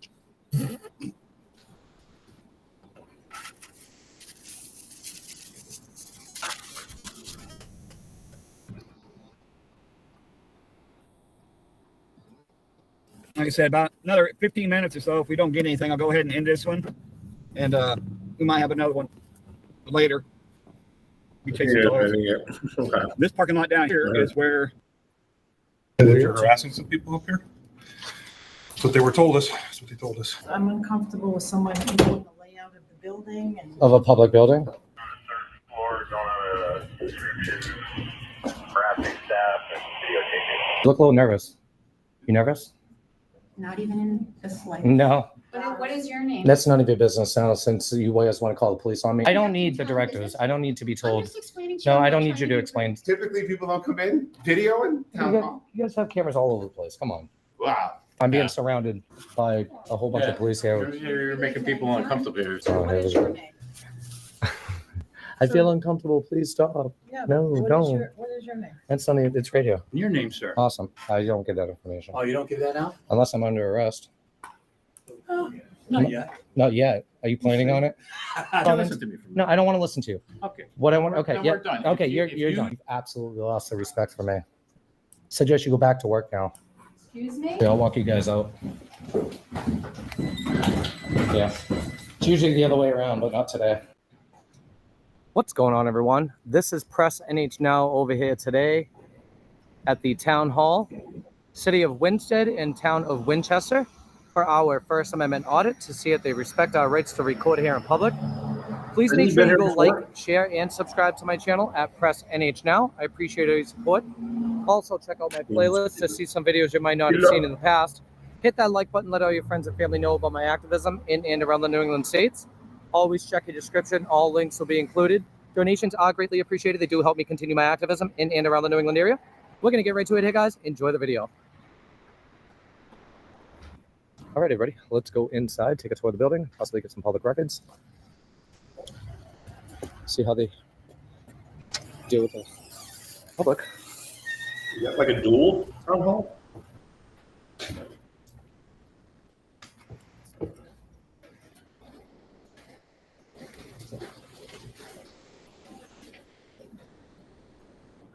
Just public schools. Board of Education. Because the reports.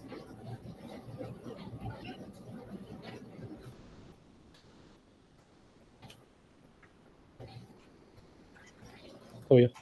It's a Board of Education. No, just taking a look around. That's all. I appreciate it. Okay. Thank you.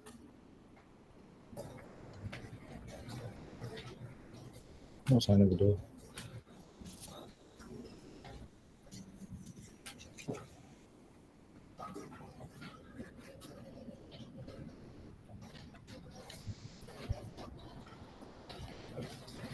Can I ask who you are?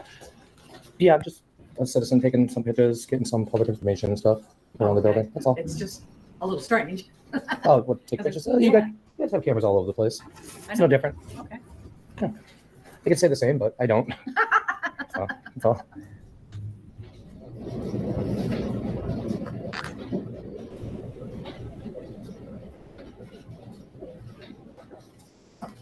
They did miss. Sir? Sir? What are you Yes. looking for? I'm just taking a look around the building. And taking pictures of what? The employees, the public information I'm gathering. That's all. Who are you? Terry Hall? What's your position here, Terry? Is there a concern or Yeah, For what? I'm uncomfortable with someone knowing the layout of the building and. of a public building? It's just Out of all weird people, to have somebody that doesn't have business in the office. Who's to say I don't have business? Are you assuming? Can I have your position so I know who I'm speaking to? Oh, you're gonna hide in the bathroom? Is that okay? Yeah. She's gonna hide in the Absolutely. bathroom again. Another one. Okay. They always hide in the bathroom. Or did you just have a bunch of people rampantly doing that? I gotta get going. Hello. Hi, how are you? Director of Finance. Yes. Okay, what are you financing? Nothing, I don't think. What are you doing? I'm just taking some pictures, video around the building, getting some public information. That's all. And you are a resident or? No, I'm not a resident. I'm a journalist. Oh. Just independent. That's all. Just trying to get some information about the city, town, right? What are you using that for? Just. It's just for matters of public interest, to disseminate to the general public if they have any questions or concerns about the town or city, and that's all. Gotcha. Yeah. All right. And your name was Ann? Anne Marie? All right. Nice to meet you, Ann. You too. Thank you.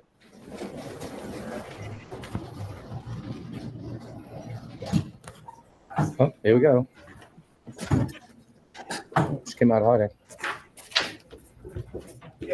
How you doing? Town manager? I am. City manager? Which one? Town manager. How you doing? Good. How are you? Good. Good. How are you? Good. I'm just taking a tour of the building. Getting some public information, just asking a couple basic questions. That's all. Good. Yeah, I saw that had a little concern. Well, you got to understand. I mean, typically people don't come in videoing town hall. You guys have cameras all over the place. Come on. Wow. Come on. Just in the entranceway. It doesn't matter where it is. It's still like I'm in the building, I'm on camera, you know? Well. I mean, I could tell you guys, oh, I feel uncomfortable. Can you shut them off? And all that. I don't do that, you know? Well. Just we're on camera everywhere we go. But we're also not recording voices or anything like that either. Well, I mean, you guys are public officials, you know, we have a right to I'm not document. a public official. Well, you work for the city? Yeah. Is it? It's, I'm not going to play tomatoes and tomatoes here. I mean, Okay. You work for the city, the town. Okay. It is what it is. We have a right to record our government, so that's all I'm doing. Okay. And I'm trying to do it as respectful as I can. Okay. So Appreciate and that. I know about restricted areas and all that, and offices, and Okay. I just want to make you aware since you know you came up to me in a respectful manner, I'd give you the same back. So Okay, just unusual. I've been doing this for over a decade, and no one's ever come in and filmed town hall. what about like town meetings? People don't go in there, record, and take pictures and stuff. No, because we have them on YouTube. So well, we do a even better. YouTube channel. So even more people see it. Yeah, so we do. I mean, we do like access to, you know, or provide access to our townspeople that maybe can't get to a meeting because of kids or soccer events or Same difference here. You know, I may get some public information or information regarding anything to do with the town or city that other people might reach out to, either So myself what do you or put it on? it's on YouTube. Oh, it's on YouTube. It's So on you have a YouTube. YouTube channel? I do. Yeah. What's the YouTube channel? I am not going to disseminate that right now. Well, that's no fun. I give you ours. You don't give How me about this? mine. If you give me a business card, I will be more than happy to send you a copy of it when I distribute it. Yeah, hold on. Let me Does that sound good? Hold on. Yeah, no, All I right. appreciate that. Locked out of my own office, Oh, man. jeez. See? You don't allow the public in there, or? No, I do. Why is but it there's door? sensitive documents in here. Understood. So usually we're doing So from like, so this is public accessible, just not your office, right? No, because in Oh. here is personnel. You can't see any of that. Come on. Well, you could open it up. I but- would not do that. Yeah, well, you could be arrested for something like that. well, maybe you won't, but maybe somebody would. I didn't say you would. No, So- somebody probably should. They shouldn't be going into obviously I agree. restricted areas, Yeah, right? yeah. But if it's not locked, you know what happens. People open it. True. I don't see any sign. I mean, I try to follow the signs and stuff like that. You know, authorized personnel or restricted access, stuff like that. So yeah, I'm just taking a tour, man. We got three whole levels. Yeah, yeah, that's true. Yeah, Where'd you start? Up here first? I usually try to start on the top and I work my way down. Okay. It's just a lot easier. Okay. You know, just kind of go up then down then out instead of going around and then up and then back down. I want the YouTube channel. Don't forget. The what? I want the YouTube channel. I want to see what I look like on YouTube. Oh, you look all right. What do they say? Only real men wear pink, right? That's it. So That's there it. you I go. got a soup for later tonight. There you go. Nice, man. Have a good one. So, What is your name? I feel uncomfortable. Please stop. Yeah, No, what don't. is your- what is your name? That's It's radio. Right here. Yeah. You like that? Well, why did you ask me your name if I didn't ask you my name. You asked me my name. Yeah, of course. You're a public official. Yeah. Everything about you is public. Your salary, your position, your name, your email, your phone, everything. Okay. Nothing about me is personal for you. Okay. Yeah. I'm going to FOIA request Sure. that. Huh? I'm going to FOIA request that. Freedom of Information Act. Go ahead. Don't delete it, okay? What department you work in? I'm just here on business. Oh, you don't work here? Oh, okay. Well, you should have answered that question when I asked you.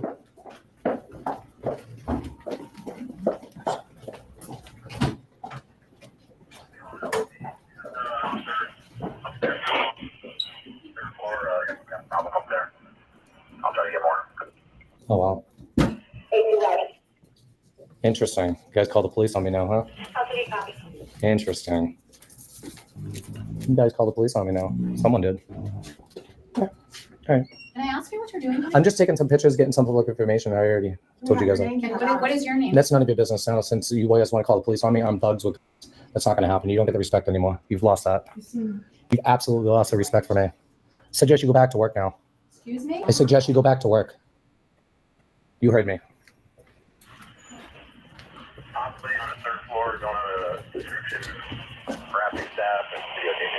Harassing staff, huh?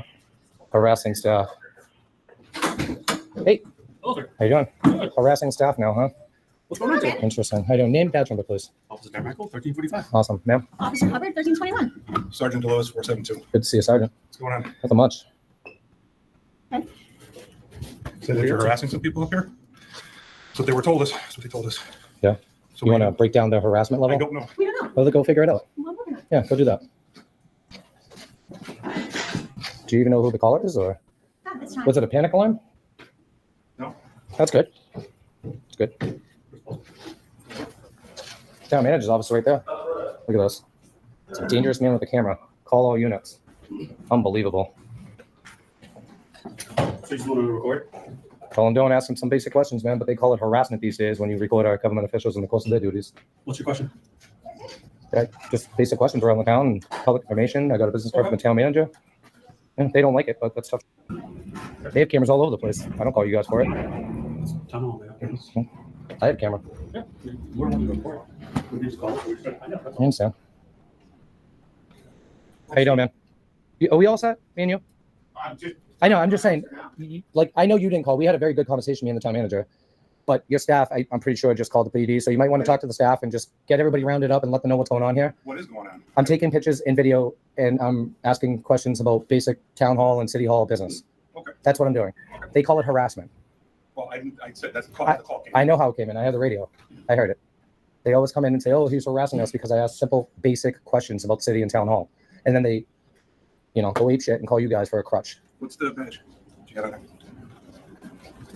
Yeah, I can read it to you. It says, shiny badges don't grant extra rights. How you doing? Name, badge number, please. Hey, Detective Crean. How do you spell that? CREAN. Thank you. Badge number 1355. And your name, sir? Awesome. I don't get that information. Oh, you don't get that out? Unless I'm under arrest. Oh, not yet. Not yet. Are you planning on it? No, I know nothing about what's going on. No, not yet, though. Okay. We can play that game. What's that? I said we could play that game. There's no game to be played. No, constitutional rights are not games, are there? Find out what's going on. As far as I'm concerned, it's a public building. I mean, I'm not telling you can't do anything. People are conducting, normal business at the town hall. Of course. So This is my business. Just recording, taking pictures. I'm 100% legally able to do so. well, in the public areas. 100% agreed. Yeah. So I've explained that to this gentleman. sure, that's actually the town manager. We talked. I said this gentleman. Yep. Okay. I don't know what level you've been up here and what's been going on. I just walked up here, so. Wow. Name, badge number, please. The chief of police, Chris. Nice. What was your name? Well, I'll come over. here, it's all Yeah, good. sorry. Well, I'm being surrounded by a whole bunch of police here. You're making people uncomfortable here, so they're just trying to figure out. Town manager was fine. Well, that's funny because he's the one who called me. Oh, he Find did? out what's going on. Oh, wow. Interesting. Okay. Because I didn't have a problem with him. I had some issues with other people saying, oh, why are you recording me? We just got called up here. Maybe we don't know what's going on. Yeah. Like I said, people have a reasonable presumption of privacy No, they don't. in their offices when they're It's understood. conducting town business. They do, 100%, yeah. right? But not in a, First, not in a personal, public area. public area like this hallway, Yeah. right? Yeah. Sure, you can film. Yep. But if I you're don't need the conducting town directives. business- I don't need to be told. just explaining to No, you I don't what need you to you're explain this to me. I know my rights. That's why I'm doing it. Unlike a lot of other people in the city and town and state and country. Okay. So I'm here to teach the staff here that they don't like it, go to the private sector. So That's your prerogative. No one's telling you anything. You just have to come up and investigate. We have a duty to figure there's out nothing to what's going on. investigate. Oh, we were called here. There's right? nothing to investigate. Just because you were called here doesn't mean that you have a crime to investigate. It came as a disturbance. Yeah, it usually does. Whatever it is, we call it the investigation. Yeah, it depends on how you guys react to the call and then investigate. But as far as I'm concerned, no laws have been broken. I'm not here to break any laws. And we don't know that until we talk to you. Yeah, and you're not Yeah. deciding authority either. We're just trying to talk. My about camera what's is. going on. I'll fight it in court with my camera evidence. There's nothing to fight in court. We're having a conversation. I'm willing to do so, is what I'm telling you. If you try to trespass me or get me for disorderly conduct, I'll fight it in court all the way to Supreme Court. Okay, that's your right, but you haven't even mentioned any of that. That's your. I'm telling you. I'm advising you. I'm advising you. However you want. Yeah. You look a little nervous. You nervous? Not even in this way. No. You look nervous. I've dealt with people like yourself a lot. Sure. Yeah. You look very nervous. You're shaking. Okay. I am. Yeah. Okay, your body cams go? Yeah. You guys can tell me that? Are you guys by law? We don't have Is to it tell you is it about policy? Yeah. It is a policy to tell the public that It's you're. not the policy. It's always recorded.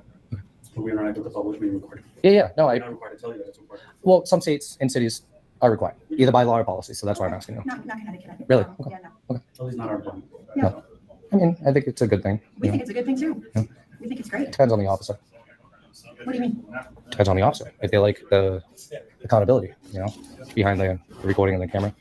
No, we want it. Well, I didn't say you didn't. I said some officers. And Don't like not, it, you mean? huh? Don't like it, you mean? They don't like it, and there's a reason for that. Oh, I haven't met anybody yet that said they don't like It's good. It's good. I have. Oh, I'm sorry. They mute it, they delete it, all that stuff. Well, we have no access to. Do you have a business card? Not on me. Do you have one downstairs? Yeah, it's on the website. It's Yeah. on the website. All our Your business contact card information is on the website? No. You just said it was on the website. My information's on the website. Okay. But Do you not if have a you need business me, I'm right here. You could ask me what you need. Yeah, I need your business card. Yeah, I don't have a business card for you. At all? Not even downstairs? No. Interesting. So, listen, if you have legitimate business here, I do. It's a public building. I understand that. Conduct I your- don't need to conduct be your- I don't need to be conduct told your that. bus- Yeah. They do. They called you, not me. Well, the thing is, you can't go into people's offices. I already know this. Have I gone into? Have they said? I don't know. Have they said that Why I've don't you gone? listen to me for a No, I don't want to listen to you. Okay. What I want? Okay, Then yeah. we're done. Okay, If you're you done. disrupt Okay. the workplace Yep, up here, uh-huh. then Like they have? you could be subject Like to they have? criminal charges. Like they have? If you have Like they have? business to They have? conduct, They've disturbed business. okay. So Not me. we're done. Remember that. All right. See you, Chief. You too. You guys are dismissed. Thank you. Actually, I'll walk you guys out. Yeah. It's usually the other way around, but not today.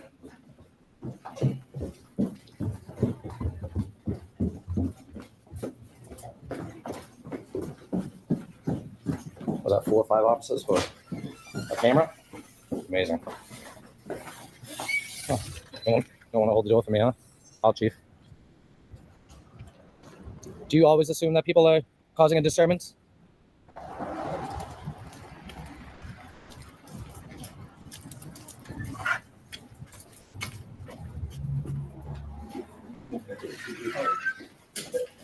Chief, if you have a business card, that'd be great. Yeah, no, sorry. If you don't, all right. Enjoy the phone call, son.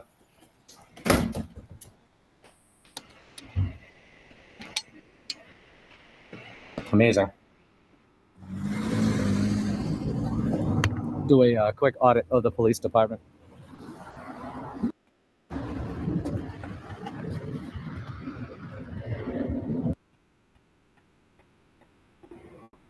Harassing staff and videotaping. There it is.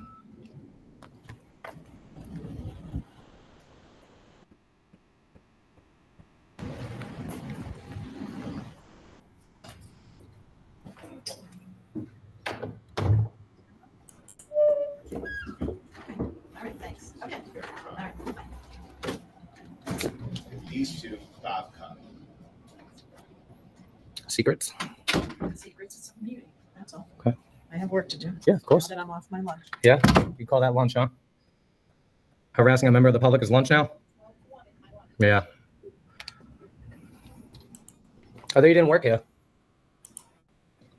Terry Hall, huh? All right, guys, remember that name, Terry Hall.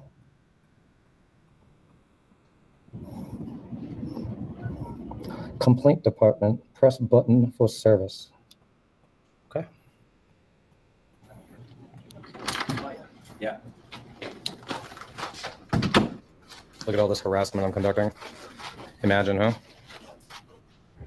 All right, everybody. So that's going to be it over here today in the city of Winstead, town of Winchester Town Hall for our First Amendment audit. Went horribly wrong here, guys. The town manager and the assistant there and a couple other individuals over in the, I think, finance department were feeling a little uncomfortable and uneasy over my camera presence and taking pictures. Assembly, religion, Christian the government, and speech the government. Hey, I'm mess up religion. You want to know an easy way to remember it? Raps. Oh, that's a good one. Good acronym there. Still on my six though. As soon as I get them made, I got you. I think I got it turned over already. Oh, that's what came across the scanner. Yeah. Oh, we got somebody here that won't let the others mess with us, right? Right, Renee? You're going to keep them away from us and just let us record, right? I would say as long as you get here. Out of the way. John Denicola, QLD, Brandon Mitchell, Albie, someone somewhere. What's up, y'all? It's a rollover accident. They took off from the cops. Came across the scanner that they were running from. They were running from State Boys. Yeah, they were heading this way. It was on its top. But it's, There might be another one. yeah, this may not be it. They said it was on its top. It don't look like it was on its top at all. Go over the camera. What's up? I'm gonna go right over there. So we pulled into the street here, and they blocked us in. We're actually in the scene now. We can't get out. We cannot get out. Oh, here's a vehicle that's on side. Hey, someone tell Illinois is live. Someone go tell him to get over here where I'm at. The vehicle that's on its roof is over here. Please, someone go tell Illinois the vehicle's over here. Tell them to come to me.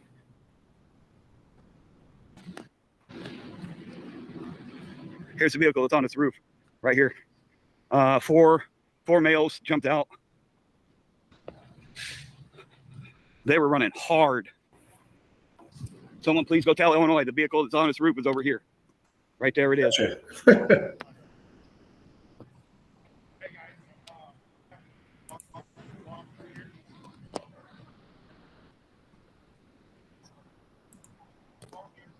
Oh, I'm trying. It's so touchy anymore.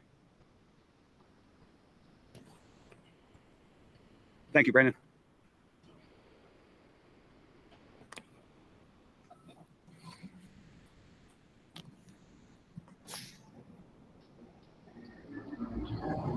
There we go. They were running hard to do this on a residential street.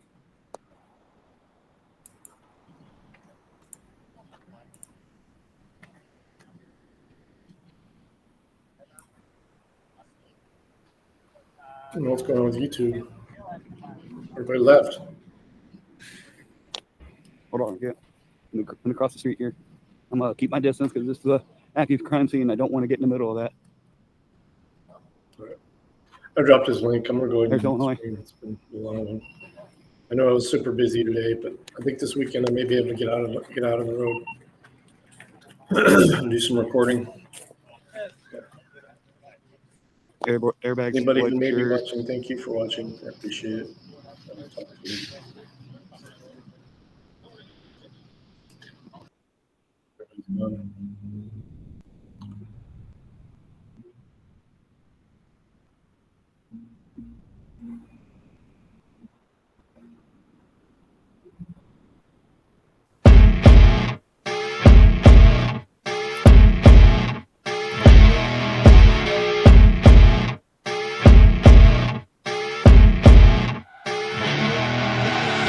I see her rolling up, Uber black Cadillac, high heel boots and a sexy body full of tats. Baby's bad, oh baby's hella bad. After her there ain't no coming back. Wanna take a run at that. I think she's feeling me, turn it up a few degrees. My imagination of her body gets the best of me. Oh gosh, she's such a tease, bitten lips, bruised knees. I'm addicted to her, need her touching me. Cause she got a bad little waist, and we tearing down this place. Off the liquor that we chase, Casamigos to the face. Baby, I don't need no space. Coming closer for a taste, and I'll show you how I make everything just fade away. Cause she's like sex, drugs, cocaine, body so insane. Jealous of the clothing that she wears up on that tight frame. All game, no shame, baby came here to play. I feel like an addict cause she's sex, drugs, cocaine.